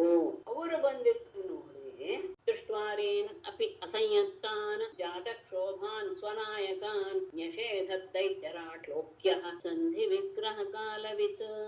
ಅಸಂಯತ್ತಾನ್ ಅರೇನ್ ಇರ್ಲಿ ಹಾಗೆ ಅಸಂಯತ್ತಾನಪಿ ಅರೇನ್ ದೃಷ್ಟ್ವಾ ಜಾತಕ್ಷೋಭಾನ್ ಸ್ವನಾಯಕಾನ್ ಶ್ಲೋಕ್ಯಃ ಸಂಧಿ ವಿಗ್ರಹ ಕಾಲವಿತ್ ದೈತ್ಯರಾಟ್ ನ್ಯಷೇಧತ್. ಅಸಂಯತ್ತ ಯಾವ ರೀತಿಯ ಆಯುಧಗಳು ಇಲ್ಲದೆ ಇದ್ದಂತಹ ಅಸಂಯತ್ತಾನಪಿ ಅಂದ್ರೆ ಅವರ ಕೈಯಲ್ಲಿ ಯಾವ ಆಯುಧಗಳು ಇಲ್ಲ. ಬಲಿಯನ್ನ ಹಾಗೆ ನೋಡಕ್ಕೆ ಬಂದಿದ್ದಾರೆ, ವಿಶ್ವಾಸಪೂರ್ವಕವಾಗಿ ಮಾತಾಡ ಅಂತಹ ಅರೇನ ಶತ್ರುಗಳನ್ನು, ದೈತ್ಯರಿಗೆ ಸುರರು ಶತ್ರುಗಳು. ಹಾಗಾಗಿ ಅಂತಹ ಶತ್ರುಗಳಾದ ದೇವತೆಗಳನ್ನು ದೃಷ್ಟ ನೋಡಿ ಜಾತಕ್ಷೋಭಾನ್ ಮನಸ್ಸು ತುಂಬಾ ಹಿಂಸೆ ಪಡ್ತು. ಯಾರಿಗೆ? ಆ ದೈತ್ಯ ನಾಯಕರಿಗೆ. ಅಂತಹ ಸ್ವನಾಯಕಾನ್ ತನ್ನ ಸೇನಾಪತಿಗಳನ್ನು ನಿಷೇಧತ್ ಏನು ಮಾಡಬೇಡಿ ಅಂತ ನಿಷೇಧ ಮಾಡ್ದ. ಯಾರು? ಶ್ಲೋಕ್ಯ. ಶ್ಲೋಕ್ಯ ಅಂದ್ರೆ ಹೊಗಳಲು ಯೋಗ್ಯನಾದ, ಉತ್ತಮ ಶ್ಲೋಕ ಅಂತ ಪರಮಾತ್ಮನಿಗೆ ಹೇಳ್ತಾರೆ. ಹಾಗೆ ಸ್ತುತಿಸಲು ಯೋಗ್ಯವಾದಂತಹ ಅಂದ್ರೆ ಅತ್ಯಂತ ಉತ್ತಮವಾದಂತಹ ಕೀರ್ತಿಯನ್ನು ಹೊಂದಿರುವಂತಹ ಅಷ್ಟೇ ಅಲ್ಲ, ಸಂಧಿ ವಿಗ್ರಹ ಕಾಲವಿತ್ತು. ಸಂಧಿ ಯಾವಾಗ ಮಾಡ್ಬೇಕು, ವಿಗ್ರಹ ಅಂದ್ರೆ ಯುದ್ಧ ಯಾವಾಗ ಮಾಡ್ಬೇಕು ಎನ್ನುವುದರ ಸಮಯದ ಅರಿವಿರುವಂತಹ, ಯಾವ ಯಾವ ಸಂದರ್ಭದಲ್ಲಿ ಯುದ್ಧ ಮಾಡ್ಬೇಕು, ಯಾವ ಯಾವ ಸಂದರ್ಭದಲ್ಲಿ ಸಂಧಿ ಮಾಡ್ಕೊಳ್ಬೇಕು ಎನ್ನುವುದರ ಎಲ್ಲ ಅರಿವು ಇರುವಂತಹ ದೈತ್ಯರಾಜನಾದಂತಹ ಬಲಿಯು ನ್ಯಷೇಧತ್ ಅವರನ್ನ ತಡೆದ. ತಮ್ಮ ಹತ್ತಿರ ಯಾವ ಆಯುಧಗಳಿಲ್ಲದೆ ಬಂದಂತಹ ದೇವತೆಗಳು ನೋಡಿ ಇವ್ರಿಗೆಲ್ಲ ಕೋಪ ಬಂದ್ಬಿಡ್ತು, ಅವರನ್ನ ಸಾಯಿಸ ಬಿಡೋಣ ಅಂತ ಇವರೆಲ್ಲ ಸಿದ್ಧರಾಗ್ಬಿಟ್ರು. ಯಾರು? ದೈತ್ಯ ಸೇನಾಧಿಪತಿಗಳು. ಆಗ ಬಲಿಯು ಅವರನ್ನ ತಡೆದ, ಇಲ್ಲ ಏನು ಮಾಡಬೇಡಿ, ಯಾಕೆಂದ್ರೆ ಅವನಿಗೆ ಎಲ್ಲದರ ಅರಿವು ಇತ್ತು. ಯಾವ ಸಂದರ್ಭದಲ್ಲಿ ಏನೇನಾಗತ್ತೆ, ಯಾವಾಗ ದೇವತೆಗಳಿಗೆ ಆ ಉನ್ನತ್ಯ ಬರುತ್ತೆ, ಯಾವಾಗ ದೈತ್ಯರಿಗೆ ಉನ್ನತಿ ಕಾಲ ಬರುತ್ತೆ, ಇದೆಲ್ಲವನ್ನು ಅವನು ಚೆನ್ನಾಗಿ ಅರ್ಥಂತವನು ಬಲಿ. ಹಾಗಾಗಿ ಏನು ಮಾಡದೇ ಇದ್ದ ಹಾಗೆ ಅವರನ್ನ ತಡೆದ. ತೇ ವೈರೋಚನೆ ಮಾಸೀನಂ ಗುಪ್ತಂ ಚಾಸುರಯೂಥಪೈಃ ಶ್ರಿಯಾ ಪರಮಯಾ ದುಷ್ಟಂ ಹಿತಾಶೇಷಂ ಉಪಾಗಮನ್. ತೇ ಅಸುರಯೂಥಪೈಃ ಗುಪ್ತಂ ಪರಮಯಾ ಶ್ರಿಯಾ ಹಿತಾಶೇಷಂ ದುಷ್ಟಂ ಆಸೀನಂ ವೈರೋಚನಿಂ ಉಪಾಗಮನ್. ಮತ್ತೆ ಆ ದೇವತೆಗಳು ಅಸುರಯೂಥಪೈಹಿ ಎಲ್ಲ ಅಸುರ ಸೇನಾಧಿಪತಿಗಳಿಂದ ಗುಪ್ತಂ ಅಂದ್ರೆ ರಕ್ಷಿಸಲ್ಪಟ್ಟಿರುವ, ಪರಮಯಾಶ್ರಯ ಎಲ್ಲ ರೀತಿಯ ಸಂಪತ್ತುಗಳಿಂದಲೂ ಸಹ ದುಷ್ಟಂ ಸೇವಿಸಲ್ಪಡುತ್ತಿರುವ, ಹಿತಾಶೇಷಂ ಎಲ್ಲ ಲೋಕಗಳನ್ನು ಗೆದ್ದಿರುವಂತಹ, ಆಸೀನಂ ಸಿಂಹಾಸನದಲ್ಲಿ ಕುಳಿತಿರುವಂತಹ, ವೈರೋಚನಿಂ ವಿರೋಚನನ ಮಗನಾದಂತಹ ಬಲಿಯನ್ನು ಉಪಾಗಮನ್ ಸಂಧಿಸಿದರು. ಎಲ್ಲ ಉತ್ತಮರಾದಂತಹ ಸೇನಾಧಿಪತಿಗಳಿಂದ ರಕ್ಷಣೆ ಇದೆ. ಅಷ್ಟೇ ಅಲ್ಲ, ಎಲ್ಲ ರೀತಿಯ ಸಂಪತ್ತುಗಳು ಅವನಲ್ಲಿ ಇವೆ. 3 ಲೋಕಗಳನ್ನು ಸಹ ಗೆದ್ದುಕೊಂಡಿದ್ದಾನೆ. ಸಿಂಹಾಸನದ ಮೇಲೆ ಕುಳಿತಿರುವಂತಹ ಬಲಿಯನ್ನ ಎಲ್ಲರೂ ಹೋಗಿ ನೋಡಿದರು. ಅವನನ್ನ ಅಷ್ಟೇ ನೋಡಿ, ಸಿಂಹಾಸನ ಮೇಲೆ ಕುಳಿತಿರುವಂತಹ ಬಲಿಯ ಹತ್ತಿರ ಎಲ್ಲರೂ ಹೋದರು. ಅಂದ್ರೆ ಬಲಿಗೆ ಗೊತ್ತಾಗಿದ್ರಿಂದ ಇವರೆಲ್ಲ ಅವ್ರನ್ನ ಹಿಂಸೆ ಮಾಡದೇ ಇರುವ ಹಾಗೆ ತಡೆದ. ಆಮೇಲೆ ಒಳಗೆ ಸಿಂಹಾಸನದಲ್ಲಿ ಕುಳಿತಿರುವಂತಹ ಬಲಿಯನ್ನ ಇವರೆಲ್ಲರೂ ಹೋಗಿ ನೋಡಿದರು. ಬಲಿಯ ಸಾಮರ್ಥ್ಯ ಏನು ಅಂದ್ರೆ ಎಲ್ಲ ರೀತಿಯ ಸೇನಾಧಿಪತಿಗಳಿಂದ ರಕ್ಷಣೆ ಇದೆ ಆತನಿಗೆ. ಅಷ್ಟೇ ಅಲ್ಲ, ಎಲ್ಲ ರೀತಿಯ ಸಂಪತ್ತುಗಳು ಇವೆ. 3 ಲೋಕಗಳನ್ನು ಸಹ ಗೆದ್ದಿದ್ದಾನೆ. ಇಂತಹ ಬಲಿ ಚಕ್ರವರ್ತಿಯನ್ನ ನೋಡಿದರು. ಪ್ರಹ್ಲಾದನ ಮಗ ವಿರೋಚನನ ಮಗ ಬಲಿ. ಹಾಗಾಗಿ ವಿರೋಚನನ ಮಗ ವೈರೋಚನಿ ಅಂತ ಅನ್ನಿಸ್ತಾನೆ. ಅವನ ಹತ್ತಿರ ಹೋಗಿ ಇಂದ್ರನೇ ಮಾತಾಡಕ್ ಶುರು ಮಾಡ್ತಾನೆ. ಮಹೇಂದ್ರ ಶ್ಲಕ್ಷ್ಣಯ ವಾಚ ಸಾಂತಯಿತ್ವಾ ಮಹಾಮತಿಃ ಅಭ್ಯಭಾಷತ ತತ್ಸರ್ವಂ ಶಿಕ್ಷಿತಂ ಪುರುಷೋತ್ತಮಾತ್. ಮಹಾಮತಿಃ ಮಹೇಂದ್ರಃ ಶ್ಲಕ್ಷ್ಣಯ ವಾಚ ಸಾಂತಯಿತ್ವಾ ಪುರುಷೋತ್ತಮಾತ್ ಶಿಕ್ಷಿತಂ ತತ್ಸರ್ವಂ ಅಭ್ಯಭಾಷತ. ಮಹಾಮತಿಃ ಮಹೇಂದ್ರಃ ಶ್ಲಕ್ಷ್ಣಯಾ ವಾಚಾ ಸಾಂತಯಿತ್ವಾ ಪುರುಷೋತ್ತಮಾತ್ ಶಿಕ್ಷಿತಂ ತತ್ಸರ್ವಂ ಅಭ್ಯಭಾಷ. ಮಹಾಮತಿಃ ಬಹಳ ಬುದ್ಧಿವಂತನಾದಂತಹ ಮಹೇಂದ್ರ ಇಂದ್ರನು ಶ್ಲಕ್ಷ್ಣಯಾ ವಾಚ ಅತ್ಯಂತ ಮೃದುವಾದಂತಹ ಮಾತಿನಿಂದ ಸಾಂತಯಿತ್ವಾ ಅವನನ್ನ ಸಂಬೋಧಿಸಿ, ಒಳ್ಳೊಳ್ಳೆಯ ಮಾತುಗಳನ್ನ ಹೇಳ್ತಾ ಅವನನ್ನ ತನ್ನ ವಶ ಮಾಡಿಕೊಂಡು, ಅಂದ್ರೆ ತಾನು ಹೇಳುವ ಮಾತಿಗೆ ಅವನು ಗಮನ ಕೊಡುವ ರೀತಿಯಲ್ಲಿ ಅವನನ್ನು ಮೃದುವಾದ ಮಾತುಗಳಿಂದ ಒಲಿಸಿಕೊಂಡು, ಪುರುಷೋತ್ತಮಾತ್ ಪರಮಾತ್ಮನಿಂದ ಶಿಕ್ಷಿತಂ ಈಗಾಗಲೇ ತಿಳಿದುಕೊಂಡಂತಹ ತತ್ಸರ್ವಂ ಎಲ್ಲವನ್ನು, ಅಂದ್ರೆ ಅಮೃತದ ಮಂಥನ ಏನೇನ್ ಮಾಡ್ಬೇಕು ಅಂತ ಏನ್ ಹೇಳಿದಾನೋ ಅದೆಲ್ಲವನ್ನು ಅಂದ್ರೆ ನಮ್ಗೆಲ್ಲರಿಗೂ ಸಹ ಅನುಕೂಲವಾಗುತ್ತೆ. ಅಮೃತವನ್ನು ನಾವೆಲ್ಲರೂ ತೆಗೊಳ್ಳೋಣ ಇತ್ಯಾದಿ ಎಲ್ಲ ರೀತಿಯ ವಿಷಯಗಳನ್ನು ಸಹ ಅಭ್ಯಭಾಷತ ಅವನಿಗೆ ತಿಳಿಸಿದ. ನಾವೆಲ್ಲರೂ ಸೇರಿ ಇದು ಕ್ಷೀರ ಸಮುದ್ರವನ್ನು ಕಡಿದ್ರೆ ಅದರಿಂದ ಬರುವಂತಹ ಅಮೃತವನ್ನ ನೀವು ಎಲ್ಲರೂ ತಗೊಂಡು ಎಲ್ಲರೂ ಸಹ ಸಂತೋಷವಾಗಿರಬಹುದು ಇತ್ಯಾದಿ ಎಲ್ಲ ಮಾತುಗಳನ್ನು ಸಹ ಅವರ ಮನಸ್ಸಿಗೆ ಹಿಡಿಸುವ ರೀತಿಯಲ್ಲೇ ಮೊದಲೇ ಅವರ ಮನಸ್ಸನ್ನ ತನ್ನ ಕಡೆಗೆ ಸೆಳೆದುಕೊಂಡಂತಹ ಇಂದ್ರ ಅವರನ್ನ ಈ ಮಾತುಗಳಿಂದ ಪ್ರೇರೇಪಿಸಿದ. ಅಲ್ಲಿರೋರಿಗೆಲ್ಲ ಖುಷಿ ಆಯ್ತು. ತದರೋಚದ ದೈತ್ಯಸ್ಯ ತತ್ರ ಅನ್ಯಾಯೇ ಅಸುರಾಧಿಪಾಃ ಶಂಭರೋ ಅನಿಷ್ಟನೇಮಿಶ್ಚ ಯೇ ಚ ತ್ರಿಪುರವಾಸಿನಃ. ದೈತ್ಯಸ್ಯ ತತ್ರ ಅನ್ಯೇ ಯೇ ಅಸುರಾಧಿಪಾಃ ಶಂಭರಃ ಅರಿಷ್ಟನೇಮಿಃ ಯೇ ಚ ತ್ರಿಪುರವಾಸಿನಃ ಚ ತತ್ ಅರೋಚತ. ದೈತ್ಯಸ್ಯ ಅಂದ್ರೆ ಬಲಿ ಚಕ್ರವರ್ತಿಗೆ ತದ್ ಅರೋಚತ, ಅದು ಅವನು ಹೇಳಿದ ಮಾತು ಅವನಿಗೆ ಹಿಡಿಸ್ತು. ಅಷ್ಟೇ ಅಲ್ಲ, ತತ್ರ ಆ ಸಭೆಯಲ್ಲಿ ಅನ್ಯೇ ಉಳಿದ ಯೇ ಅಸುರಾಧಿಪಾಃ ಎಲ್ಲರೂ ಇದ್ರು.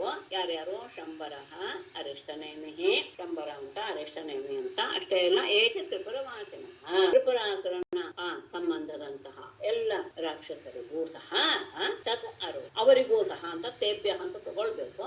ಇಲ್ಲಿ ಎಲ್ಲ ಪ್ರಥಮದಲ್ಲಿ ತಗೊಂಡಿದ್ದಾರೆ. ದೈತ್ಯಸ್ಯ ತದರೋಚತ ಆಯ್ತು. ಆಮೇಲೆ ಇದೆಷ್ಟು ಹೇಳಿ ಇವರಿಗೂ ಸಹ ತದ್ ಅರೋಚತ, ಅದು ಹಿಡಿಸ್ತು. ಇಂದ್ರ ಹೇಳಿದ ಮಾತು ಬಲಿಗೆ ಮನಸ್ಸಿಗೆ ಹಿಡಿಸ್ತು. ಅಷ್ಟೇ ಅಲ್ಲ, ಅಲ್ಲಿದ್ದಂತಹ ಅಸುರ ಪ್ರಮುಖರಾದಂತಹವರಿಗೂ ಸಹ, ಶಂಬರ, ಅರಿಷ್ಟನೇಮಿ, ತ್ರಿಪುರಾಸುರ ಮೊದಲಾದಂತಹವರಿಗೂ ಸಹ ಅವನ ಮಾತಿನಲ್ಲಿ ನಂಬಿಕೆ ಉಂಟಾಯಿತು. ಅವರ ಮನಸ್ಸಿಗೂ ಆಗಬಹುದು ಎನ್ನುವಂತಹ ಅಭಿಪ್ರಾಯ ಮುಂದೆ ಬಂತು. ತಥೋ ದೇವಾಸುರ ಕೃತ್ವಾ ಸಂವಿರಂ ಕೃತ ಸೌಹೃದಾಃ ಉದ್ಯಮಂ ಪರಮಂ ಚಕ್ರುಃ ಅಮೃತಾರ್ಥೇ ಪರಂತಪ. ಪರಂತಪ ಸಂಬೋಧನೆ ಪರೀಕ್ಷಿತನಿಗೆ. ತತಃ ದೇವಾಸುರಾಃ ಸಂವಿದಂ ಕೃತ್ವಾ ಕೃತ ಸೌಹೃದಾಃ ಅಮೃತಾರ್ಥೇ ಪರಮಂ ಉದ್ಯಮಂ ಚಕ್ರುಃ.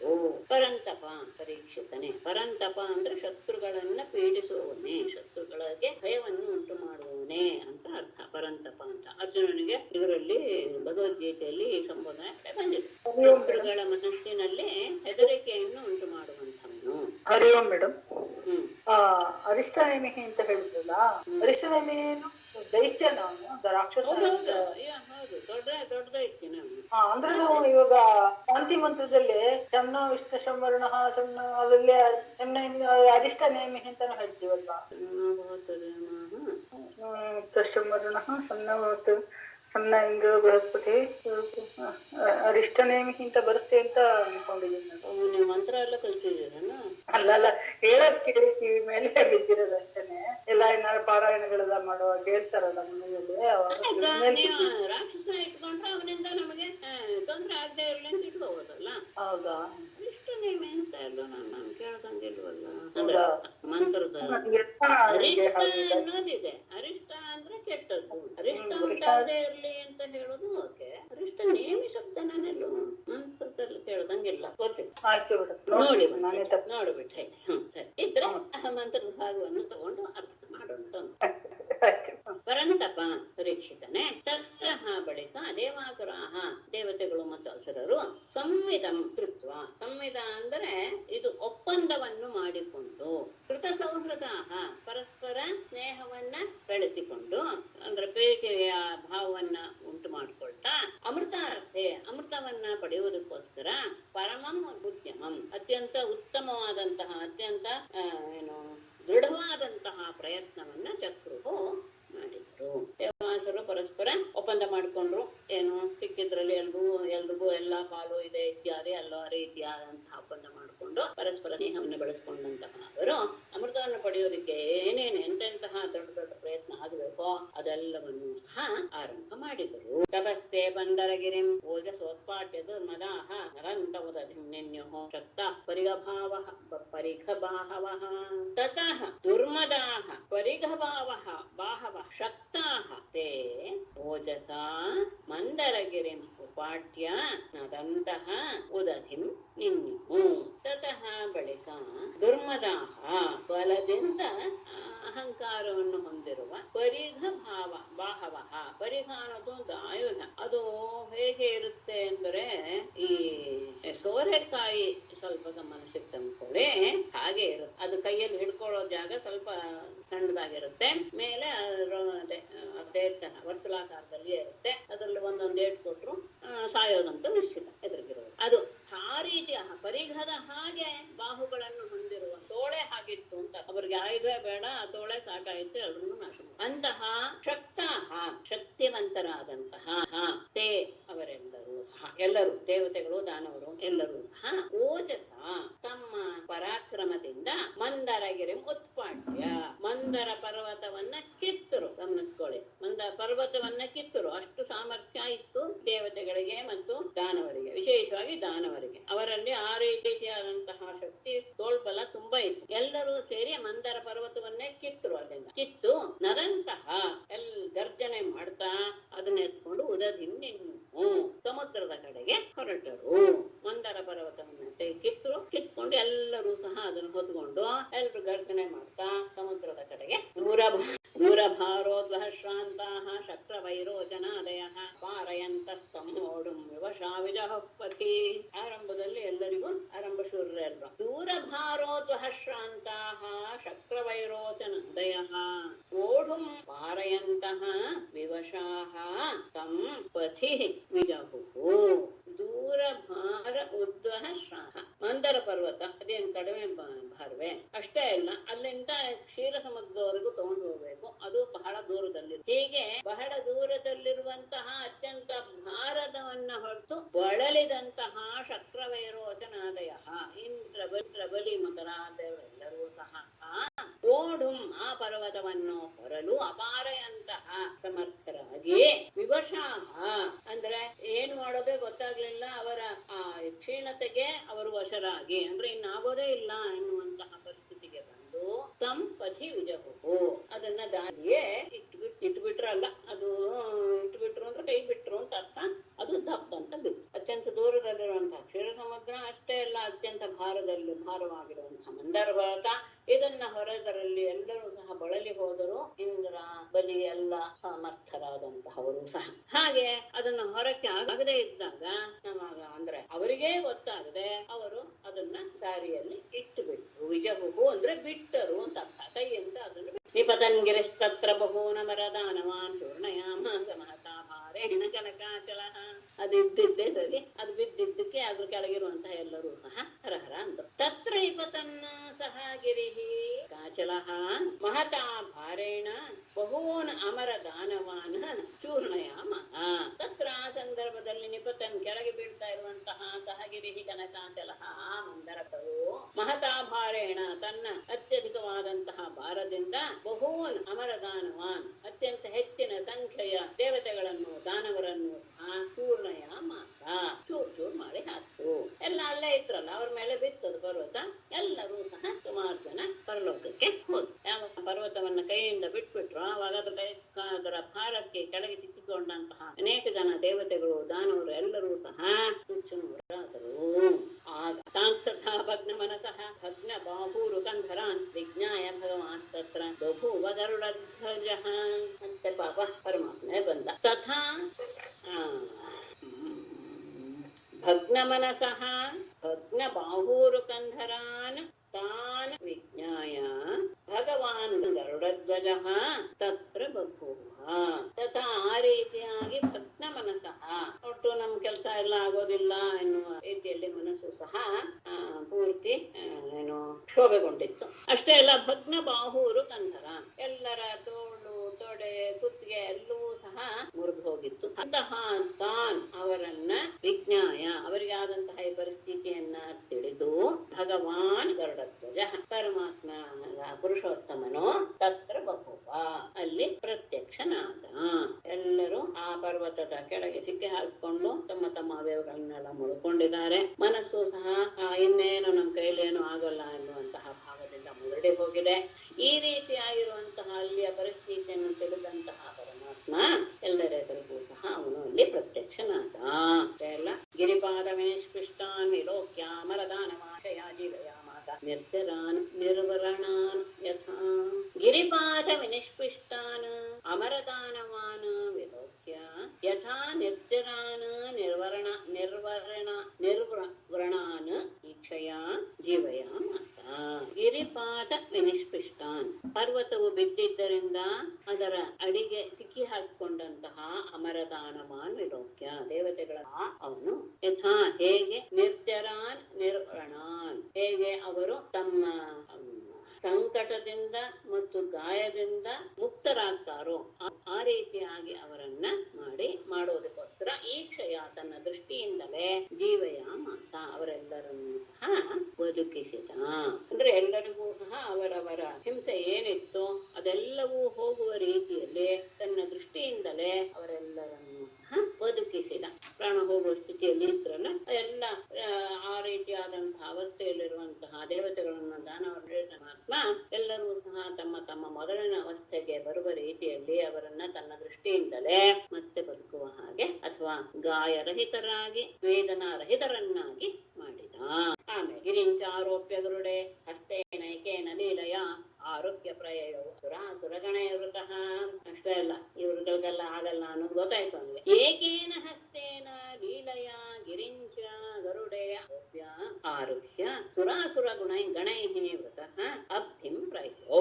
ಏಕೇನ ಹಸ್ತೇನ ಒಂದೇ ಕೈಯಿಂದ ಲೀಲಯ ಬಹಳ ಸುಲಭವಾಗಿ ಗಿರಿಂ ಚ ಆ ಗಿರಿಯನ್ನ ಮಂದರ ಪರ್ವತವನ್ನು ಎತ್ತಿ ಗರುಡೆ ಆರೋಗ್ಯ ಗರುಡನ ಮೇಲೆ ಆ ಪರ್ವತವನ್ನು ಇಟ್ಟು ಆರೋಗ್ಯ ತಾನೂ ಸಹ ಗರುಡನನ್ನ ಏರಿ ಸುರಾಸುರ ಗಣೈಃ ವೃತಃ ದೇವತೆಗಳ ಮತ್ತು ಅಸುರರ ಜೊತೆಗೆ ಅಸುರಗಳ ಸಮೂಹಗಳ ಜೊತೆಗೆ ಕೂಡಿದವನಾಗಿ ಅಬ್ಧಿಂ ಪ್ರಯಯೌ ಕ್ಷೀರ ಸಮುದ್ರ ಅನ್ನು ಕುರಿತು ಹೊರಟ. ಒಂದೇ ಕೈಯಿಂದ ಆ ಪರ್ವತವನ್ನ ಬಹಳ ಸುಲಭವಾಗಿ ಅದನ್ನು ಎತ್ತಿ ಗರುಡನ ಮೇಲೆ ಇಟ್ಟ. ಹಾಗೆ ತಾನು ಗರುಡನ ಮೇಲೆ ಹತ್ತಿಕೊಳ್ತಾ ಎಲ್ಲ ಸಮೂಹಗಳೆಲ್ಲ ಇದ್ರಲ್ಲ ದೇವತೆಗಳ ಅಸುರರು ಅವರ ಜೊತೆಗೆ ಕೂಡಿಕೊಂಡು ಎಲ್ಲರೂ ಸಮುದ್ರದ ಕಡೆಗೆ ಹೊರಟರು. ಅವರೋಪ್ಯ ಗಿರಿಂ ಸ್ಕಂಧಾತ್ ಸುಪರ್ಣ ಪತತಾಂಬರಃ ಯಯೌ ಜಲಾಂತೆ ಉತ್ಸೃಜ್ಯ ಹರಿಣಾ ಸವಿಸರ್ಜಿತಃ. ಪತತಾಂಬರಃ ಸುಪರ್ಣಃ ಸ್ಕಂಧಾತ್ ಗಿರಿಂ ಅವರೋಪ್ಯ ಜಲಾಂತೆ ಸೃಜ್ಯ ಹರಿಣಾ ವಿಸರ್ಜಿತಃ ಸಹ ಯಯೌ. ಪತತಾಂ ವರಹ, ಪತತಾಂ ಅಂದ್ರೆ ಪಕ್ಷಿಗಳಲ್ಲಿ ವರಹ ಶ್ರೇಷ್ಠನಾದಂತಹ ಸುಪರ್ಣ ಗರುಡನು ಸ್ಕಂಧಾತ್ ತನ್ನ ಸ್ಕಂಧದಿಂದ ಹೆಗಲಿನಿಂದ ಗಿರಿಂ ಅವರೋಪ್ಯ ಸಮುದ್ರಕ್ಕೆ ಹೋಗಿ ಆಯ್ತು. ಅಲ್ಲಿ ತನ್ನ ಹೆಗಲ ಮೇಲಿರುವಂತಹ ಪರ್ವತವನ್ನ ಕೆಳಗೆ ಇಳಿಸಿ ಜಲಾಂತೆ ಉತ್ಸೃಜ್ಯ ನೀರಿನ ಮಧ್ಯದಲ್ಲಿ ಸಮುದ್ರದ ಮಧ್ಯದಲ್ಲಿ ಅದನ್ನ ಇಳಿಸಿ ಹರಿಣಾ ವಿಸರ್ಜಿತ ಸಹ ಭಗವಂತನಿಂದ ಕಳುಹಿಸಿಕೊಡಲ್ಪಟ್ಟಂತಹ ಸಹ ಆ ಗರುಡನು ಯಯೌ ಹೊರನು. ಈಗ ಅವನು ಗರುಡನನ್ನು ಮಾತ್ರ ಕಳಿಸಿಕೊಟ್ಟ. ಯಾಕೆ ಅಂದ್ರೆ ಮುಂದೆ ವಾಸುಕಿ ಬರುವನಿದ್ದಾನೆ. ಹಾಗೆ ಹಾವುಗಳಿಗೂ ಗರುಡನಿಗೂ ಸಹ ದ್ವೇಷ. ಹಾಗಾಗಿ ಗರುಡನನ್ನ ಕಳಿಸಿಕೊಟ್ಟು ಬಿಟ್ಟ ವಿಷ್ಣು ಪರಮಾತ್ಮ. ಅವನು ತನ್ನ ಕೆಲಸವನ್ನು ಮಾಡಿ ಮುಗಿಸ್ತಾ ಹೆಗಲ ಮೇಲಿದ್ದಂತಹ ಪರ್ವತವನ್ನ ಕೆಳಗೆ ಇಳಿಸಿ ಅದನ್ನ ನೀರಿನ ಮಧ್ಯದಲ್ಲಿ ಕ್ಷೀರ ಸಮುದ್ರದ ಮಧ್ಯದಲ್ಲಿ ಪರಮಾತ್ಮನ ಅಪ್ಪಣೆಯನ್ನು ತೆಗೆದುಕೊಂಡು ಗರುಡ ಅಲ್ಲಿಂದ ಹೊರಟು ಹೋದ. ಅವರೋಪ್ಯ ಗಿರಿಂ ಸ್ಕಂಧಾದ ಸುವರ್ಣ ಪತತಾಂಬರಃ ಯಯೌ ಜಲಾಂತೆ ಉಚ್ಚಾರಿಣಾ ಸವಿಸರ್ಜಿತಃ. ಶ್ರೀಮದ್ಭಾಗವತೆ ಮಹಾಪುರಾಣೇ ಅಷ್ಟಮ ಸ್ಕಂಧೆ ಅಮೃತಮಥನೆ ಮಂದರಾಚಲಾನಯನ ಷಷ್ಠೋಧ್ಯಾಯಃ.